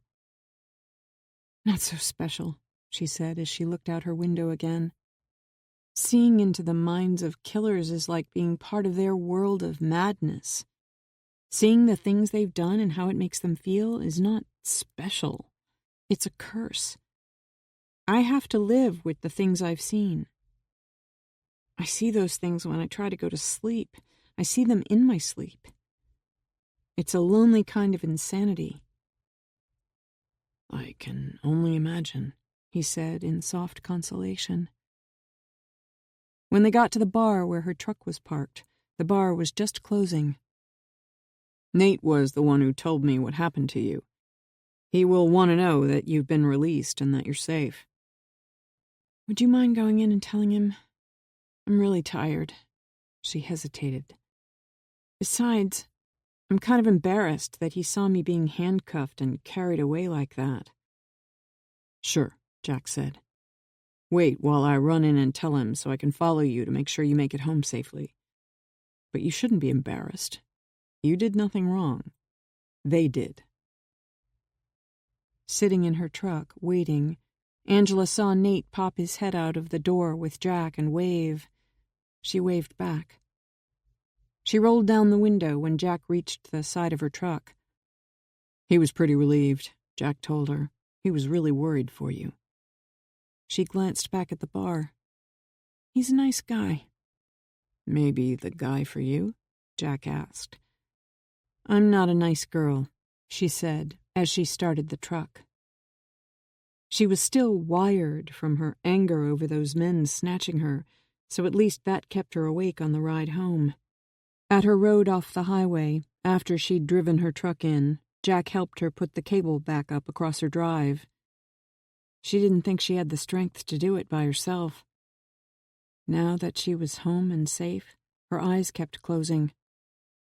Your second wind is running out, he told her. Get some rest. What's this?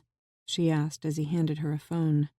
It's a disposable phone no agency knows about, so they won't be listening in on it. It has my number programmed in. Just hit the first speed dial if you need me. Angela nodded. I'll call you tomorrow. Have a good sleep, Angela. We'll talk then. He waited until he saw her truck go up the road through a meadow and then vanish into the trees. Twin mountains, lit by the moonlight, looked to be welcoming her home. 59. Angela was in the sleep of the dead when her eyes suddenly popped open, and she sat bolt upright in bed. She didn't know why, but her heart was hammering. The room was pitch black. She couldn't have been asleep for more than an hour or two. It was still somewhere in the middle of the night. She had been so tired she hadn't bothered to shower or take off her makeup. She simply took off everything but her panties and fell into bed. She had been asleep before she'd had a chance to savor the feel of being all alone in her own bed in her own house. Even though she was suddenly awake, her brain was still having trouble emerging from a mental fog of sleep deprivation. She couldn't quite figure out what had made her wake up so suddenly. For a fraction of a second, she thought that maybe she was dreaming. But as soon as she'd had the thought, she already knew she wasn't dreaming. Something was wrong. In her dead-tired state, her normal thought process wasn't up to speed, and she just couldn't figure out what was out of place. She carefully put her bare feet on the floor and stood in one fluid, quiet motion. She waited for a second, listening, thinking that maybe it had been a deer coming close to the house. Still in somewhat of a mental haze, she took the 3 silent, familiar steps to the light switch at the right side of the doorway. Wiping her face with her left hand, trying to banish the sleep from her eyes, she turned on the light with her other hand. There was a man standing in the doorway.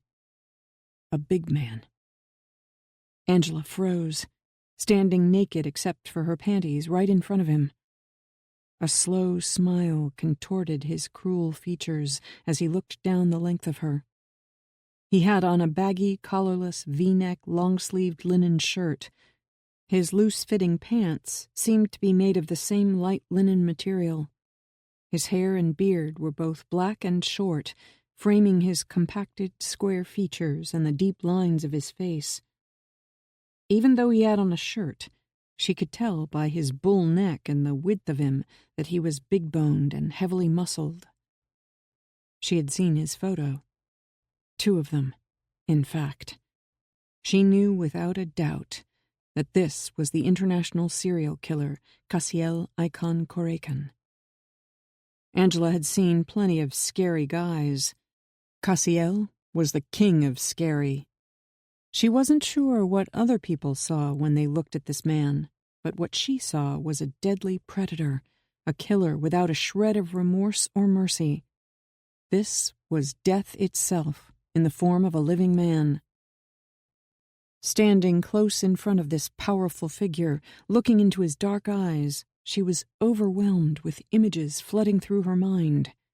Scene after scene of him murdering people flashed past her mind's eye at lightning speed, each one gruesome, each person she saw in the grip of horror under this ruthless monster. And then, those scenes rushing past started to slow. They came to a stop on her grandparents. Angela stood frozen, her eyes wide, as she stared up into this man's eyes, stared into the vision of him with Vito and Gabriella on their knees, facing away from him. Angela saw Cassiel step forward and shoot her grandfather in the back of the head. As simple as that. The man that had meant so much to her was dead. He collapsed into the tall, dusty weeds beside the road. Her grandmother was on her knees beside him. She was weeping silently. Her head was bowed, and her hands were together in prayer. Cassiel put the barrel of his gun to the base of her skull and pulled the trigger. There was a bang and a flash. She fell beside her beloved husband. Cassiel had been in a hurry. For that reason only, he hadn't made their death as grisly as most of the others. He had simply wanted to dispatch family members of people with the vision to recognize killers. It was not mercy. He was in a hurry to go rape a young woman he had tied up in a basement in a nearby town. It was all he could think about. He kept getting an erection every time he thought about her and what he was going to do to her. But first, he wanted to eliminate these two members of the Constantine family. In that instant, Angela's grandparents had ceased to exist. Their light went out of her world. Her whole life had been cast into darkness. Angela could feel tears running down her face. "Dark angel," Cassiel said in a mean, gravelly voice as he read the tattoo across her throat. He reached out and gently took hold of her left nipple between a thumb and finger. He could see in her eyes that she recognized him as a killer. "I knew that those 4 fools wouldn't be able to kill a woman like you. It takes a man like me to do that. And I knew that a woman like you would be living in this remote place your grandparents built." Terror shredded her ability to think. She couldn't make herself move as he stood towering over her, rolling her nipple in his fingers, smiling, imagining all the things he would do with her before he killed her. "I have at last come back for you, my little angel." Angela finally began to form thoughts. She realized that she had to do something or she was going to die a long and agonizing death. Her boots with her knife were on the other side of him, at the foot of the bed, so she abruptly turned to dive for the gun she kept on her nightstand. The gun wasn't there. He must have taken it. He slammed into her from behind. His big arms wrapped her in a bear hug. He lifted her from her feet. As panic brought her fully awake, she remembered Nate's lessons. She knew she had 3 seconds to live. The bear of a man bent her forward, his feet spread as he walked her toward the bed, toward her death. Bent forward, Angela shifted her hips to the left, reached back with her right hand and forcefully grabbed his genitals. She gritted her teeth and abruptly twisted them with every fiber of her strength. He might have been big and strong, but he was no less vulnerable down there. Cassiel let out a surprised cry as he reflexively released the bear hug to break away from the source of sudden pain. As soon as he did, Angela spun around and with a backhanded swing hit him on the side of his bull neck as hard as she could, shocking his carotid artery. It stunned him momentarily. He staggered back, drunkenly, his knees nearly buckling. It gave her just enough time and space to dart past him and out through the bedroom doorway before he fully recovered. She had plenty more guns in the basement, but she kept the basement door locked. But even if she did manage to unlock the door in time, those guns were all new, and none of them were loaded. there was no way to load one of them before he would be on her. She briefly considered running into the kitchen to grab a knife, but if Cassiel had her gun from the nightstand, he would simply shoot her. He was an expert shot. He would undoubtedly shoot to cripple so she couldn't get away. Then he could start in on her with his sick desires. Even if he didn't have a gun, he was experienced at knife fights. Using a knife was his preferred way to murder people, so he was deadly with an edged weapon. So was Angela, but it would be a risky gamble to grab a knife from the kitchen and get into a knife fight with someone that big, powerful, and experienced. If he got the knife away from her, she would be dead, but not quickly. The keys to her truck were back in the bedroom. Even if she had them, she didn't think there would be any way to unlock it, get in, and get it started before Cassiel was able to stop her. Angela rejected all those options in a fraction of a second, and instead bolted out the back door. She snatched a quick look over her shoulder as she leaped down onto the hard ground and saw him coming out of the house right behind her. In the light of the full moon, she could see that he had a knife in his fist. His jaw was clenched in rage. She told herself that at least it wasn't a gun. Angela only had on panties. Her feet were bare. Running outside barefooted was risky. She didn't have a choice. She was committed. 60. Angela knew that her only chance was to somehow even the odds. As she ran, she glanced up at the twin mountains rising up in the moonlight. Before the trail split, she quickly made her choice and raced up the trail to the right, up Grandfather Mountain. She'd climbed that trail so often she could probably do it in the dark. The moonlight certainly helped, but running was different. She had to make split-second decisions as she raced into the night. Being barefoot made each of those split-second decisions potentially fatal. As she plunged into the woods, Cassiel was right behind her. He wasn't quite close enough to grab her, but he was right there if she faltered for even a second. He yelled at her to stop, promising to slice to her throat for a quick end rather than a night of the worst he could do. She knew, from the visions when she had looked into his eyes, what kinds of things he liked to do. That made her run faster.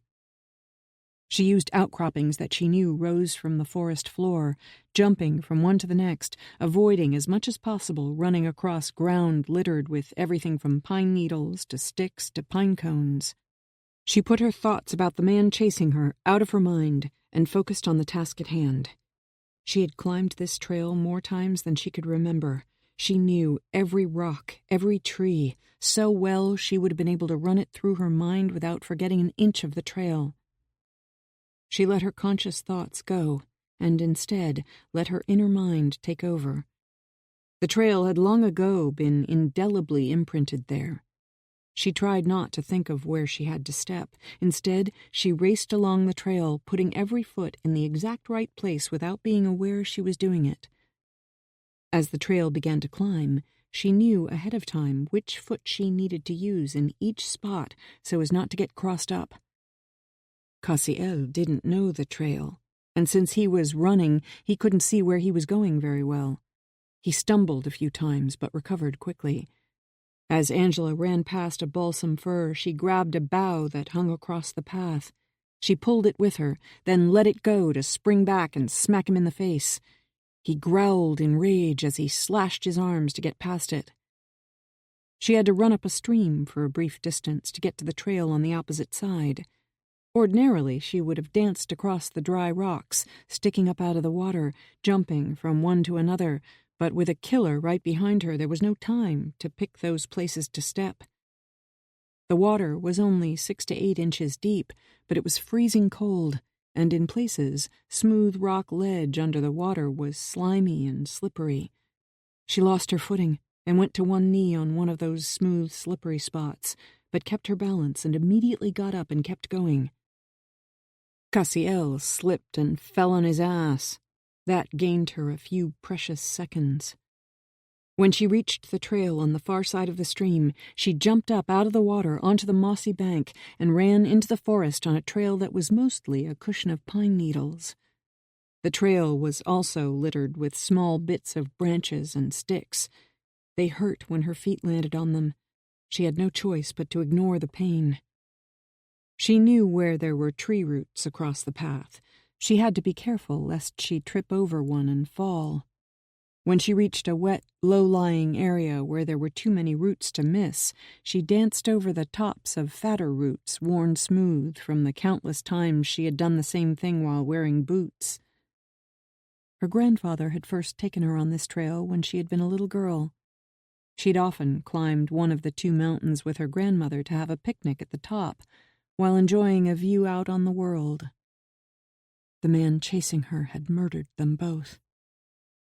In the moonlight, Angela saw familiar landmarks of rock formations and the curving limb of an oak that let her know which way the trail was going to turn before she even got there. That helped her stay ahead of the big man in boots pursuing her. They might as well have been the only two people in the world. There was no one anywhere near enough to hear her call for help.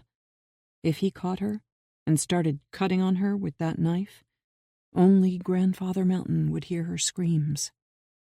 When she reached the maple with a low limb that dipped down and stuck out over the trail, she knew she had to make a sharp left up the trail as it climbed more sharply over rock formations. Her grandfather had been the one who had scouted and built the trail, long before she had even been born. Now, she was using his trail up the mountain to try to escape a killer. She knew that the rock configuration of broken granite close to the left side of the trail meant she was rapidly approaching a fork. The fork to the left continued to the top. The one to the right was a gentler trail that circled both mountains down lower, going past small ponds. She took the one to the left. It was a hard climb. She hoped that her experience could outpace his easier time with boots. Since he was somewhat older, possibly in his late 40s, she was also hoping to get him winded with the climb. If she could lose him, she could go down the back side of the mountain and then take a smaller side trail that led back to the house where she could get a gun. In the dark, he might not be able to follow that trail, although there was a full moon high overhead. Even with the full moon, though, the woods occasionally fell darker in denser areas. Angela scrambled along a narrow ledge, staying close to the wall that rose vertically on her left. To her right, the tops of trees rose from far below. It was a dangerous place to be careless. When she reached the far side of the wall of rock, the trail made a sharp left, following the granite formations. When she rounded the corner, she spotted a length of dead limb. It was a little bigger around than her wrist and maybe 5 feet long. Cassiel was only seconds behind her. Angela knew it might be her only chance. She snatched up the deadwood, turned, and cocked her arm back. As Cassiel rushed around the corner into view, Angela took a mighty swing. He hadn't expected her to be standing right there in front of him. Angela grunted as she put all her power behind the swing. The dead limb caught him square across the face.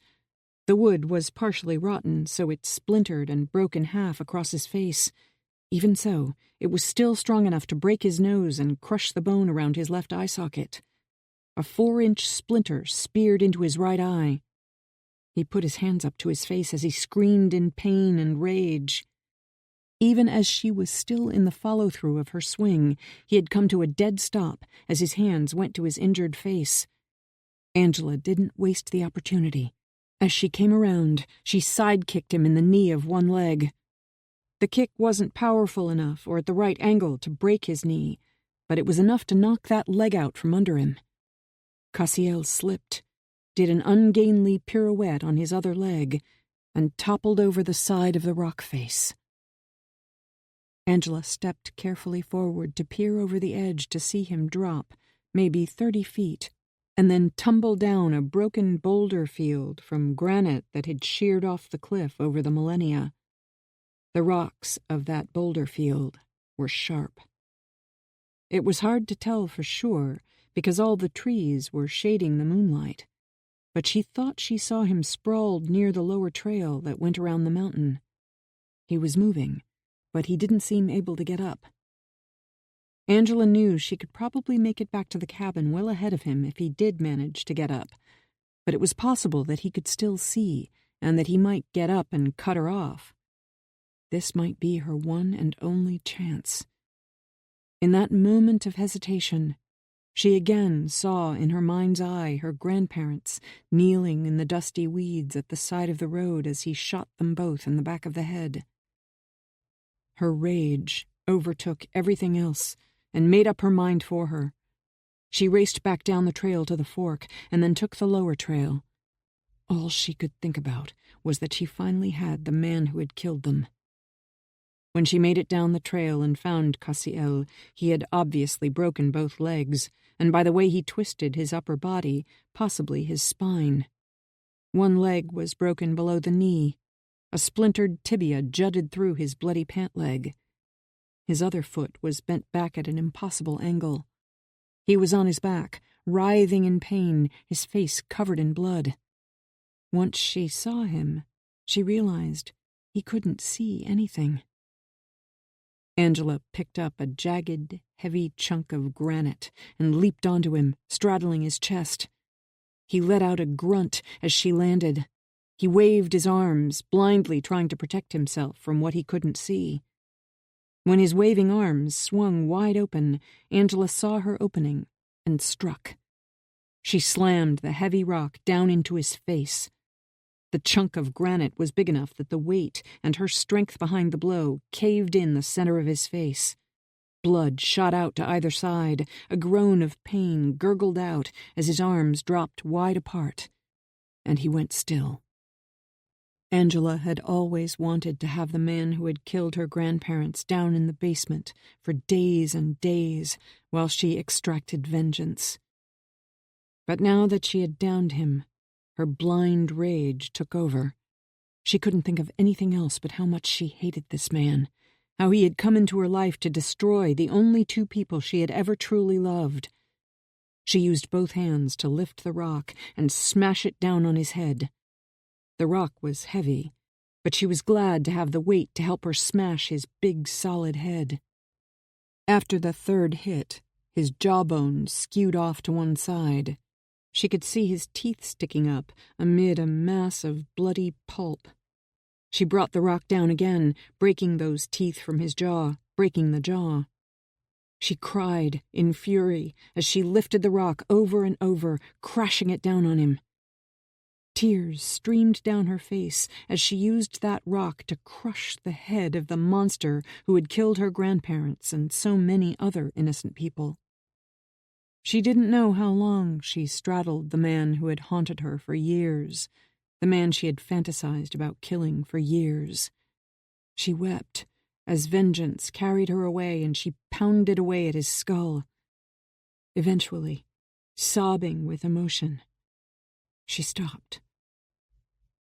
This man, of all men, belonged down the hellhole her grandfather had found and built his cabin over, the cabin that he and Angela's grandmother had left to her, the place they wanted her to have. She stared down at what was left of Cassiel's misshapen head. His face was unrecognizable. The rock had split his skull open. Jagged white bone stuck out through the scalp in places. Through those gaps, she could see his brain. Angela pushed her fingers down into the hot mess to grip the bone. She cried out with the effort of pulling his skull the rest of the way open. The bone made cracking noises as it came apart.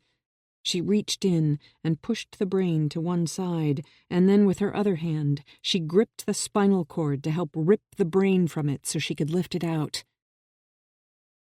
Angela sat there, straddling his still barrel chest, holding up the brain, the nerve center of the monster she had bested.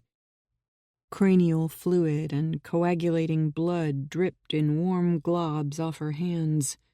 Some of it ran down her arms to hang off her elbows in long strings. As she sat there, holding his brain in her hands, staring at it, an unexpected flow of visions, his visions, raced through that connection with her hands and into her own mind. Angela sat, unblinking, as images flooded through her consciousness. They were unlike the visions she got from looking into a killer's eyes, those visions of savage acts of murder. A person's eyes, she had heard it said, were a window into their soul. That was what it felt like when she looked into their eyes, like looking into their dark souls and seeing the black marks that killing had left on those souls. This was completely different. These were not conscious thoughts of conscious acts. She sat, transfixed at these images. It was unlike anything she had experienced before. In her own mind, she was witnessing a stream of subconscious impressions. She knew she was not seeing visions, but memories. The strongest of those images were the most recent memories. They flooded through her mind, unending, disjointed, unbidden, desperate. They were jammed together, memory on top of memory, image on top of image, sensation on top of sensation. She was seeing the final dying thoughts of a human brain. As it grasped the inevitable and tried to claw back memories, as if gathering them up to try to save itself from the approaching black abyss. She was experiencing a mind dying. She could sense the profound desperation, the wish to live, the anger, the fear. The memories dimmed, held together by connecting threads of thought that started coming apart like wet tissue. The last visions, leaving a stolen car over a mile away and walking through fields and woods to reach her house, coming inside, seeing her asleep by the light of a small flashlight, and finally, the sensation of falling from the cliff, faded away until they were unrecognizable snatches of thoughts. It all finally ended with a dull pulse of white light, and then there was nothing. Everything was gone. Angela knew that she had just been inside a human mind as its thoughts died away, as the spark of life left the cells and synapses, as brain tissue transformed into dead, meaningless matter. She had just felt a soul pass out of existence. She was amazed at how long those threads of thought and memory had persisted after the body was clearly dead. Angela sat there in the moonlight for a long time, the dead brain in her hands, reliving over and over those frantic streams of visions. They were not visions of him killing anyone. These visions were completely different. It was like seeing the world through his eyes, through his thoughts, in little snippets of fading memories of recent events. It left her stunned and wondering at what kind of freak of nature she must be to be able to do such a thing. It was the craziest, creepiest thing she had ever experienced, and it was positively exhilarating. She reveled in having killed this man with her bare hands and of the experience of seeing his last, desperate, dying thoughts, knowing she was the one who had brought them to an end. The monster was dead. She was alive. After sitting on his dead body for a time, savoring the realization that she had carried out her promise to herself to kill the man who had murdered her grandparents, after she had cried for a time in grief, rage, and relief, her chest no longer heaving with the emotion of it, she finally got up. She was drenched in blood, the blood of the man who had killed Vito and Gabriella. She was drenched in victory, in glory. Angela opened her arms, blood dripping from her fingers, as she leaned back to look up at the full moon and howl in triumph. Angela finally hiked back home and got dressed in some old clothes, even though she was still covered in blood. Then she put on the boots her grandfather had bought her that day in the thrift store. They were too tight to wear comfortably, but she could wear them. For this, she could wear them. She retrieved her knife from her boot in the bedroom and collected a bunch of heavy-duty black plastic garbage bags from the kitchen. She picked up a small hatchet her grandfather had used to split kindling. With everything she needed in hand, she went back to the site where Cassiel lay dead. The monster was far too big and heavy for her to carry him back to the hellhole. So Angela worked to cut off his arms and legs by disjointing them at his shoulders and hips with her knife. She used the hatchet to chop through tough sinew. She cut the legs into 2 sections to make them short enough to fit in a plastic bag. She carried the limbs inside black plastic bags back to her house. The arms were surprisingly heavy, but she found she could carry both in one bag.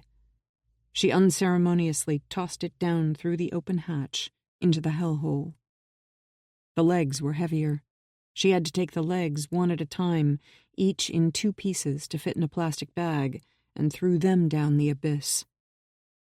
The bags contained the blood and kept it from dripping all over her house until she could throw them down the hellhole. The torso was too heavy to carry, so she gutted it like a deer. Once she had scooped out his intestines and dumped them to the side, she reached in and tore all the organs out of his chest cavity. The guts and organs would be gone within a day, carried away in the stomachs of coyotes and scavenger birds. Bugs would consume any scraps. She cut off what was left of his head and put it in one black plastic bag, then put the torso in another. She found that she could sling the bag with the torso over her shoulder. It wasn't easy, but it was satisfying work carrying it back. The most satisfying part, though, was looking at his crushed face as she stood over the hellhole. The jaw was only attached at one side. Everything was largely unrecognizable, except to her, of course, because she knew what she was looking at. She gripped the remainder of the head by the hair. She held it out over the hellhole for a long, satisfying moment, and then let it drop. The black plastic bag she'd carried it in had a couple of large fragments of the skull and various other unrecognizable gooey bits. She tossed the whole thing down the hole. After she was finished, she threw every stitch of her clothes down the hole. It felt like closure to toss in the beloved boots her grandparents had bought her. It seemed only fitting. She had used them to avenge their murder. They were covered in Cassiel's blood. Once finished, she hosed down the basement and herself, then went upstairs and took a shower. When she had finished, she got dressed, then called Jack. Then she sat down on the living room floor to wait. 61. The cable was still hooked across the driveway up to Angela's house. Jack had helped her put it up only a few hours earlier. Since it was locked on, he simply parked by the side of the road and got out to walk. He didn't know why she had called him. All she'd said was, "Can you come over to my place?" He had only been asleep himself for a few hours. "Now?" he'd asked. She said, "Yes." Something in her voice made the hairs on his arms stand on end. While he didn't know what was going on, he realized that there had to be some kind of trouble. The trouble should be over. They had found the nuke, called in help, and prevented the terrorists from detonating it. Angela had been taken into custody by people wanting to use her for their own political ends, but he had put a stop to that. Everything seemed to be in order. Now, for some reason, it wasn't. The walk up the road to her house crossed a beautiful meadow. Up ahead, lit by the light of the full moon high overhead, he could see twin mountains. He hadn't seen it before, but he knew that Angela's house was somewhere in the woods at the base of those mountains. They weren't enormous mountains like out west. Rather, they were the typical, smaller, rounded mountains of the Northeast. As he left the meadow, he entered a forest of virgin wood. The pine, spruce, and balsams smelled wonderful. He could also see the leaves of maples and an enormous oak gently moving in the light breeze as if welcoming him into an inner sanctum. Those leaves would soon be turning color. He imagined fall would be beautiful in these mountains. Jack found Angela's house, nestled among towering fir trees, right at the base of those twin mountains. It was as idyllic a setting as he could imagine. He stepped up on the porch of the brick home and knocked on the door. Angela called out for him to come in. The living room wasn't big, but it looked cozy and inviting. One light in the hall to the left was on, but the living room was mostly lit by scented candles. Despite the comfortable-looking couch and chairs, Angela was sitting cross-legged in the middle of the floor. She had on shorts and was barefooted. Her nails and makeup were freshly done. Her hair was perfect. Her lipstick looked like she was ready for a night on the town. Jack didn't know what was going on, but she looked to be in an eerie mood.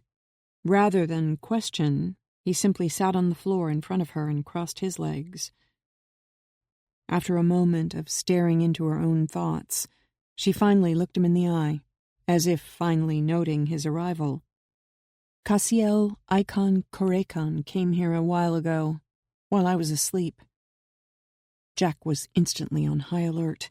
He wanted to pull out a knife, but she didn't act like there was any imminent danger. My God, Angela, what happened? I killed him. Jack blinked at her. You killed him? She nodded. He was standing in my bedroom while I was asleep. He was watching me. I woke up. My gun was gone off the nightstand, so I ran. Ran where? She flicked a hand back over her left shoulder. Up Grandfather Mountain. Jack instinctively glanced in that direction, even though there were no windows to see the mountain. And he followed you? Yes. So I killed him. Are you sure he's dead? I mean, are you positive?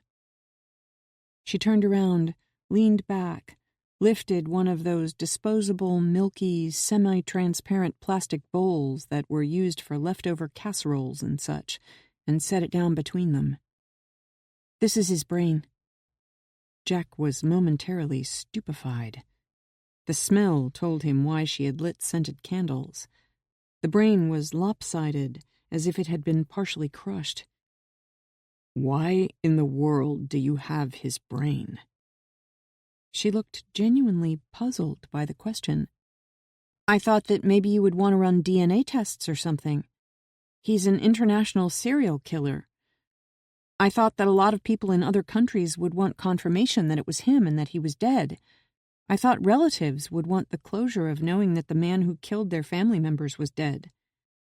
I figured that if I only saved some blood, people could worry that he was still alive, so I saved his brain for you, for proof.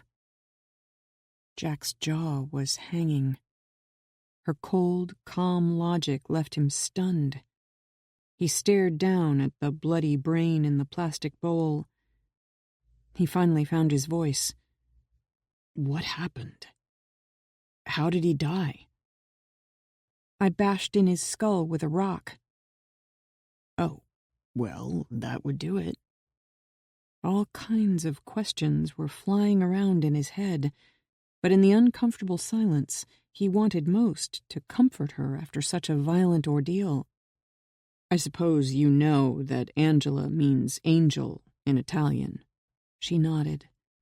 Well, angel means messenger from God, so I guess you were God's messenger with Cassiel. Not exactly. It may mean messenger of God ordinarily, but it means something different in my case. Jack squinted a bit. What does it mean in your case? Wrath of God. He could only stare at her. From everything he knew about her and the things he suspected, he thought that maybe she had it right. If you don't want his brain, she said, I'd be happy to get rid of it. Jack was dying of curiosity as to where the rest of him was, and how she had come to have only his brain, but he could tell that she had not called him to discuss the disposal of bodies. Did something else happen, Angela? She nodded. Something really creepy. Really creepy. He tried to imagine something more creepy than having the man's brain in a plastic bowl, but couldn't, so he asked, like what? Well, you know the way I could tell you all sorts of things about Cassiel when you showed me that photo? Yes. I believe it's because of your genetic makeup. Because of that, you somehow had visions of the things he did. That happens with any killer, she said. You think it's genetic, but I know I'm not normal. I know I'm a freak.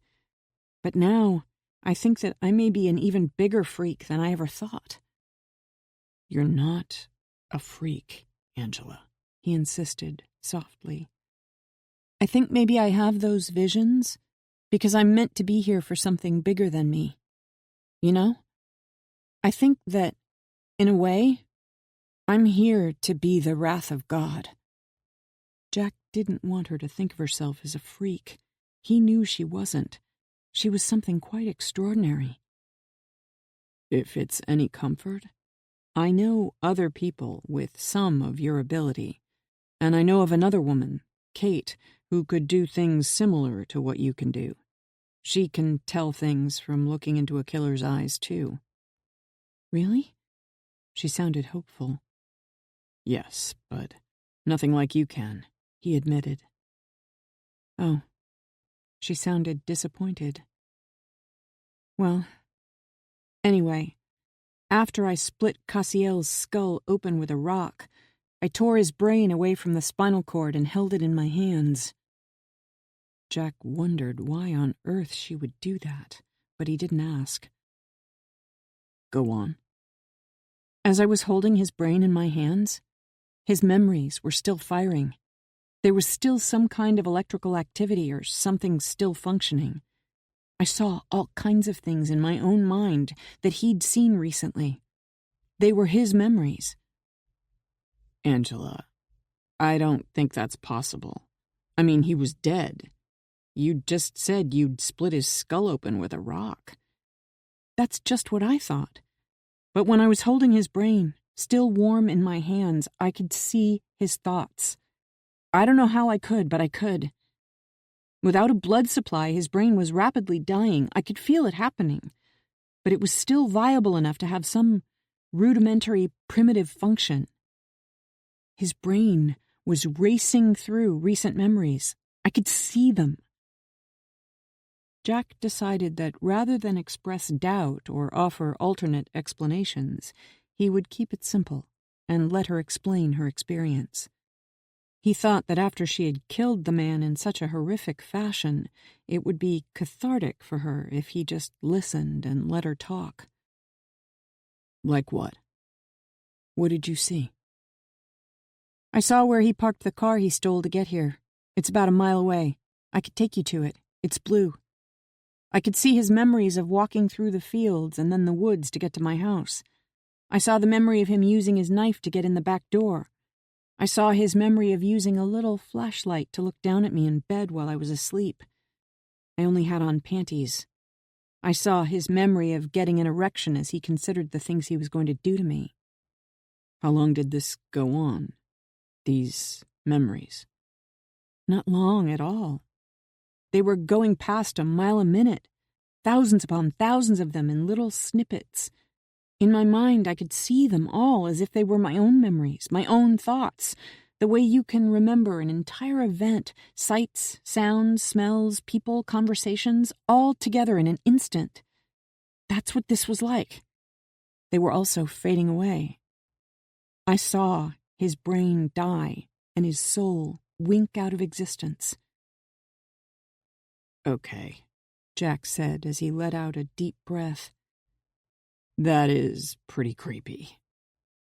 Jack still didn't know if what she described had really happened, or if it was merely her own mind dealing with the disorienting mix of rage, grief, and the enormity of killing a man with her bare hands. He also didn't know why she needed to tell him this at 5 a.m, before the sun was up. Angela, is there something about those memories that was particularly disturbing? Something you needed to tell me? A sudden tear ran down her cheek. She wiped it away. Yes. Later today, this afternoon, a lot of people are going to die. A lot of awful people. What are you talking about? What people? Angela stared down at the brain. That growing nest of people in the powerful and corrupt ruling class. The arrogant people in the ivory towers who think they're better than all the rest of us. Her voice sounded bitter. The people who make the laws to rule over everyone else, to control everyone else, but don't have to follow those laws themselves because they're above the law. I think the world would be better off without them. For a time, I thought about how fitting that would be.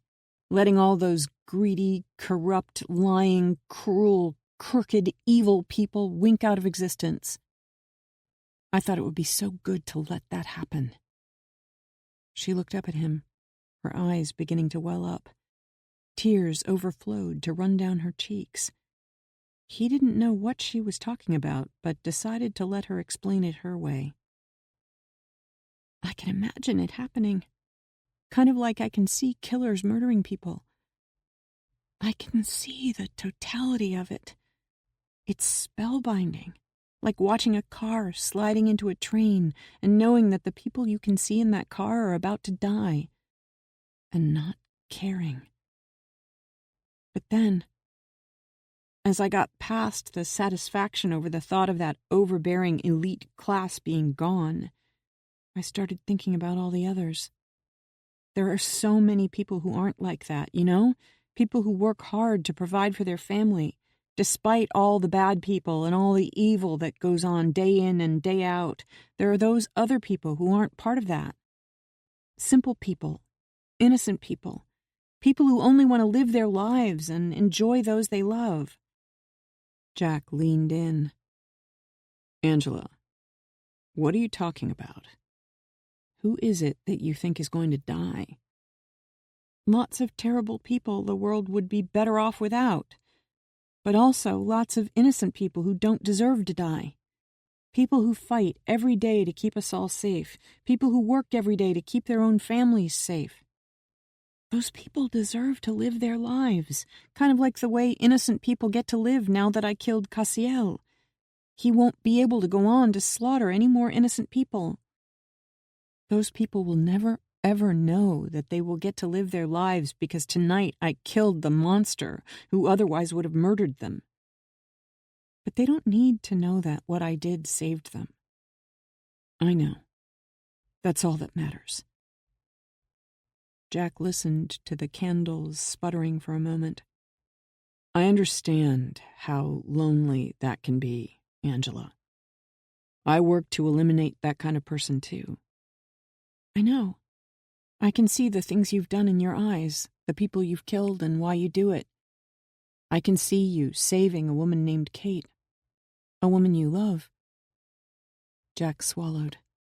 He tried to push those painful memories aside and instead focus on the problem at hand. So, as I thought about it, she said, even though it was momentarily satisfying to think of the justice of those people dying, I realized I couldn't do it. There are far too many innocent lives at stake. I'm not a monster like the monsters you and I hunt. I'm not a murderer like the ones I kill. That's why I do what I can to help people like you, Angela. Well, I could use your help now. Jack shrugged. Okay. What's up? There's a second nuke. 62. The hair on the back of Jack's neck lifted and stood stiffly on end. What? The bomb we stopped before was supposed to go off in New York City later this afternoon, at 4 o'clock, when the city is full of people working as well as tourists and rush-hour traffic that would have the streets clogged. The more people outside, the more radiation and burn deaths there would be. Angela, we stopped that from happening. Yes, but there's a second bomb. This one is going to go off in Washington, D.C. later today at the same time, 4 p.m. The terrorists wanted 2 bombs to strike at the heart of the Great Satan, New York and Washington. We stopped that first bomb, but there's a second one. It's completely assembled. It's in place in Washington. It's live, and it's ready to detonate. Jack almost felt as if he were having an out-of-body experience, as if he were looking down on himself, having this conversation. Angela, how do you know this? I saw it all in Cassiel's memories as I held his dying brain in my hands. Jack took a breath to compose himself. He told himself that it wasn't possible, that she was simply imagining the worst, and yet he had already seen this young woman do the impossible. What did you see in these visions or memories? Can you tell me exactly what you saw that makes you believe this? I saw the leader of the terrorist group responsible for the entire mission, for both bombs. His name is Raphael. Raphael always had Cassiel stay close by him. Raphael and his team are Iranian, but they grew up speaking Spanish, eating Mexican food, and dressing as Mexicans so that they would be able to easily infiltrate the U.S. Mexicans can go virtually unnoticed here in the U.S. That was their plan, blend in as Mexicans. But make no mistake, they are Iranian, steeped in the Iranian goal of world dominance. They believe that the ISIS caliphate is illegitimate. They intend to bring about the real caliphate. They've spent their entire lives training for this mission. They've studied with not only Iranian nuclear scientists, but nuclear scientists from North Korea and Pakistan. Raphael knows enough to be a physicist, but this mission is his purpose in life, his only purpose. They want to die with the bombs they have built, the culmination of their life's work. The first time I saw those 4, I thought they were Mexican. The entire team snuck into the U.S. illegally, posing as Mexicans. Out of all of them, only 3 were caught. American lawyers helped get them out of detention and got them a court hearing 6 months from now. They vanished into America, as the lawyer knew they would. The authorities didn't stop any of the others, and some sanctuary cities and states even protected them, like my own state did, and like California did. Cassiel wasn't raised with Raphael and his team. An Iranian commander named Hassan saved Cassiel from execution for murder and assigned him to go with Raphael. Raphael didn't like it. Neither did Cassiel. Raphael left half of his team to complete the assembly of one of the 2 bombs. That was the bomb we found. That team was supposed to take that bomb to New York City when it was finished, but they all died in the explosion when they were attacked. When Raphael could no longer get in touch with any of that team, he rightly assumed that they had been discovered and were dead. He knew they would blow up the place and themselves with it to prevent any chance of discovery of their larger plan. They wanted Raphael's part of the mission to go on to succeed. When they detonated those explosives, it left it all up to Raphael to complete the mission he and his team members were raised to do. That was why Raphael had split his group, to increase the odds that one of them would succeed. Once split, the 2 teams had minimal contact. Raphael built the second bomb at another location on a long backwoods loop off the main road not far from here. That loop, Duffy Road, only goes past a scattering of houses and camps. Most of the houses belonged to factory workers and have been long abandoned. Raphael's team finished the construction of the second bomb in a barn on one of those properties. Anyone who saw them thought they were Mexicans who didn't speak English. When it was finished, Cassiel rode in the cargo van with Raphael as he took the bomb to Washington, D.C.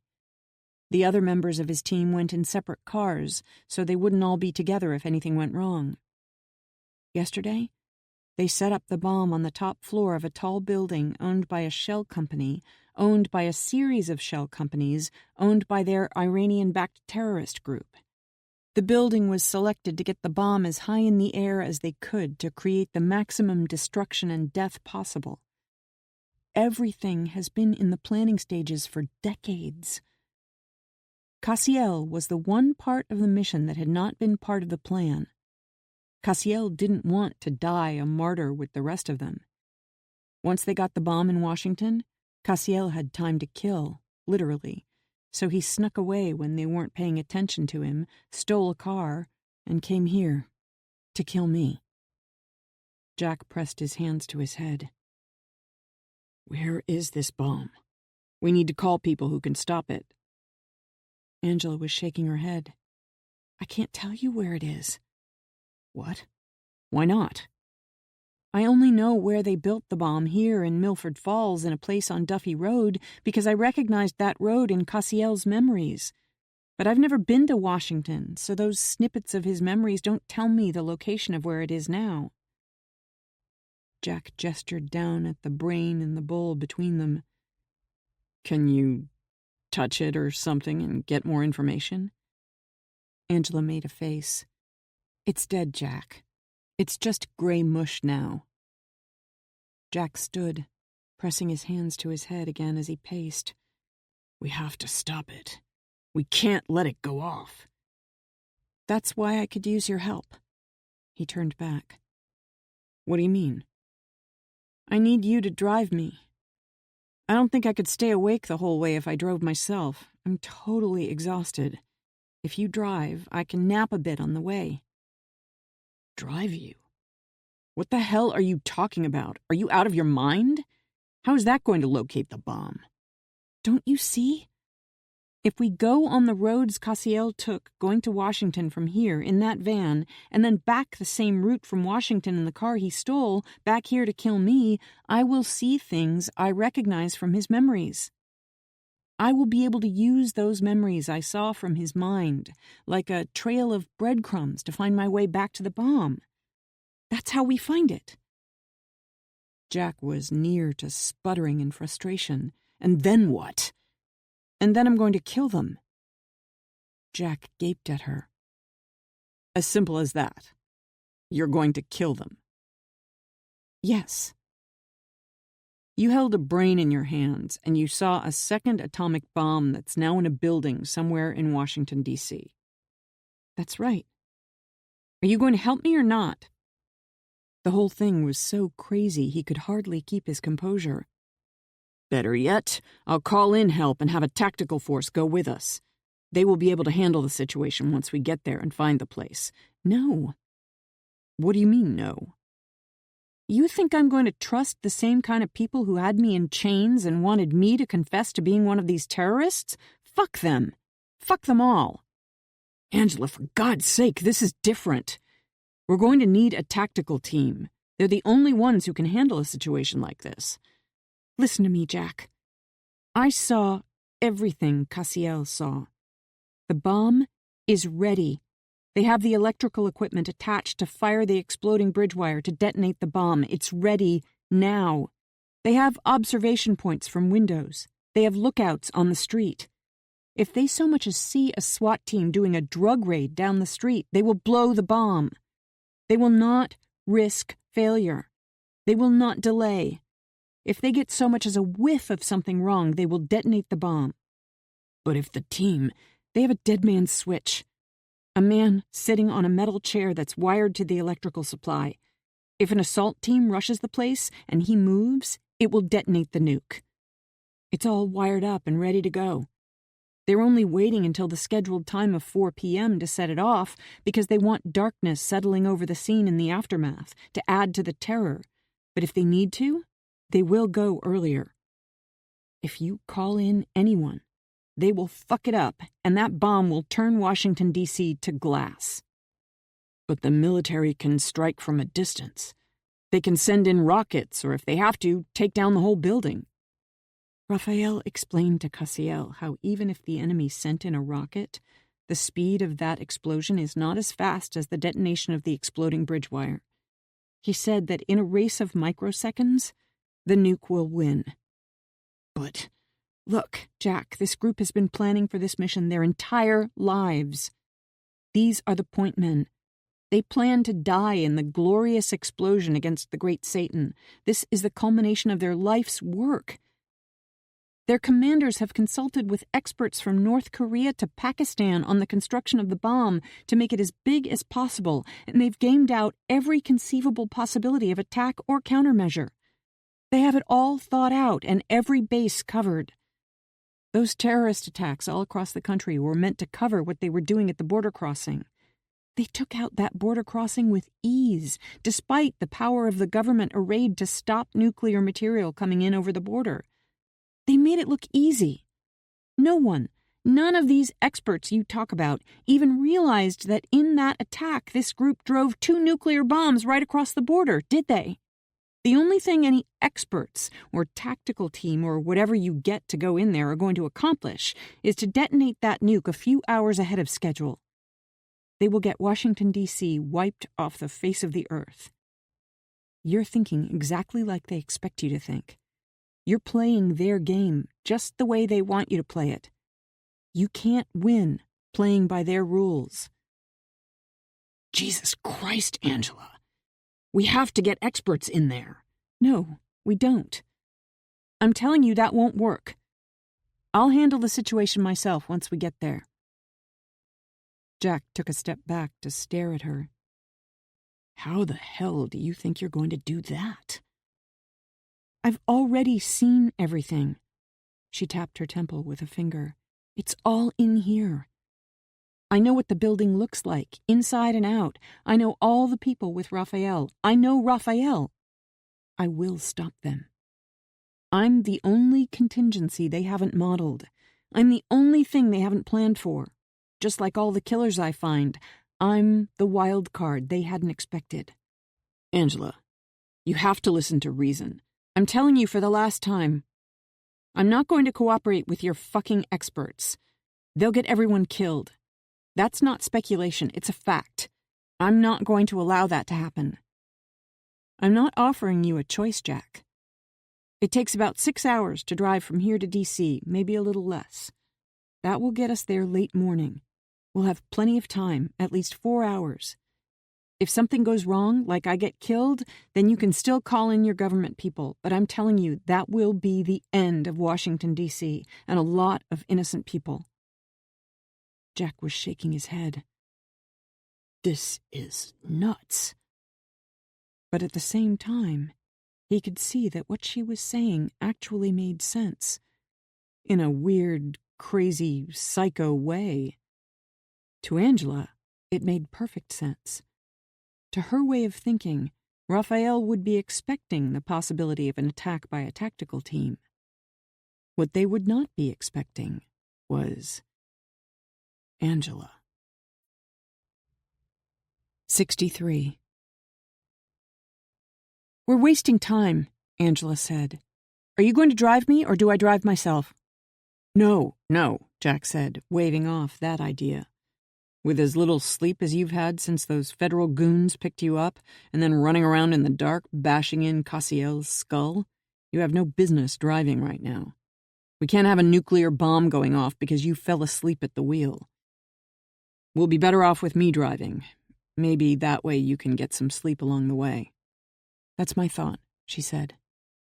Jack ran his fingers back through his hair.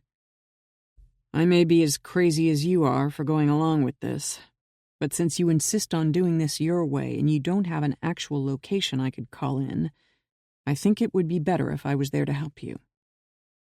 That's why I called you, she said with a smile. We can go in my car. It has a back seat, so you should be able to get some sleep. All right then, let's get what we'll need. After blowing out the candles, she picked up the plastic casserole bowl with Cassiel's brain. It was beginning to smell. Red fluid in the bottom sloshed around as she turned toward him. "Do you want this or not?" He cleared his throat. "I don't think I need it." She shrugged and took it with her. Jack didn't know what she meant about getting what they would need, but he followed her as she carried the brain in the plastic bowl to a door in the hall. She reached up on her tiptoes and retrieved a key from on top of the molding, then unlocked the door. When she flicked on the light, he saw that it was a basement. At the bottom of the stairs, he looked around as she set the brain down on a counter to the left. The floor was made up of strips of wood that looked to be teak. There were small gaps between each row. Oddly enough, there was a garden hose coiled up on a holder on the wall. Angela opened doors on the lower cabinet and pulled out a pair of suede boots like the ones he usually saw her wearing. After putting them on, she opened a box from that same cabinet and took out a new knife in a sheath. She checked the sharpness of the blade by shaving off some hairs on her arm, then slid the sheath with the knife into her boot. When she opened the upper cabinet doors, he saw stacks of boxes, most of them brand-new boxes of Walther P-22s. There were some Glock 19 cases as well. Next to the boxes was a row of suppressors standing on end. She took a Walther out of one of the boxes and locked back the slide. With a little wrench from the counter, she removed the ring that protected the threads at the end of the barrel. Once that was removed, she screwed a suppressor onto the end of the barrel. She laid the weapon on the counter. "I have Walther P-22s and 9mm Glocks," she said. "The Glocks have better stopping power, but I only have suppressors for the Walthers. Since the object is stealth and surprise, I think we should both use Walthers with suppressors. Suppressors keep the sound down, which makes it less nerve-wracking shooting indoors, and you can hear someone coming for you. They also keep people from hearing us so easily. Also, if something goes wrong, if we both carry a Walther, our magazines will be interchangeable." He was a little surprised at how tactically level-headed she was. "I'd have to agree with you. Walthers it is." She took 3 new guns out of boxes, prepared 2 with suppressors, and handed them both to Jack. She added a suppressor to a second one for herself. "If anything goes wrong with one of our guns, a backup gun could save our lives." "You'll get no argument from me," he said. He still had trouble believing that he was going along with this whole plan. "Besides that, we both have knives. They may come in handy." Eliminating people with knives was good, in that if you did it right, it could be silent. That provided a stealth approach, but it took precious seconds. If there were multiple targets and little time, a small caliber gun with a suppressor was a good choice, as long as you were a damn good shot. With a .22, shot placement was critical. If you missed even a little, you would only piss off the enemy and they could be all over you in no time at all, to say nothing of them shooting back. Angela took magazines out of the boxes and pulled out more from the cabinet. "They hold 10 rounds, but don't load 10 rounds, she said. "I've found that they don't always feed reliably if they have 10 rounds in the magazine." Jack was a little surprised that she knew enough to be aware of that, but he was beginning not to be surprised by anything she said. They loaded several dozen magazines with 9 subsonic rounds each, then a full 10 rounds into magazines they loaded into their guns. Chambering a round left 9 in those magazines. That would give them 10 rounds in the gun the first time around, but 9 thereafter. She even had a couple of holsters Jack could use. The bottoms were cut out, so the suppressor would fit through. She set out a couple of extra boxes of ammo to take along. He had trouble imagining why she had all these things, but then again, she could recognize killers, and some of those killers would be able to recognize her. When you hunted killers, killers hunted back. He was beginning to see how she had survived. He wished more of the people he found had Angela's sense of self-preservation. Besides the holster at the small of her back, she clipped another just behind her hip to give her 2 guns, the same as he was carrying. She pulled her top over the one on her hip to conceal it. With her shape and size, it didn't conceal very well. After the magazines were all loaded, she picked up the bowl with the brain, then went to the far end of the basement and opened a hatch. Without ceremony, she tossed Cassiel's brain, plastic bowl and all, down into the black opening. Jack came up behind her and looked down. "What is this?" "It's where bad people go," she said in a quiet voice. "It's called the hellhole." He stared down into the darkness for a moment, his head spinning with everything he was learning. He usually had to work hard and long to try to convince people with the ability to recognize killers that they needed to take it seriously and learn to protect themselves. Angela was in a different league. She was from a different planet. "Most of the time I feel like life has no meaning," she said, as she gazed down into the darkness. "Sometimes this place feels like it's drawing me. You know? I think that one day I may end up down there." "What makes you think that?" "Just everything," she said in a faraway voice, still staring down into the darkness. The pain and emptiness in her voice was heartbreaking. "Angela," he said, gently taking her arm and pulling her back from the abyss. "A person who is determined to go off to stop terrorists from detonating an atomic bomb and may very well end up getting herself killed in the process certainly has meaning in her life and does not belong in a hole that leads down to hell. Only killers, predators who prey on innocent people belong in a place like that. People like Cassiel, not you, belong in such a place." She turned back to look at him with a sudden, wicked grin. "Good, because he's already down there." Once they were back upstairs, Angela locked the basement door and replaced the key. He could see now why she didn't want anyone wandering down there. Ready to leave, he took a critical look at her.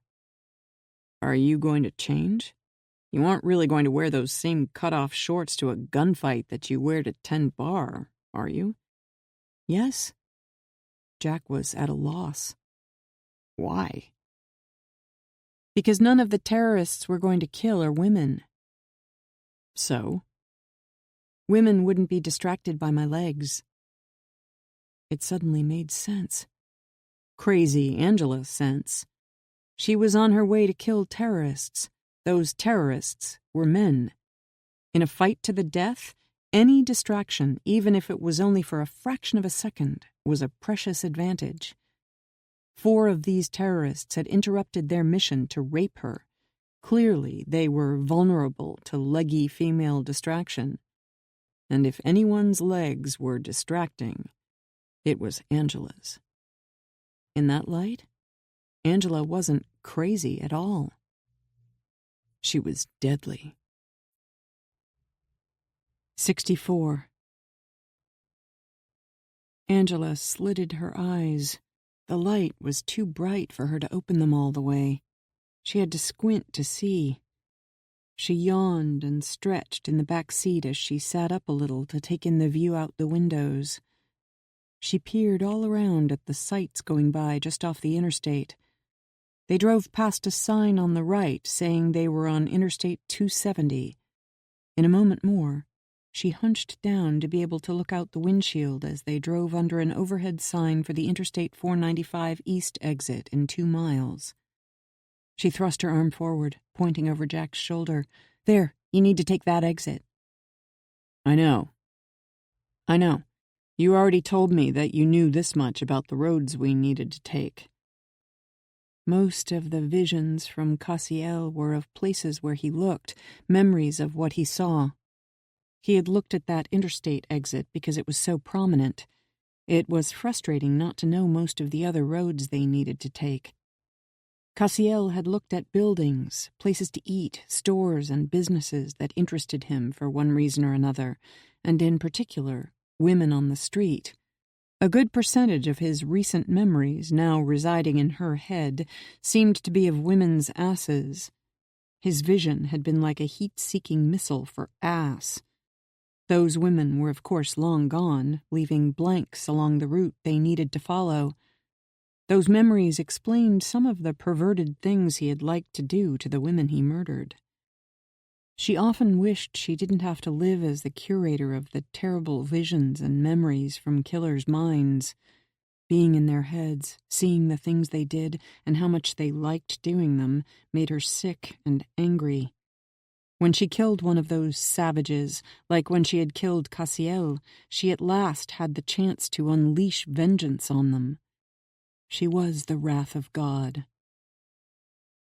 Angela bent forward between the front bucket seats over the center console and squeezed herself through to get up front with Jack, her legs finally making it up and over with the rest of her. Once they had taken the exit and were on Interstate 495 going east, Angela got serious about looking out the windows, scanning from side to side, trying to overlay the scenery with memories, looking for matches for everything she saw, hoping that would help lead them to the place where Raphael had the second bomb.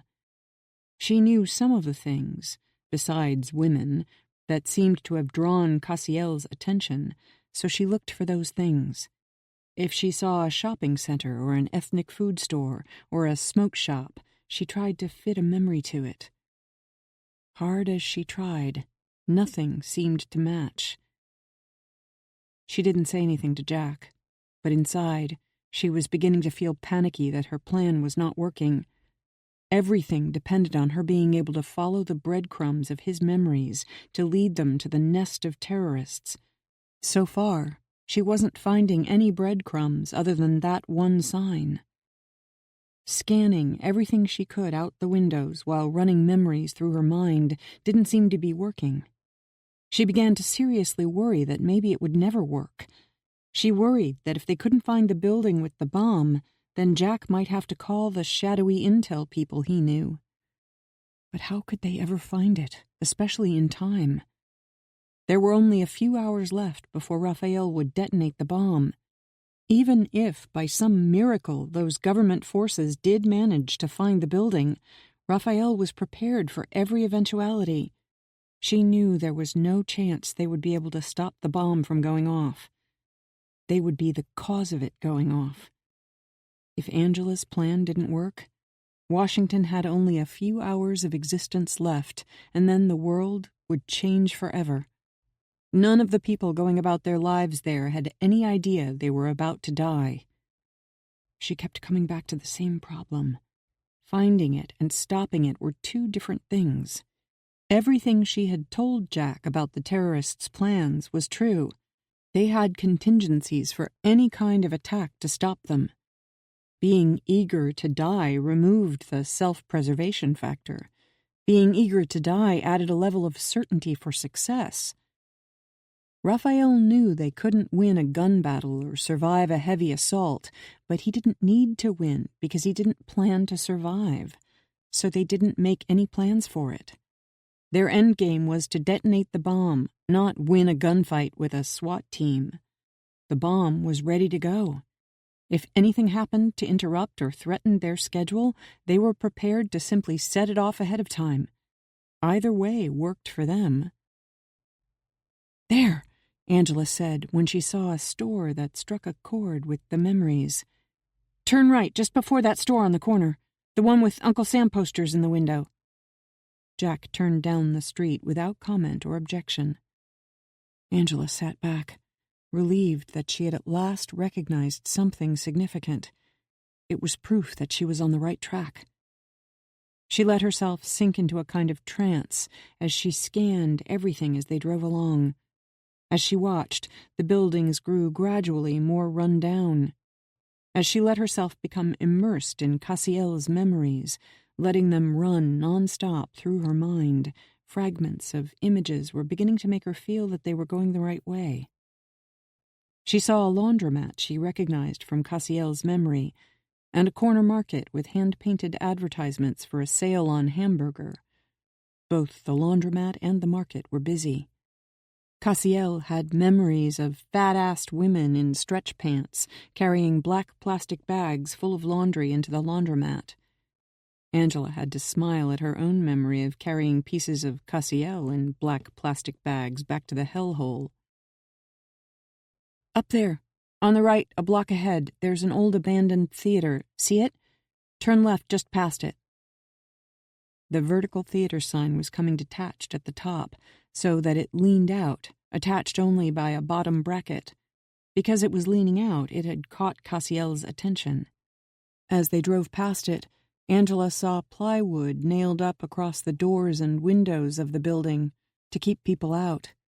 Cassiel had looked at the graffiti on that building. The meaning of it all had puzzled him. He had considered how universal graffiti was, how the ghettos in all the countries he'd been to had the same multicolored mess of graffiti. They turned onto a street, lined with older cars and pickups parked along a curb. Homes occupied long buildings, each home painted a different color to make it look like they were individual row houses. Each house had steps and a small porch. Some people sat on the steps, others sat on the porches on rusty benches or overstuffed chairs with padding hanging out of torn seams. Little kids ran up and down the steps and in and out of the houses. "Here, take a right at this street. Go down 1 block, then hook a left." They drove past empty lots with chain-link fences that had strained newspapers, pizza boxes, burger wrappers, and all kinds of other debris out of the gusty breezes, the way a colander strained pasta out of water. "Go a little slower, please," she said to Jack from inside her trance of a killer's memories. The farther they went, making turns where she instructed, the more unsavory the areas became. "Are you sure they went on such a random route?" Jack asked. "It's not random. They studied the city. They've been sending advance people in for years to scout the whole city for locations and routes that would be least likely to encounter scrutiny and searches. They took thousands of photos. They knew that if they drove close to the Capitol building or the White House, there would be a lot of security. They wanted to use poor areas because they would fit in with people in those places. Their cargo van was old and has primer spots so that it wouldn't raise eyebrows on any of these streets. In wealthier areas, they were more likely to look out of place or suspicious. It's frightening, the way they thought everything through. From what Cassiel learned, Raphael, his advisors, and his team have had years, decades, to make sure they eliminated variables, dangers, or problems. They bought an abandoned building 11 years ago. They occasionally ran a small distribution business out of it to look legit, and so they could be sure it was kept up just enough. They've planned for every contingency. "Except for you," he said. Angela smiled to herself as she gazed out the windows at a crumbling landscape. In ways, it reminded her of the buildings her grandfather had built. Some of these buildings were painted, but under the layers of peeling, faded paint, they were brick. Some of them were long abandoned, now only forlorn shells. Walls here and there had collapsed, leaving piles of rubble, mostly bricks, scattered out onto empty lots beside them. Shopping carts lay capsized among the rubble like ships that had run aground on shoals. The memories were fitting the scenery more closely the farther they moved into the deteriorated areas. "These are the kind of dangerous shithole places Cassiel liked to haunt in third-world countries," she told Jack. "Lots of crime, so that the things he did would stand out less, or not at all. He felt comfortable in places like this, so his memories are more vivid along here. He viewed this area through the eyes of a predator. This is a hunting ground." "Believe it or not," Jack said, "we're not many miles from the center of U.S. government, Capitol Hill and the White House." Expensive homes, Zillions of tourists, massive security presence protecting it all. Not at all easy to attack directly, she said, but easy enough to take out from a distance with an atomic bomb. Jack rested his wrist on the top of the steering wheel as they drove slowly past a whitewashed brick building with plywood over the windows. You're right. It's a terrifyingly brilliant plan. Most terrorists just want to kill people at familiar places and take out landmarks. These guys want to take out an entire city. Angela gazed out at places that looked like they had already been bombed. A lot of people had long ago fled the area, leaving haunted shells of buildings. But there were still lots of dangerous-looking thugs hanging out on the street corners, on steps, and in alleyways. She saw drug deals going down. She had seen so many of those growing up, she could spot them in her sleep. As she glanced down a narrow alley with overflowing dumpsters, she saw people sitting on the landings of iron fire escapes. All up the 5 flights, laundry hung on the iron railings and in the narrow spaces between buildings like colorful flags. Lots of innocent people lived in these areas as well. They didn't dare to come out much, and when they did, they were often prey. She saw no trespassing signs nailed up on dirty white doors in a row of abandoned homes beside railroad tracks. Homeless people were sleeping on the porches of those derelict homes, their collections of blankets and cardboard piled up protectively around them. Many had their belongings piled high in shopping carts parked nearby, like cars parked in front of homes. "Any idea if we're close?" Jack asked. She could understand his impatience. He was risking everything on her word. "Sorry," she said. "I recognize places, not distances." "We have to be close. We're going to be at the Capitol building soon." Angela pointed. "Turn right, down here." One of the abandoned brick buildings had a big white skull painted on the side of it.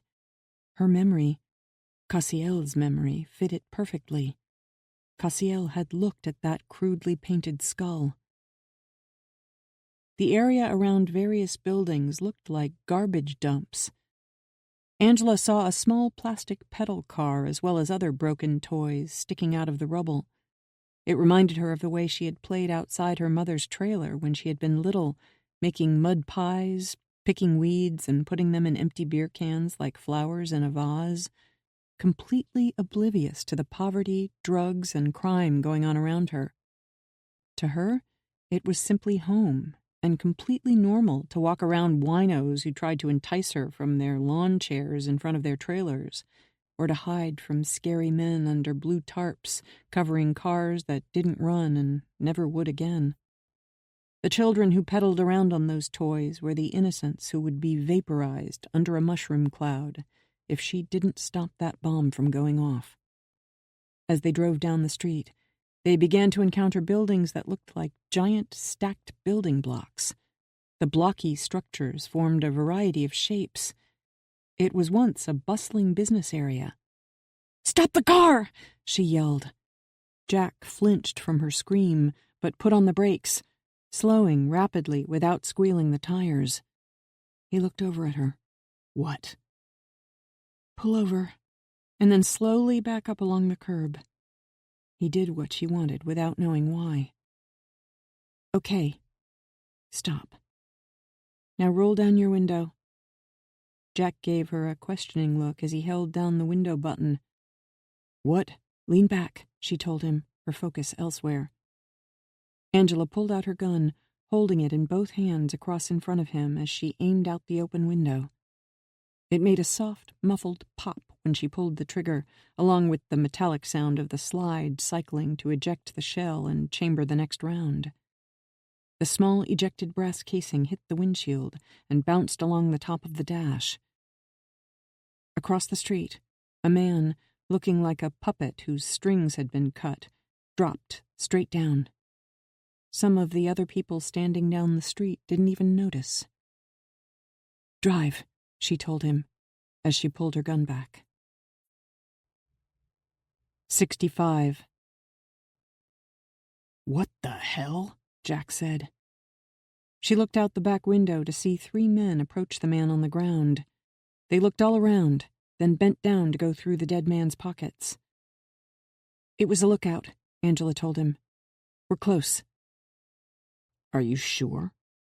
Yeah, his name was Jesus, one of the lookouts they have posted at street level, Angela pointed. Up there, see that building with the dark octagonal 3-story tower at the corner? Turn left there. Jack turned the corner. The street became more than a street. It had been used by commercial trucks to load and unload at the buildings rising up at the edge of narrow sidewalks.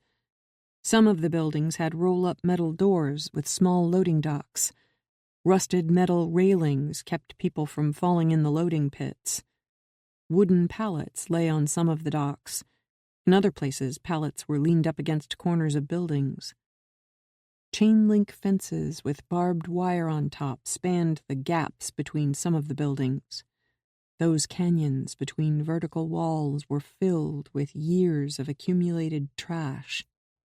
All the buildings, docks, railings, roll-up doors, everything had been hit by scribble monkeys. Buildings seemed to melt together in endless gang graffiti, all the tags proclaiming affiliation and territory or boasting threats. The tall building on the left at the far corner of the block was different from the others all around it. It was made up of a gridwork of cement columns and beams, with brick filling in the centers and forming the main part of the walls. The brick squares had windows in long rows up high that looked to be for light and ventilation, not for a view. Higher up, the building's walls were set back and were all brick as it rose a number of stories more. A vertical sign attached at the corner of the building said Stilton. The letters had once been filled with rows of light bulbs, now all missing. She didn't see that sign in Cassiel's memories, but she saw the rest of the building. He had gone in and out from a loading dock in an alley of sorts. Go left at the end of the block, she said. Jack took the left at the corner with the Stilton sign and then took the next one when she told him to. What are we doing? He asked. We're starting to drive around in circles. The bomb is in the Stilton building, she said. Jack craned his neck to look back over his left shoulder. Damn. She had him turn the car around and drive around the block again, checking for lookouts, and to be on the same side of the street for a better view of the building, and for her to get a better shot if she needed one. Did you notice where the lookouts are? She asked. Yes, at that blind alley with the loading dock at the back end. Right.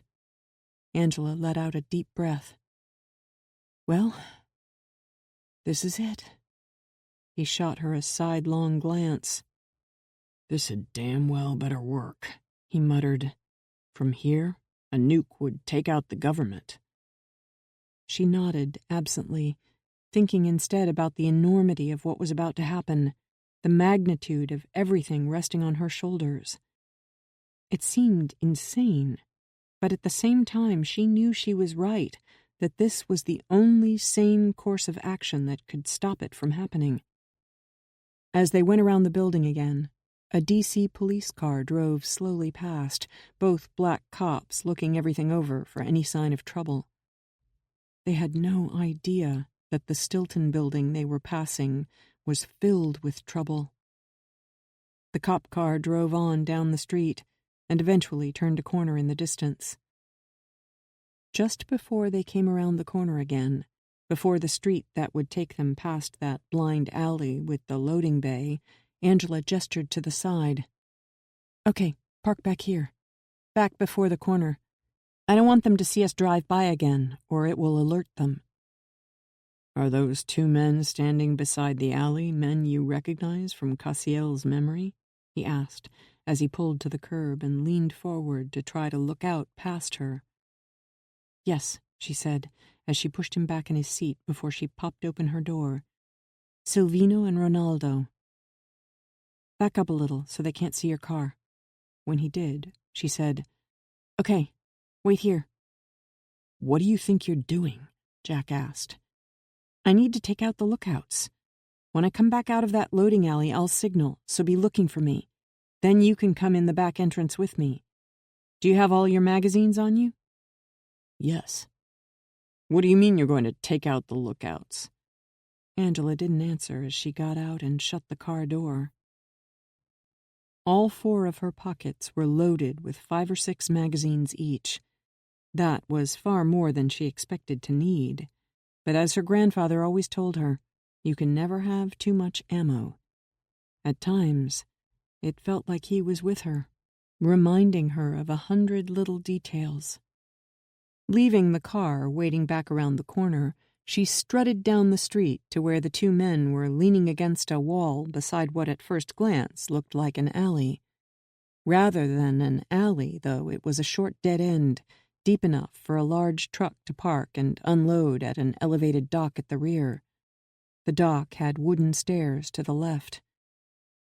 She recognized the 2 men standing watch beside the alley, Silvino and Ronaldo, because Cassiel had spent a good deal of time with Raphael and all his men.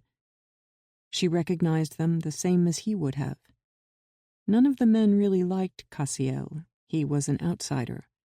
For his part, Cassiel didn't respect or care about any of them either. He had only been with them until a time came when he could make an escape and again be on his own. Once the bomb went off and the entire team was dead, their minders back in Iran would think he had died along with them. Having escaped death twice, he would then be free to hunt again. But the 3rd time had been the charm. He died hunting Angela. When she walked past the pair, they grinned, then pursed their lips to make kissing sounds as they grabbed their crotches. Angela stopped and smiled at them. "You called?" "Maybe," Silvino said. "Well, do you want something or not? I ain't got all day, you know." "Maybe you could suck my cock," Silvino asked with a grin. She stepped close and ran a finger along his collar. "Maybe." "How much?" 10, with a condom, 20 without. "Is good for me. $20. He pointed a thumb back over his shoulder. "We go back there." Ronaldo leered down at her legs, his gaze coming to a stop on her crotch. "How much for fuck?" 40, but I'm running a special today, 2 for 60. Silvino whispered something to his buddy. Ronaldo looked somewhat annoyed. "This is my last chance for coño," he answered back. "If you don't want, you can wait here." "No, I will have coño too," Silvino said, finally giving in. "We both will have this American puta." Angela smiled and sauntered into the blind canyon of brick. The wall at the back was whitewashed halfway up. Windows to the side were boarded over from the inside. The short, blind alley was filled with garbage and trash of every sort. She saw the desiccated carcasses of rats among the rubble. A truck tire without a rim sat to the side. The men pointed at the dock. "Disgusting," she said. "I'm not going to lay down in this trash. You got someplace a little nicer and more private for a lady?" "Yes," Ronaldo said, nodding eagerly as he started up the wooden stairs at the side of the dock. He pointed at the metal door. "In there." Angela let them both usher her up the steps onto the dock and then through a dented metal door. Inside was an empty space with iron posts. Scraps of stained Ripley cardboard lay scattered about among bits of junk. She looked around in the dim light of a few high windows to make sure there weren't men inside. She saw a stairwell far back in the right corner. Satisfied that they were alone, she turned around. Both men were staring at her legs as they were unbuckling their belts. One of them had laid down a bed of cardboard scraps for her to lie on. Angela pulled out her gun as they were staring at her legs. "Up here, boys." When they looked up, she shot both men between the eyes, 2 quick pops. The bullets ricocheted around inside their skulls, scrambling their brains in a lethal instant. With no motor function, they dropped straight down. With everything from their motor cortex to the brainstem scrambled, their eyes remained open in death. They hadn't even had time to close them. Gun in one hand, Angela used her other hand to pick up the scraps of cardboard to cover the bodies in case anyone came down to check on them. She went back out the door and out the alcove to peek around the edge of the building. She saw Jack taking a stealthy look around the corner. Angela waved for him. He came at a trot. "That was quick," he said. She gave him a look. "Did you expect me to fuck them first before I shot them?" Angela hadn't meant to snap at him, but she was already sinking down into a familiar, merciless mood she knew all too well. He seemed to recognize it, so he let it pass. She pressed the lever at the bottom of the trigger surround to release the magazine. She'd already used 3 bullets. She put in a fresh magazine and put the partially empty one in her back right pocket, where she wouldn't use it unless needed. She wanted a full 10 rounds when it started. Jack followed her into the blind alley.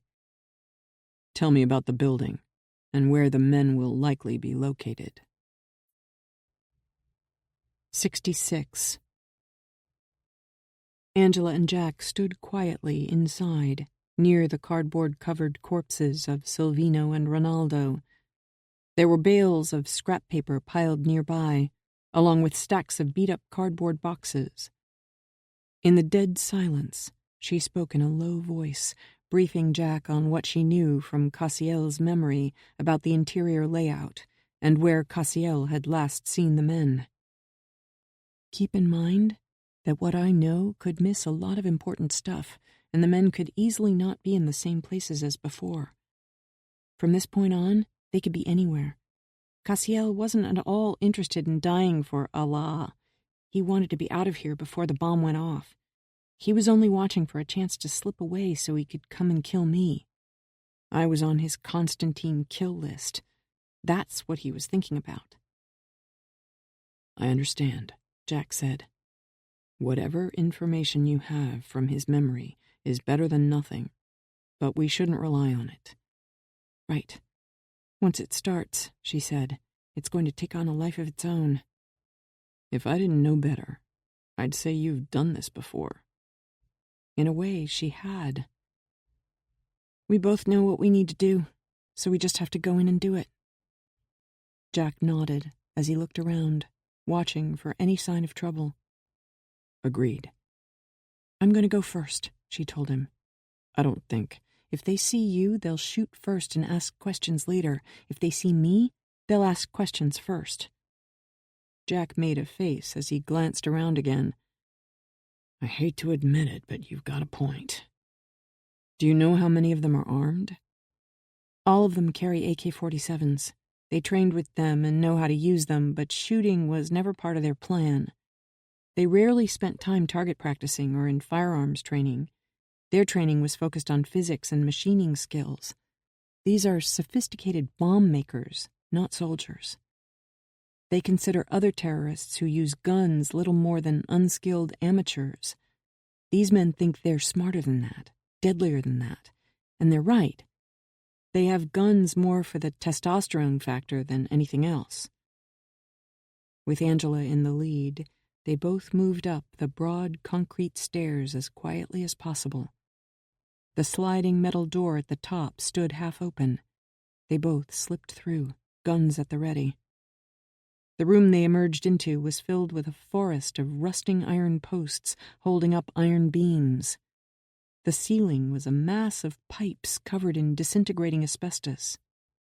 A few sections of pipe lay on the floor, along with crumbled masonry and other unrecognizable detritus that had drifted into ankle-deep piles here and there. The place had an echo, so they walked slowly and carefully near the wall and used hand signals. They both tiptoed on the larger chunks of broken concrete to make as little noise as possible. It reminded her of crossing the stream on Grandfather Mountain by dancing from one dry rock to another. Angela heard a sound, like water running. She held an arm out to stop Jack. He froze in place. The far side of the room had a row of short concrete block walls jutting out from the rear wall to make a series of cubicles. A man turned from the corner of one of those cubicles, zipping up his pants after having urinated. He had an AK slung over his shoulder. His hand on his zipper froze as he looked up. His eyes were opened wide. Angela put a bullet between them. He collapsed, his head banging the floor hard. It made an echoing thud. The ejected shell from her gun pinged with a metallic ring as it bounced against a pipe lying on the floor. They both stood still for a moment to see if anyone had heard either the man's dead weight landing in the rubble or the soft pop of the suppressed shot. When Angela started heading for the back corner to her left, Jack pointed at a stairwell to the right, letting her know they should go that way. Angela shook her head. She pointed to a dark corridor in the distance to the left side. When he came close to question why, she leaned in and whispered in his ear, "This leads to a back stairwell. They don't realize it's here." How the hell do you know that? The main stairs had lookouts. Cassiel found this back way out and used it to sneak away without being seen. Jack didn't look convinced. It could be a dead end, he warned. We could get trapped in a tight place like that and be sitting ducks. Are you sure? She started toward the narrow passage in wordless answer. She knew that surprise was invaluable. The main stairs had lookouts. They were the only stairs the men knew about, so they had them covered. Jack followed without further complaint. The spooky-looking passage had a small window at the far end, so at least it wasn't completely dark. But the bright light coming into the dark space made for high-contrast shadows that were difficult to see into. It smelled musty. Deeper in, she could see that it appeared to be a utility service passageway of some sort. Big pipes running along the ceiling with faded white paint had peeled for years, leaving chips and crumbles of plaster all over the floor to crunch underfoot. She pointed for Jack to big footprints in those curled paint chips. "Cassiel," she whispered. There were vertical pipes as well as exposed wiring. In one spot, a beam crossed at chest height. They ducked under it and kept moving. A brick wall they came to on the left had partially collapsed, spilling bricks out across the floor of the narrow corridor.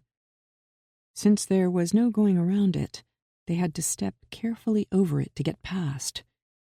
Angela pointed out Cassiel's footprints again on the dusty floor. Jack nodded that he knew what they were, finally conceding that she was right. Broken stubs of pipes sticking out low on the right threatened to catch their ankles. To the left was a room left exposed by the collapsed brick wall. Rusty tanks stood against a wall. They looked like they might be some sort of old industrial water heaters. Everything was covered with a heavy layer of greasy dust. Ductwork and pipes coming out of the water heaters went in all directions back into the darkness, while some came out of the room to run overhead along the ceiling of the corridor. Jack grabbed her sleeve between a finger and thumb to urgently stop her. He pointed ahead to a place in the floor that was hard to see in the flare of light coming in from the window directly ahead. "There's a hole in the floor," he whispered. "Be careful." Angela nodded and moved on, hugging the wall to shuffle past the rectangular hole. It was probably a utility pass-through. She looked down as she went by. It would have been a long fall 2 stories into a dark basement. When they reached the window, the passage turned to the right and terminated at a flight of open iron tread stairs. The wall studs were exposed. Dusty insulation and thick veils of filthy cobwebs hung down in places. Fallen plaster lay on some of the iron treads.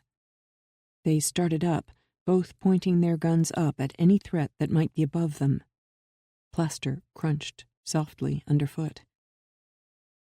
On the next floor, Angela gently pushed open a door. It squeaked.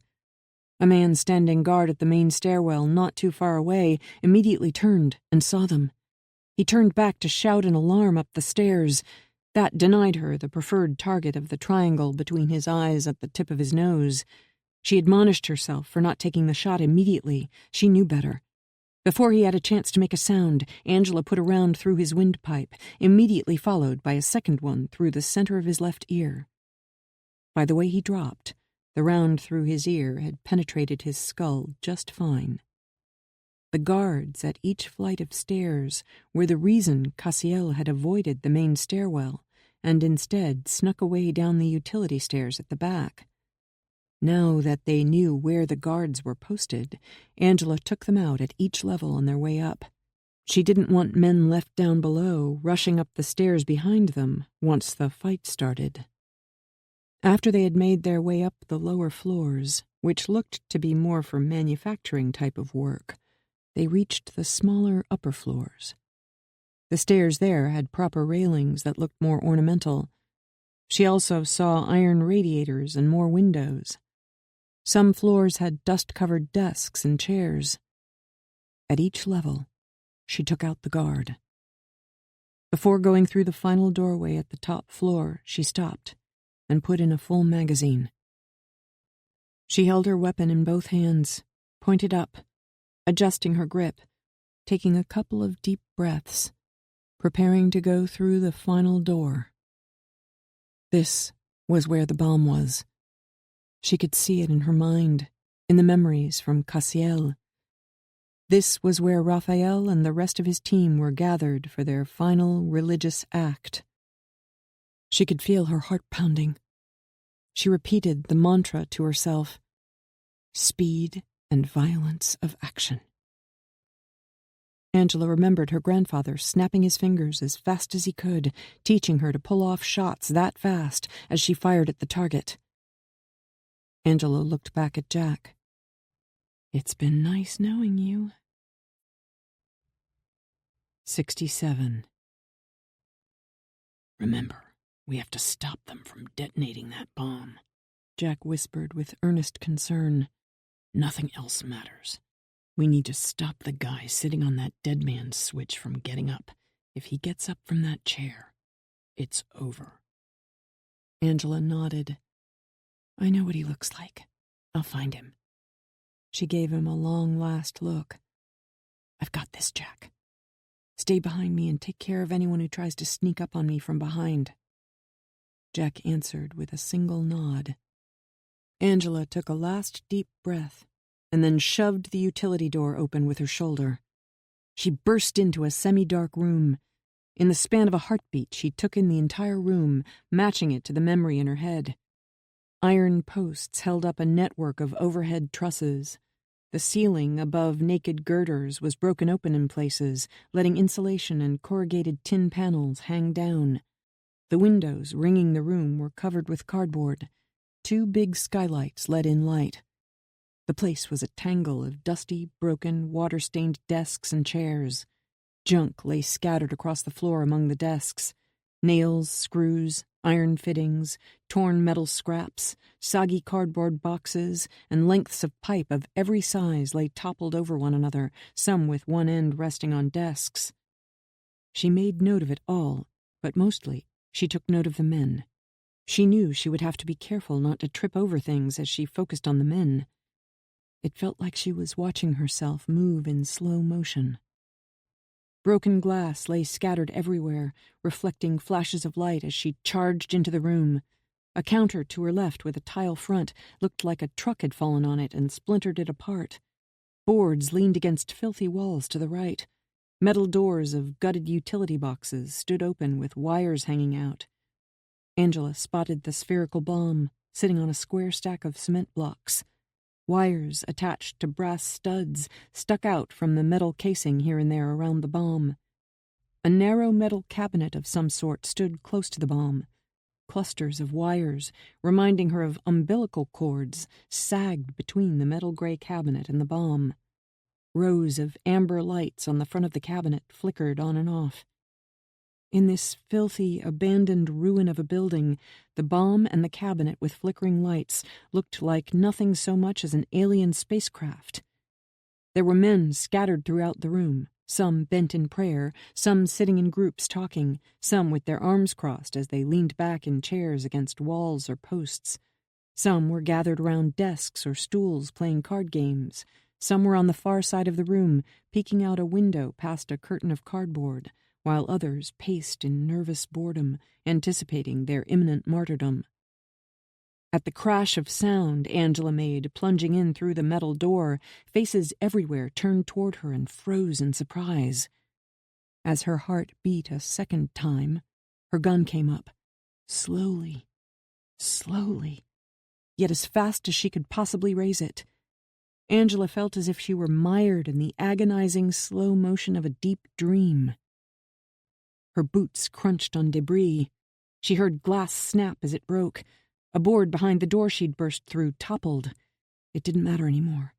Nothing else mattered anymore. The rest of her life, up to that moment, didn't matter anymore. Her heart's second beat ended. The closest man turned as he heard the glass break under her boot. Without conscious thought, he made the fatal mistake of reflexively looking down at her legs. With his face frozen in time beyond the front sight of her gun, Angela pulled the trigger. With that pop and metallic clack of the slide cycling in another round, it started. As he dropped straight down, others in the dim room saw the flash from her gun and the man falling to the ground. They realized the sounds they heard hadn't been one of their brothers knocking something over. She saw men everywhere in the room going for AKs leaning against desks, chairs, iron columns, and construction debris. Suddenly, the whole room was moving with men, like when she used to flip on the light switch in the kitchen of the trailer where she'd grown up, and cockroaches scattered. Angela was already firing at targets. Speed and violence of action. This was what she had practiced for her whole life. Now, she had a room full of living triangles before her. They all bobbed and swayed beyond her front sight. In her head, her grandfather's fingers snapped as fast as he could snap them, a human metronome setting the beat for her as she fired her gun. Angela was in the slow-motion trance of the zone. Any man who went for a weapon was a primary target. Men who were close and pulled knives were next. She fired without pause. Men collapsed, their guns dropped to bounce on the floor as bullets ricocheted around inside craniums. As dead men fell, they flipped over chairs and stools being used as game tables. Playing cards flew up as tables broke. Angela planted her boot on a chair as a man fell and boosted herself up and over him, into the heart of the storm. She counted rounds. The instant the slide locked back, she was ready and pressed her thumb down on the lever, dropping the magazine. Another was immediately slammed home. She racked the slide to load a round, and she was already shooting again at the closest men rushing toward her. Automatic fire suddenly broke out, filling the room with deafening noise and the raging scream of the man firing the weapon. She saw flashes from the gun rattling off rounds to her right. She could hear the bullets zipping past her head, flicking her hair as they passed close but just missed killing her. Jack rolled through the debris on the floor and between desks, using them for cover. With a well-placed shot, he took out the man firing the automatic weapon before he could take aim for another burst at Angela. She hardly noticed. It was irrelevant. She was in her own world of converging chaos, firing into faces as fast as she could lock her sights onto them. When a man turned to reach for a gun on a desk, she put a round in the back of his head, right at the base of his skull. She spotted the man she needed beyond the gray cabinet with the flickering amber lights. His eyes were still wide in shock. The air was filled with the smell of gunpowder and blood. It was intoxicating. Angela had always thought there was a rhythm to shooting, a kind of metallic music. Bang, bang, bang, pause, bang. Bullets splashed into the center of those triangles, and men spiraled down toward the floor, dancing with her to that beat. Bang, bang, bang! Pause. Bang! Every bullet found its target. Men tumbled. Reload. Pop, pop, pop! Pause. Pop! It was the rhythm of life. It was the rhythm of death. Angela was firing in every direction to that beat. Men fell all around her as the unforeseen specter of death itself swept through the room. Dust billowed up as men crashed down among debris. To her left, when a dead man landed on one end, a board flipped into the air, throwing up a cloud of dust. To the right, pipes stacked against an iron post clattered down as a dead man fell into them. The room was pandemonium. Men everywhere were yelling. Lost in her own world, Angela hardly heard them. She didn't need to watch men fall to know she had killed them. She could sense the bullet hitting home. She was focused only on taking out targets as fast as possible to get where she was going. She didn't need to look into the eyes of any of these men. They were all cold-blooded killers who had worked their entire lives toward their goal of mass murder. They didn't belong among the living. Her only purpose was to exterminate them. It was an orgy of annihilation. Angela had already emptied 3 magazines and a handful of heartbeats as she charged through the terrorists, cutting a bloody swath, the dead falling all around her. With a gun in her hand, Angela felt like she imagined knights must have felt with a sword in their hands as they scythed down an onrushing enemy. It felt intimately familiar, brutally liberating. It was positively exhilarating. With a gun in her hands, these men weren't bigger than her, stronger than her. With a gun in her hands, she became more than their equal. Terrorists liked to tout themselves as superhuman, as welcoming death. Despite their claims, they responded to shock, surprise, fear of death, and pain virtually the same as anyone would. She used that to her advantage. Angela shot men as they were coming up out of chairs, killing some before they had the presence of mind to stand, as they went for guns or pulled knives. Many were so surprised they froze as they stared at her in confused shock, at a woman with platinum hair suddenly there in their midst. It made no sense to them. Some saw her legs and were distracted for a fraction of a second, just long enough for her to make that the last thing they ever saw. Automatic gunfire erupted from other parts of the room. Bullets splattered against iron posts. She felt the hot sting of one just clipping her left arm at the shoulder. She paused momentarily to put a bullet between the eyes of the guy firing at her. Jack took out others. As a man fell in front of her, she jumped on him to boost herself up onto and over a desk toward the man she was after, the man sitting on the dead man's switch. If he came up off his chair, the bomb would go off. Suddenly, no one else existed but her and that man in the chair. He was momentarily frozen, wide-eyed, in shock. His hands gripped the chair seat. Some of the wires from the metal cabinet ran to the bottom of his chair. He was a deer in the headlights, wanting to run, wanting to detonate the bomb, waiting for a command from his leader. He was so confused and panicked by the ferocity of what was happening all around him, from seeing his friends falling dead everywhere, that for a fleeting moment he was paralyzed. Angela didn't pay any attention to anything else happening around her. If she died going after this target, then so be it. Before the man could regain his wits and jump up off that dead man's switch, Angela fired as she leaped over the desk. When she landed with her feet spread in front of him, she emptied a nearly full magazine into his face. The bullets shut down his motor functions so fast he hadn't been able to move a muscle. Because the bullets didn't have enough energy to physically knock him off the chair, he simply slumped in place. Jack was already in midair, flying over men ducking aside. He landed on the net of wires between the bomb and the electrical panel. Sparks showered through the room as the weight of his body ripped out that electrical umbilical cord. When he hit the floor, he went still. Angela didn't know if he'd been shot, stabbed, or electrocuted. Her being distracted by Jack enabled a man to rush up in her blind spot, swinging a board. The stunning blow caught her on the side of the head. The world went black. The next thing she knew, she was rolling through the debris on the floor. She lost her gun. A screaming man with a handgun fired wildly at her. Bullets shattered pieces of glass right beside her head as she tumbled across the floor. As she rolled to a stop on her back, she saw her gun. She stretched and snatched it up, then ducked to the side. The man standing over her was trying to aim at a moving target. She fired first. It was the last bullet. The slide locked back. He dropped on top of her right leg. She kicked him over with her left foot and scrambled back to her feet. As she dropped the empty magazine, she saw that the man who had been sitting on the dead man's switch was slumped in the chair, feet straight out, his arms hanging at his sides, blood running down both sides of his mutilated face.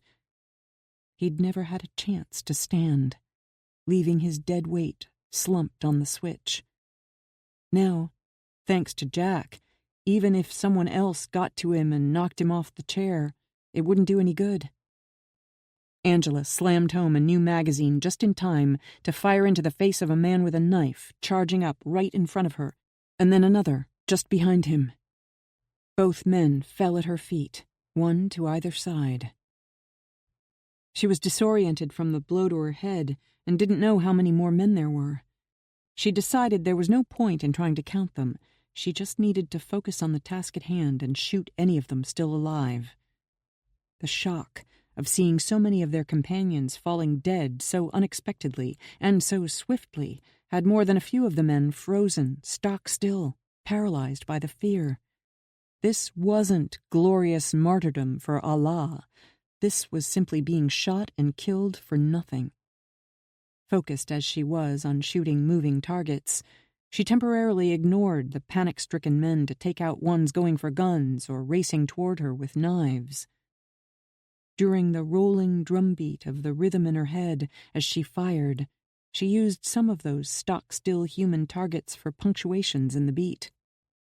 As 3 men charged her all at once from different directions, she took out 2, and then the slide locked back as her gun went empty.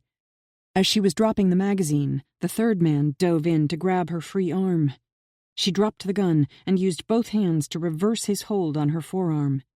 She bent his wrist to the side until she felt bones snap. As Angela held his wrist bent over in an impossible position, he cried out, crouching down under the pressure, leaning over to the side to try to relieve the strain she was holding on his broken wrist. When he grimaced up at her in agony, she recognized him from Cassiel's memories. It was Raphael. Keeping the tension on his wrist with her left hand, Angela pulled her 2nd gun from the holster on her hip. She pointed the weapon down at his face. "Shoot me! Go ahead! Shoot me!" he yelled. "Allah will welcome me! I will be a martyr! A hero!" Angela smiled. "Okay, but don't say you didn't ask for it." She shot him in both knees. She released his hand to let him fall to the floor, thrashing and screaming in pain. "What? Not so fun to be in pain?" she asked him. "You expected to be vaporized in a glorious, pain-free instant in the blinding light of a nuclear explosion? I guess things aren't turning out so well for you, are they, Raphael?" He reached for her with his free hand as he called her names in Farsi. She shot the hand stretching for her. He flinched back with a shriek. "American whore!" She grinned down at him. "Just think, Raphael, you've been beaten by a woman. Twice, with both bombs. Your whole plan, your life's work, has been defeated by an American woman who has just proven she is better than you and all your men." A breathless Jack ran up beside her. "Sorry, that jolt knocked me for a loop. I think I must have been out for a few seconds." He looked around, gun in hand and ready. He couldn't find a target. He looked down at the man groaning on the ground. "This is Raphael," Angela told him as she pointed with her gun. "Well, don't shoot him," Jack said. "He's valuable alive for intelligence." Fuck intelligence. If he's dead, that's all they need to know. Jack pushed her hand aside. No, really, Angela. We need to turn him over alive. U.S. intelligence will need to know how they were able to pull all of this off. Angela looked around to see if anyone else was moving. She saw a man, covered in dusty debris, who had been pretending to be dead, trying not to be noticed as he slowly crawled away. Angela walked over and pointed her gun down at him as she told him to stay where he was. He looked back over his shoulder at her gun and did as he was told. This one looks like he wants to live, she told Jack. Let them have him too. He'll talk. Isn't that right, Lobo? Jack yanked some wires out of the electrical panel and used them to tie up both Raphael and Lobo. Angela looked around at all the dead lying everywhere. It had only lasted seconds. It had lasted forever. She wondered if her mother ever felt this high when she did a line. 68. Jack heard men on the floors below yelling, "Clear!" as they went through everything along the way. He didn't hear any gunshots. Angela had already cleared the floors below, as well as the lookouts, on their way up. He leaned toward her. Let me do the talking, okay? Even though I'm the one who called this in, these men aren't going to assume anything. With something of this nature, they have to consider everything as a potential threat. They're not going to take chances. It's nothing personal. Jack could tell by the way her eyes flicked over everything, looking for any sign of trouble, any target, that she was still wired and in kill mode. Her carotid artery was pulsing a mile a minute. Things were about to get a different kind of dangerous. He didn't want any accidents. Angela, listen to me. It's over. Take a deep breath. Keep your mouth closed, and let me take it from here. Don't freak out about anything I tell them. It will be what I need to say to keep you safe. Angela let out a deep breath. Okay. I understand. Jack was relieved she was listening to him, but then she was smart, and he would have expected nothing less. Dozens of men in black tactical gear poured up the stairwell and fanned out into the room like a black flood oozing up from below. It was a fearsome sight, and meant to be. Under their helmets, everything but their eyes was covered.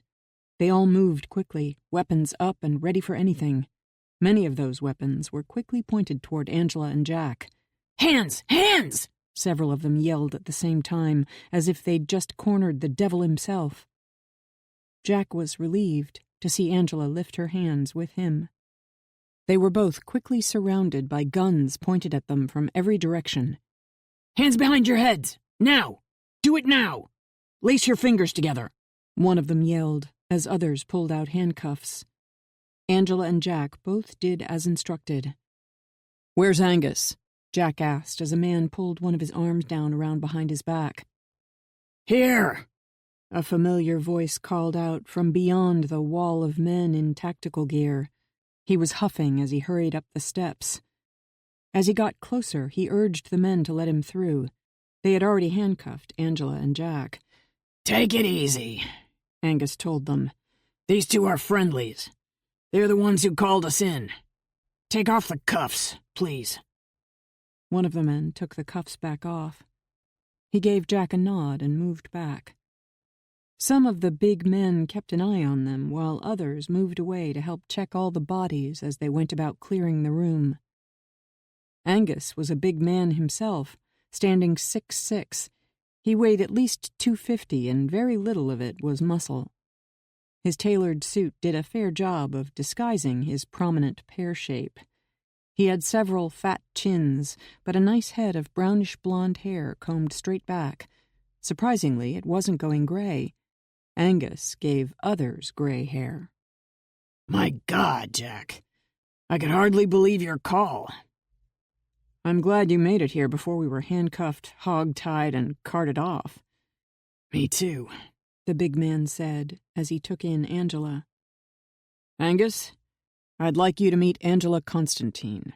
Angela, this is Angus, the man who got you released before from those overly enthusiastic intel agents." Angela reached out and shook the man's hand. "Thank you for helping me, sir." Jack almost did a double take at how polite she was. He realized then that she was doing her part to help him with a tense situation. He knew that what she really wanted to do was give him an earful about the injustice of those men taking her prisoner when she had been the one who had discovered the bomb for them, done their job for them. Jack silently let out a sigh of relief that she didn't. The sight of this woman in cut-off shorts, boots, platinum blonde hair tipped in red, piercings down her ears, a big dark angel tattoo across her throat, there in the room with Angus and all his men in tactical black, was quite the contrast. Angus quickly returned to business. "I can't believe this place is only minutes from my office." He looked a little sick as he gazed at the bomb. "I simply can't believe it. Had that thing gone off..." "You would have been vaporized, along with most of the government and a large part of D.C., Jack said. Angus nodded, still looking queasy as he stared at the bomb. "I still can't catch my breath over how close this was to being a catastrophe for our country." "Is the Nest team on its way?" Jack asked. "That bomb is still live." "Yes," Angus said, returning his attention to Jack. "They should be here any minute. The sooner that thing is made safe, the sooner I'll be able to breathe." He looked at Angela again, then back to Jack as he cleared his throat. "What's she doing here? Was it really necessary to bring her along?" "I didn't bring her," Jack said. "She brought me." Angus frowned. "What are you talking about?" "You owe her for stopping that other nuke from going to New York City." Angus smiled politely. "Yes, we do. That's why we released her after things were cleared up. And we gave her that special weapons permit as a token of our deep appreciation." "You should be thanking your lucky stars that you did." Angus clasped his hands behind his back. "Why is that?" "Because after you had her released, she found out about this second bomb." Jack pointed a thumb back at the device. "Had you not released her, had those rogue agents had their way with her, Washington would be under a mushroom cloud at 4 p.m. today." "Well, I don't know that I can entirely believe..." "Angus, you need to listen carefully to me so that you can comprehend the seriousness of this situation. None of your people knew there was a second bomb, did they? Any evidence about the second bomb was destroyed in the explosion when you went in after the first one. Even if they would have gotten any intel, you would still never have found this one, but even if you had, it would have been disastrous." "Why do you say that?" Jack gestured off behind the electrical equipment to the dead man in the chair, his legs straight out in front of him, his arms hanging, his face a bloody mess. "That guy there is sitting on a dead man's switch. If, by some miracle, you would have found out about this bomb in time, your men would have blown him off that chair and that would have detonated the device." Angus wiped his forehead. He was looking a little green. "God damn, Jack. You're scaring the crap out of me." "Angela found out about this device, not unlike she found the other one. She was able to track it to this place. Angela, no one else, was able to find it in time and deal with it without letting that guy on the dead man's switch move a muscle." Angus looked at the man in the chair, then around at all the bodies. "So then you shot all of them when you got here?" "No, she did. I was just her backup." The men in the tactical gear, their eyes the only thing visible in their black masks, exchanged looks. They were probably all just as good shots, but they found it hard to believe. Angus frowned. "Are you serious?" "I am," Jack said. "She's a better shot with that .22 than anyone I've ever seen. No shots to center mass, Every one a headshot. Every bullet she fired today killed a terrorist. 1 bullet, 1 man. Well, it took 2 for that guy down on the second-floor stairs, Angela corrected. I screwed up and waited a fraction of a second too long, so it took 2 bullets. Yeah, Jack argued to her in defense. But you put that second round through his ear, from across the room, after you put the first one through his throat so he couldn't call out an alarm. The men in black exchanged looks again. They had probably found the guy below with the bullet hole in through his ear. Angus gaped at her a moment, and then shook his head. Hundreds of billions of dollars worth of national security, and stopping this threat came down to you two. Down to her, with a .22. He turned back to Jack. We're going to need to debrief her about all of this, of course. I'm afraid I can't allow you to do that, Angus. Angela is my asset, not yours.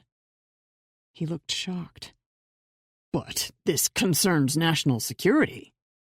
That's not my job, and it's not hers. Angus's eyes narrowed. Is this about the program that was canceled? My contract that was canceled, yes. I'm happy that we were able to stop these 2 bombs from destroying New York City and Washington, D.C., but I don't work for you anymore. I don't provide intel for you any longer. By your choice. Well, I'm sorry about the way all of that went down, Jack, but the political people in charge don't approve of profiling. I understand, Jack said. I'm not complaining. I was able to find work. With the Mossad. Jack knew it was an educated guess. He simply shrugged. The Israelis aren't perfect either, Angus said. No, they aren't. But they don't put political correctness ahead of stopping terrorists. They can't afford to. So, since I don't have a contract with you any longer, I'm afraid that the assets I've developed are my assets alone. I need them in my work for those who employ me. Since your agency isn't interested in the work I do or employing me, I'm afraid that Angela can't discuss anything about what she was able to do in stopping this terrorist event. Angus chewed his lower lip for a moment. Jack, it's critical that we find out what went wrong, that allowed it to get this close to disaster. As a professional courtesy, Jack said. After I get Angela safely home, I'll fill you in on what I found out. I won't discuss what Angela was able to do, but I will let you know what we learned, so that you can understand how everything went so wrong. Well, Angus said with a sigh, that would be helpful. Angela pointed at the 2 prisoners. Medics were tending to Raphael. We saved you 2 prisoners. I didn't shoot them so that you can interrogate them all you want. Jack's idea. What happened to that one? Angus asked. He asked me to shoot him, Angela said. So I did, just not where he wanted me to shoot him. His name is Raphael. He is the leader of this entire mission. The other one is Lobo. He's a coward. I expect he will talk. Jack smiled. Angus stared at her in astonishment for a moment. Anyway, Jack said, Raphael there brought the material for the 2 bombs in through the Oeste Mesa border crossing during the big attack. All the rest of it, all the other attacks, all of it, was merely meant to obscure the fact that the border crossing was the one that mattered. That's how they got the critical bomb material in. Angus could only stare in disbelief. Like I say, if you want to continue to enjoy my cooperation as your unpaid personal advisor, she is to be left out of it. If you should get any unpleasant ideas, please keep in mind my previous warning about the consequences of what I know getting out. Angus cast a suspicious look at Jack, then at Angela. And what does she want out of this? Nothing, Jack said. She doesn't want recognition or any reward. She did this to save innocent lives. She just wants to be left alone to live her life. I think you owe her that much. But a great many people owe her a great deal. They owe her their lives, even if they don't know it, and never will. This government owes it to her to let her live hers." Angus lifted an eyebrow, then stuck a finger in his thick hair and scratched his scalp as he thought it over for a moment. Finally, he looked Angela in the eye. "In light of the fact that you saved untold lives today, young lady, to say nothing of the damage it would have done to the government, the infrastructure, the electromagnetic pulse that would have taken out a large part of the East Coast, and the possibility this could have cascaded into global nuclear war, I want you to know that you have your government's deepest gratitude, even if that gratitude can't be expressed publicly, for obvious reasons. I'm afraid that in the national interest, this entire matter must be kept several levels above even top secret. Top secret things are routinely leaked. This must never be. Ever." "I understand, sir, and I'll keep it that way," Angela said. "You have my word." Angus nodded his relief. He even added a grateful smile. Jack doubted that Angus could ever comprehend her reasons for doing what she had done. It was not for recognition. It was because she was a stone-cold killer of killers. The United States had just been saved by a serial killer. Angus smiled with an idea. "Well, there is one thing I'm able to do for you. You have that weapons permit we gave you?" Angela nodded. "Yes, sir. Thank you." Angus's smile widened. "I'll tell you what. We're going to upgrade it for you." Angela frowned. "How can you upgrade it? I was told it already allows me to carry whatever I want, wherever I want." "Yes, that's true enough. But now it's going to give you access to our special armory and gunsmiths. Anything you want will be yours." "You mean you have a catalog of guns for spies?" Angus laughed. "Not quite, but almost. You'll have a personal contact who will be able to advise you and make suggestions. I realize that you know what you're doing, but these people know a great deal about weapons. They will see to it that you get whatever you want, things you likely don't even know exist. The best of the best." Angela gestured around at all the dead. "Do you think I'm lacking? I think my .22 worked just fine." "Yes, it did." Angus arched an eyebrow. "But I think our armory can get you a .22, or anything you might want, that you will find special, and just for you. It's a small token of appreciation from a grateful government, a government with a lot of good people, despite the fools you encountered before. Really, Angela, considering what you went on to do here today for everyone, despite how you were treated before, that shows what a special person you really are. We have hundreds of billions of dollars invested in making sure this never happens. Yet, it almost did. Only your initiative stopped it. You deserve a small token of our appreciation. I hope you will accept it." Angela bowed her head. "Thank you, sir. I would be glad to." "Now," Angus said, "our nest team is right behind me. They need to get in here and dismantle this thing and make sure the plutonium is safe." 69. Angela was glad that she had stopped to see Barry. He'd already had one operation on his face, and he would need several more, but he was in good spirits to have survived.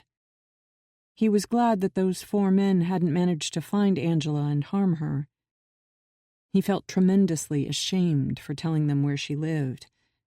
Angela convinced Barry that it was all right, that no one could have stood up to what they were doing to him without talking.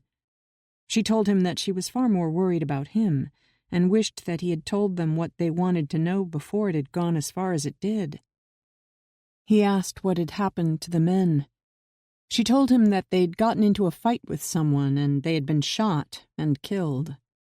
He was surprised to hear it.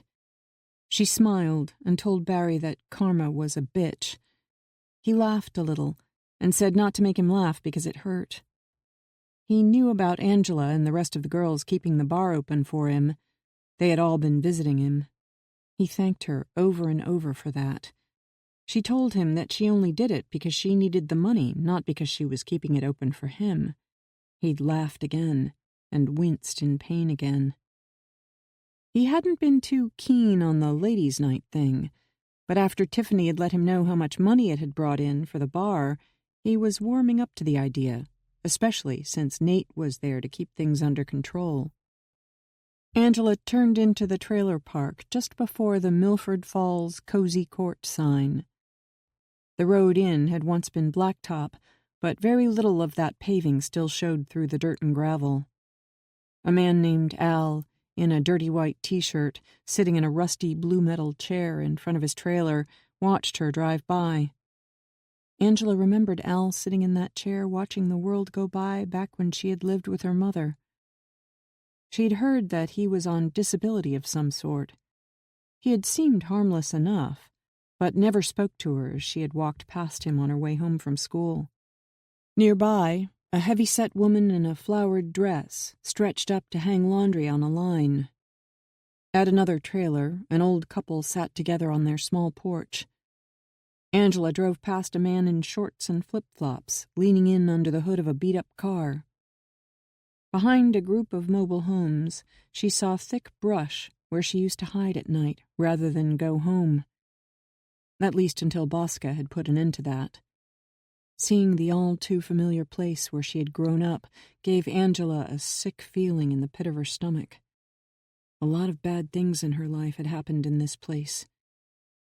Ages ago, in the beginning, it had probably been a nice place to live. But in Angela's lifetime, it had always been an overgrown, run-down, squalid area on the wrong side of the tracks, infested with meth and all the criminal activity that went with it. A lot of people who lived here were nice enough, but they had nowhere else to go, so they had no choice but to put up with all the trouble. Angela had been one of those who'd had nowhere to go and who had to put up with a lot of bad things. She drove past mobile homes all parked at the same angle to an ancient master plan. Some had no skirting, so the wheels were exposed. All of them were up on blocks of some sort to make them level. Most had broken lattice panels covering the space under them. Others had corrugated metal skirting.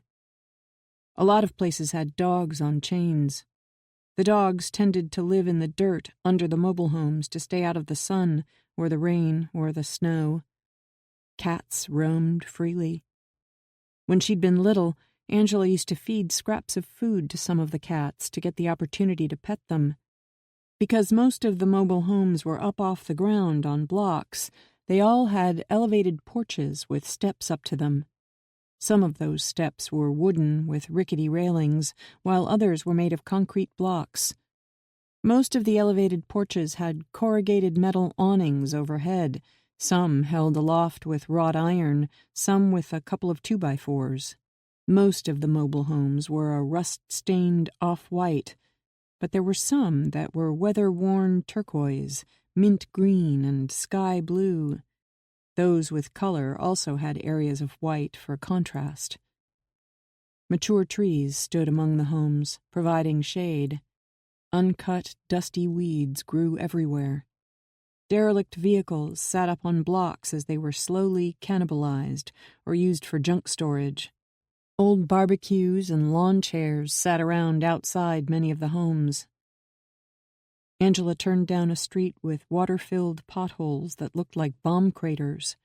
Her truck bounced through the unavoidable potholes until she reached her mother's faded pink and white trailer. The white door and trim were streaked with decades of water and rust stains. A corroded brown air conditioner jutting out a front window was propped up with a scavenged board. Sally's faded maroon Pontiac GTO sat at a crooked angle beside the trailer, one of its back tires long flat. A newer economy car was parked there, too. After parking, Angela sat for a long moment before she tapped her horn. Her stomach roiled as she climbed the sagging gray wooden steps to the porch. A pair of little dirty white dogs next door yapped at her. She knocked on the bent aluminum screen door and stood to the side, waiting. When the door opened, an older, short, round woman peered out. She had on a clean, neat, pale blue dress. "Hi, I'm Angela." The woman immediately broke into a warm smile as she held the door open with one arm and motioned Angela in with her other, as if they were old friends. "Angela, I'm so happy to meet you at last. I'm Betty. We spoke on the phone. My, but aren't you a pretty thing, and so tall?" Her face suddenly creased with concern. "How are you, dear? Are you okay?" This was a woman who was sincerely concerned for the well-being of others. She had a warm heart. Angela found it refreshing, but also troubling. She was the kind of person who often ended up, because of their kind nature, being victimized by evil people. "I'm feeling a lot better," Angela said as she stepped through the doorway. She had used the excuse of her hospital stay as the reason for not being able to come by sooner. It was more believable than saying she had been away gunning down terrorists. Seeing the inside of the trailer made her insides feel like they were twisting into a knot. The far wall still had the same wrinkled wallpaper with pink flowers lifting at the seams. It was coming up in more places now. In one corner, a triangle of wallpaper hung down. The wall to the left still had the multi-layered brown stain down the middle from years of a leaky roof. The beige linoleum flooring had a missing section in the kitchen corner, leaving the subfloor exposed, the same as when Angela had lived there. She had forgotten about the off-putting smell of mold. It made her want to hold her breath, or at least cover her mouth. The kitchen table with the tubular chrome legs was still there, but the sagging blue velour couch was gone, as was the brown vinyl and plaid cloth reclining chair, its bursting seams held together with duct tape. There had always been baskets of dirty clothes lying around, and a lot of clothes that had missed the baskets. Those were all gone now. The place seemed so much smaller, so much less threatening than Angela remembered. The room had obviously been cleared out to make space for the hospital bed provided by hospice. There was a heart monitor over the bed as well as a stand with an IV drip. Hospice provided all the pain medication Sally needed or wanted on the condition that if her heart stopped, there would be no resuscitation. With cancer that had spread through her internal organs, there was nothing that could be done for her, and resuscitation would be a pointless exercise of merely gaining a few more pain-filled, delirious, semi-conscious hours of life. Hospice meant to make the end of life as dignified and pain-free as possible in the comfort of home. In return, the family had to accept it when the patient's time had come. Betty hurried over to the bed.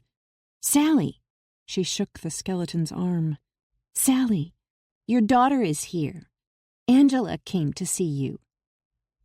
Angela's mother rolled her head from side to side, mumbling something as she worked at opening her eyes.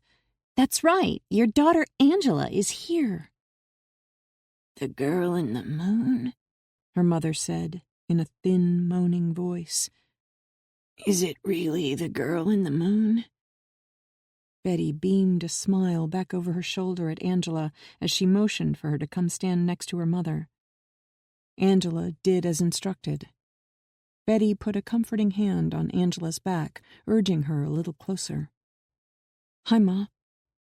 Her mother was so thin, Angela could make out all the bones in her hands and arms.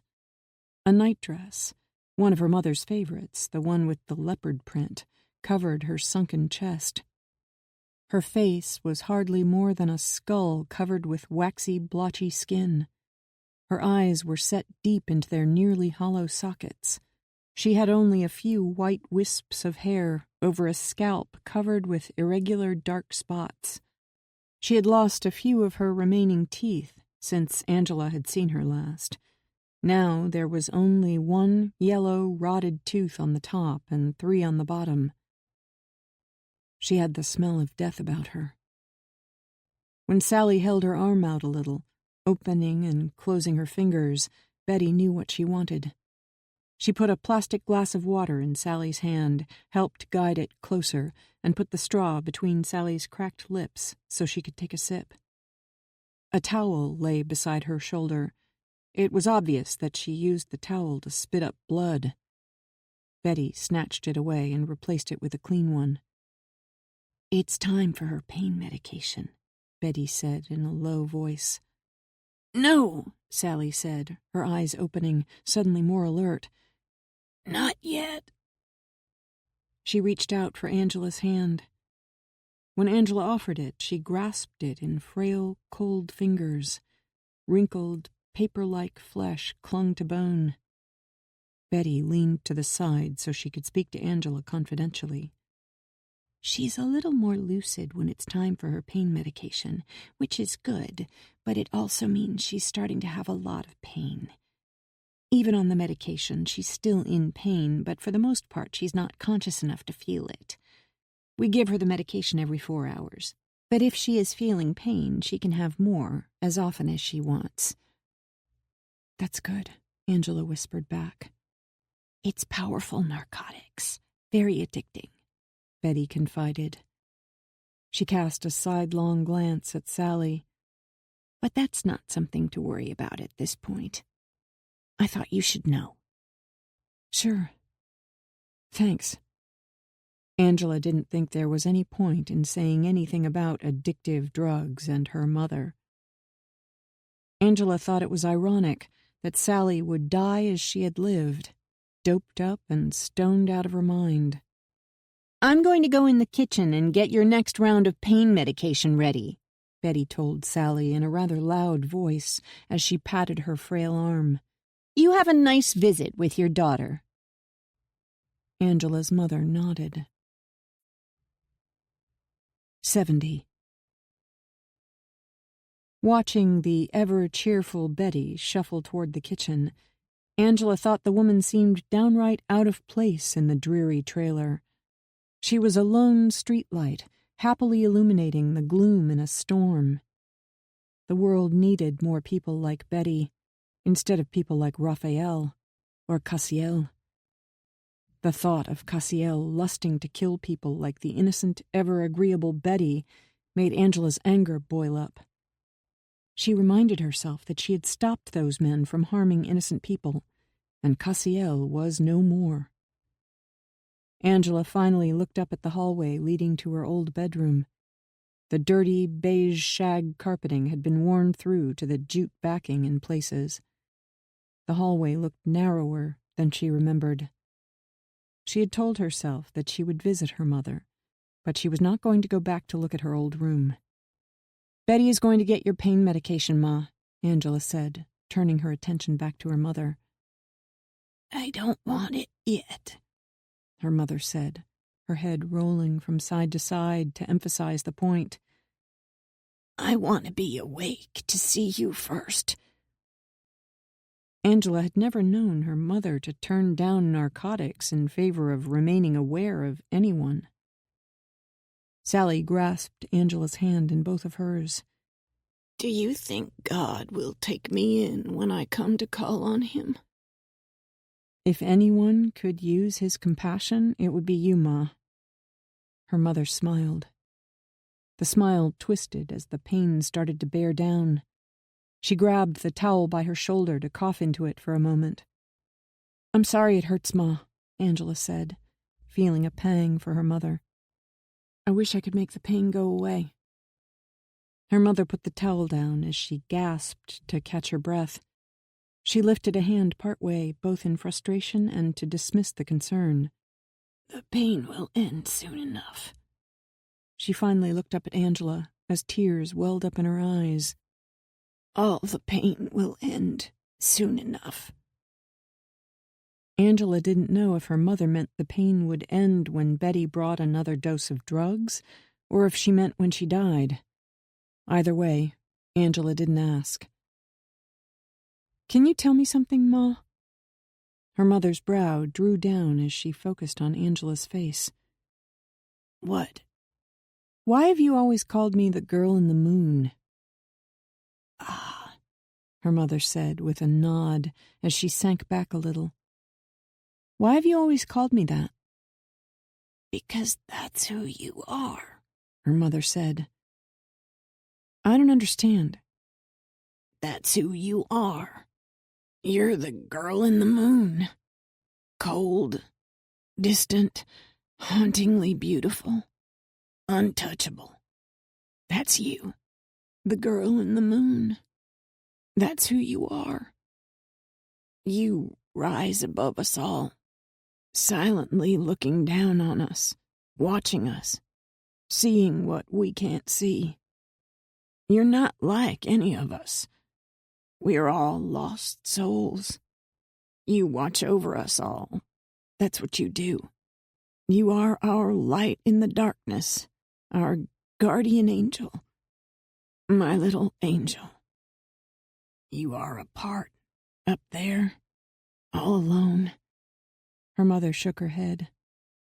"None of us are worthy of loving you. We are all lost souls, that's what we are. Lost souls who have lost our way.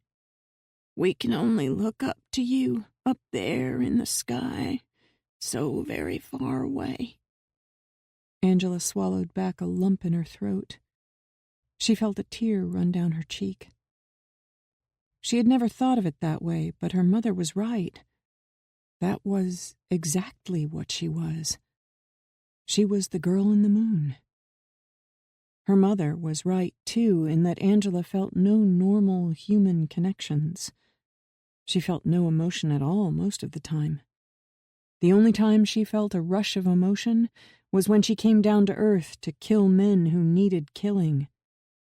She had been born broken because of all the drugs her mother took.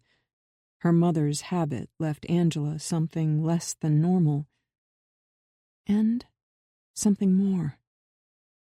Angela had always wanted to confront her mother about all the things that she had done and not done. But she realized now it would be pointless. What was the use of confronting a hollow shell of a woman lying there at the end of her life? A life wasted, a life she herself never valued. "I've got your pain medication," Betty said as she returned and saw Sally grimace and roll her head. Sally nodded. "Yes, please. God, yes, give me that hit." Betty stuck the needle into the IV port and started pushing the plunger. "Your drugs are coming now, Sally. This will take away your pain." Sally smiled up at Angela. "Karma is a bitch." Angela couldn't help smiling back through the tears as she watched Betty push a syringe full of narcotics into Sally's IV. Her mother smiled peacefully when she felt the rush of it coming over her. Her eyes rolled up into her head. Her hand slipped off Angela's. The only thing her mother had ever valued was being loaded. She had lived her life the way she wanted, and now she would die with drugs taking away her pain, her regrets, and any last thoughts. "The drugs will have her incoherent for the next 3 or 4 hours," Betty confided. "How long?" Angela swallowed. "How much longer does she have?" Betty hesitated. "To tell you the truth, we're all surprised she has lasted this long. My own personal feeling is that she lasted until she could see you again. I think that's what kept her alive this long. It meant that much to her to see you." Now that you've come to see her, I kind of doubt she will live until the next dose. I'm glad you could be here to speak with your mother. That's a comforting thing for both of you. I suspect that was the last coherent thing she will ever say. I'm glad you could hear it. And it was the last hit of narcotics she would ever feel. This time, with this hit, she would live forever. Angela thought it was profoundly sad to see a life never lived slipping away. Within 10 minutes after receiving the syringe full of drugs, her mother's last breath rattled out of her. Angela was in a daze as she left the trailer park after her mother had died. She had trouble feeling anything. She felt like she was looking down on it all from very far away. She had talked to Betty about the arrangements. A funeral home was coming to collect the body of a woman who had been able to see the moon looking down on her and know that it meant something. 71. Angela was tired when she left work after Barry's place had closed. She felt good, though, because Barry had stopped in for a short time. Everyone had been happy to see him and toasted drinks to his health. His doctors wanted him at home, resting. Barry thought that going in to see how the bar was doing would be the best medicine. He had been shocked to see how busy they were, as well as how good the new decorations looked. He had never liked the idea of a ladies' night because of potential problems, but when he saw how much business they were doing, how well Nate had things under control, and especially the Welcome Back Barry sign hanging out front, it put him in a good mood. At one point, he had pulled Angela aside and asked her if she remembered the first time they met, when she had delivered a package for him. He had offered her a job when she turned 21 and promised that she would make more money than she ever had before. She remembered, of course. He said that he hadn't known that day that it would turn out that he would also make more money than he had before. As she drove through the darkness after the bar had closed, Angela thought about her mother's life and her funeral. Betty had come. A few people from the trailer court had come. That was about it. Her mother had never really lived, so there was not much of a life to mourn. Angela supposed that at least her mother had given her life, but she hadn't cherished that life growing in her and had continued to do all kinds of drugs while she was pregnant. Jack had helped put it into perspective for her, though. He had explained how her ability to recognize killers was merely a genetic trait, like big muscles or long legs or brown eyes. He believed, though, that the gene responsible for her ability had mutated, as genes occasionally did when living things reproduced, and that mutation was likely what gave her an enhanced version of that genetic ability to recognize killers. Any prey animal that evolved new ways of evading predators had a survival advantage. He said it was the same with humans. Jack allowed that Angela might be right, that all those drugs had done something to her in the womb and maybe altered that gene, enabling her to have those visions. But he thought it was more likely a natural mutation of the gene, an enhancement that nature conferred on random offspring. That was how life advanced. He said that since the ability was genetic and passed on in family lines, it was highly likely that either her grandmother or grandfather, or even both, had that ability to recognize killers. That clicked in Angela's mind. That was why her grandfather had built their house over the hellhole. That was why her grandmother had told her that they thought little clues they had seen in her meant she was destined for something more than other people. It was why they wanted to leave the place to her rather than Sally, because her grandparents had recognized that special trait in her. They had trained her with firearms, as well as the virtue of life.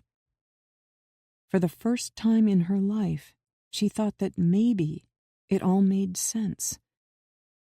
Jack told her that the base ability was in her genes, so if she had kids, that gene would very possibly pass on to them, It was why super predators killed entire families. As far as Angela was concerned, that was a good reason not to have kids. She didn't think she would wish her ability on anyone. At the same time, she wouldn't give it up for anything. That ability that ran in the Constantine family had also gotten her grandparents killed, along with relatives in Italy. She wouldn't want to have kids, only to have them hunted down and butchered by some super predator like Cassiel. She wasn't sure which explanation of her ability was correct, but she liked Jack's theory. She had always thought of herself as a freak. She would rather be what Jack thought she was, an advancement of the species, a different kind of human. Angela drove, deep in thought for a time, mulling it all over. She trusted Jack. He was doing something important. He was using people with the ability to recognize killers to try to save lives. She grasped the importance of that. Besides, since she had first recognized a killer, she thought that was what she was meant to do. She saw eliminating murderers as her mission in life. Whatever else she might do in life, that was her thing. Angela Constantine, slayer of monsters. Jack was, in a way, doing the same as Angela, going after murderers, eliminating people who should not be allowed to live among innocent people. He also tried very hard to protect those with the ability from the predators hunting them. She reached over and touched one of the tattoos of the moon she had gotten on her shoulders, crescent of a new moon on her left shoulder, full moon on her right. She'd had them done by the same guy who did the tattoo on her throat, the same guy she had bought her truck from. He'd done a great job. It felt good having those there now, in addition to Dark Angel across her throat. She would see Jack again, and she found herself looking forward to it. They shared something that other people couldn't understand. That was a good feeling. She knew that she and Jack would work together in the future. She looked forward to that, to going after killers. She was already feeling that itch that needed to be scratched. Jack also protected her from bureaucracies that didn't like what she could do, that dark swamp of the nameless, faceless intelligence complex and authoritarians who would use her as a scapegoat, twist her life for their own agenda, or, more likely, eliminate her because they didn't like what she was able to do. Jack had worked it out with Angus so that she would not be touched by any of those government agencies ever again, as long as she kept the whole atomic bomb thing a secret. Jack had something that he held over their heads to make sure they kept their end of the agreement. Jack told her, though, that if she talked to anyone about the atomic bombs that had gotten into America, if she let that secret get out, he wouldn't be able to protect her. She had absolutely no intention of ever telling anyone that the United States had almost been nuked. Angela was very, very good at keeping secrets. Just then, blue lights suddenly illuminated the cab of her truck and strobed in the mirror. A police siren flicked on for a moment, commanding her to pull over. Angela had been so deep in thought she didn't even know if she'd been speeding, but she usually did, so it wouldn't surprise her to get a ticket. She pulled over to the side of the road and rolled to a stop. They were at the edge of Milford Falls, so she could see the city lights, but the highway out of town was deserted at that time of night. Angela rolled her window down and gripped the top of the steering wheel as she waited so the cop could see her hands and wouldn't get nervous. In her mirror, she saw the door of the police car open and the cop get out with a flashlight. When the cop reached the side of her truck, the flashlight shined in, blinding her. She squinted, trying to see. "Well, well, well, look who we have here. Miss Constantine." It was a woman's voice. Angela shielded her eyes with a hand, trying to see who it was. 72. "That's right," Angela said. "I'm Angela Constantine. Do I know you?" "I'm Officer Denton. We met at the hospital. You were carrying a concealed weapon. I let you off with a warning." "Well, I told you at the time. Step out of the vehicle. Hands where I can see them." Angela groaned inwardly. She just wanted to go home and go to sleep. But she did as she was told, hoping the officer would simply write her a ticket for speeding and then let her go. "Hands behind your head. Lace your fingers together." When she did, Officer Denton bent Angela's hands down behind her back, one at a time, and put on handcuffs. "Is that necessary?" Angela asked. "I didn't do anything." "Walk to my car." Angela let out a heavy sigh as she walked toward the headlights. Officer Denton stopped her in front of the car, in view of the police car's camera, and started patting her down. She immediately found the gun in the holster at the small of Angela's back. She pulled it out, holding it between a finger and thumb. She whistled as she held it up. "Would you looky here at the fancy weapon the trailer park tramp got for herself." "Is it against the law to live in a trailer park?" "Keep your fucking mouth shut unless I tell you to talk." Still holding the weapon with a finger and thumb, she inspected it in the headlights. "I've never seen a weapon anything like this, or this kind of red dot scope. Looks a little like a vortex razor, but it's not. It's different. And this gun is some kind of high-end shit here." "It's just a .22. "Yeah? Well, I wish I could afford something like this." After looking over the weapon, she removed the magazine, emptied the chamber, and then set the gun on the hood of her car. "And with a matching suppressor, no less. What are you, an assassin for a drug lord?" "I don't have anything to do with drugs," Angela said. "Yeah, sure." The woman leaned down. "Seems I remember you also carry a knife in your boot. Why, here it is.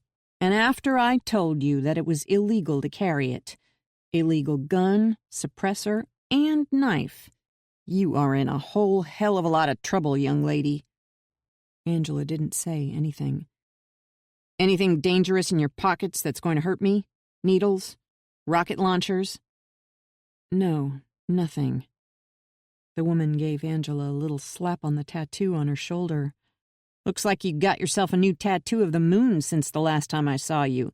What are you now? The girl in the moon, is that it?" Angela smiled. "That's right." Officer Denton wormed a hand down into the small right front pocket of Angela's shorts, where she kept her tips. She pulled out a fat wad of bills and put them on the hood of the car. "Lots of small bills. Looks like you've been selling drugs at that trailer park. That means we can confiscate your truck." Angela rolled her eyes. "I don't live there anymore, and I don't sell drugs." "Uh-huh. Then why would you be carrying a gun illegally?" "It's not illegal. I have a permit. It's in my back left pocket." "Yeah, sure. I haven't seen a dealer yet who had a gun that wasn't stolen or being carried illegally." Angela knew that it was useless to argue, so she kept her mouth shut. "What the fuck is this?" Officer Denton asked as she frowned at the weapons permit, turning it to look at the back. "It's a federal weapons permit," Angela said as patiently as possible. The woman snorted a laugh. "Yeah, right, a federal permit." She shook her head. "Fucking drug dealers," she muttered to herself. "That's my photo, isn't it? There's a number on the back to call if you have any questions." "You can call it from jail," she said as she slammed Angela face down on the hood of the cop car. "I gave you a warning before. This time you're going to be charged with carrying a concealed weapon and not just a knife. Carrying a gun with a suppressor is a felony weapons charge." "Just call the number on the back, would you? It will save you a lot of embarrassment later when you find out it's legal." Officer Denton stood over her, looking at the card, considering. "Never heard of a fucking federal permit." "Just call the number. Please?" "All right. You stay right there where I can see you. If you run, I'll break those long legs of yours. Got it?" Angela nodded as she straightened. She watched Officer Denton in the front seat talking on the radio. "Call the number, would you? Angela yelled. Officer Denton looked up, not at all pleased. She finally ended the radio conversation and pulled out her phone. Angela watched as she held the card out, dialing the number. When there was an answer, she told them who she was. Angela couldn't hear much of anything other than a brief account of the stop and the weapons she found. Angela didn't know what was being said. She'd never called the number and didn't really know what would happen if she did. She had only been told to call the number if there was ever any problem. She hoped it would get her out of trouble. After a few minutes of listening to someone on the other end of the line, a nodding Officer Denton ended the call. She sat in her car for a moment, then put on her hat and got out. She rushed around to the front of the car. "I'm so very sorry, Miss Constantine. This has been a terrible mistake." The woman fumbled at unlocking the handcuffs, but finally got them off. Angela rubbed her wrists once they were off. Officer Denton bent down with the knife and returned it to Angela's boot. When she stood, she picked up the gun, loaded in the magazine, and held the gun out in both hands. "Here you go. Again, I'm so sorry. This was a big mistake. I don't know what got into me. I hope you can forgive me." Angela replaced the gun in the holster at the small of her back. "Of course." Officer Denton reached into a shirt pocket, pulled out a card, and handed it to Angela, along with her federal weapons permit. "Here's your permit back, and my personal business card. If you ever need anything at all, or have any kind of problem, you call me, and I would be more than happy to help in any way I can."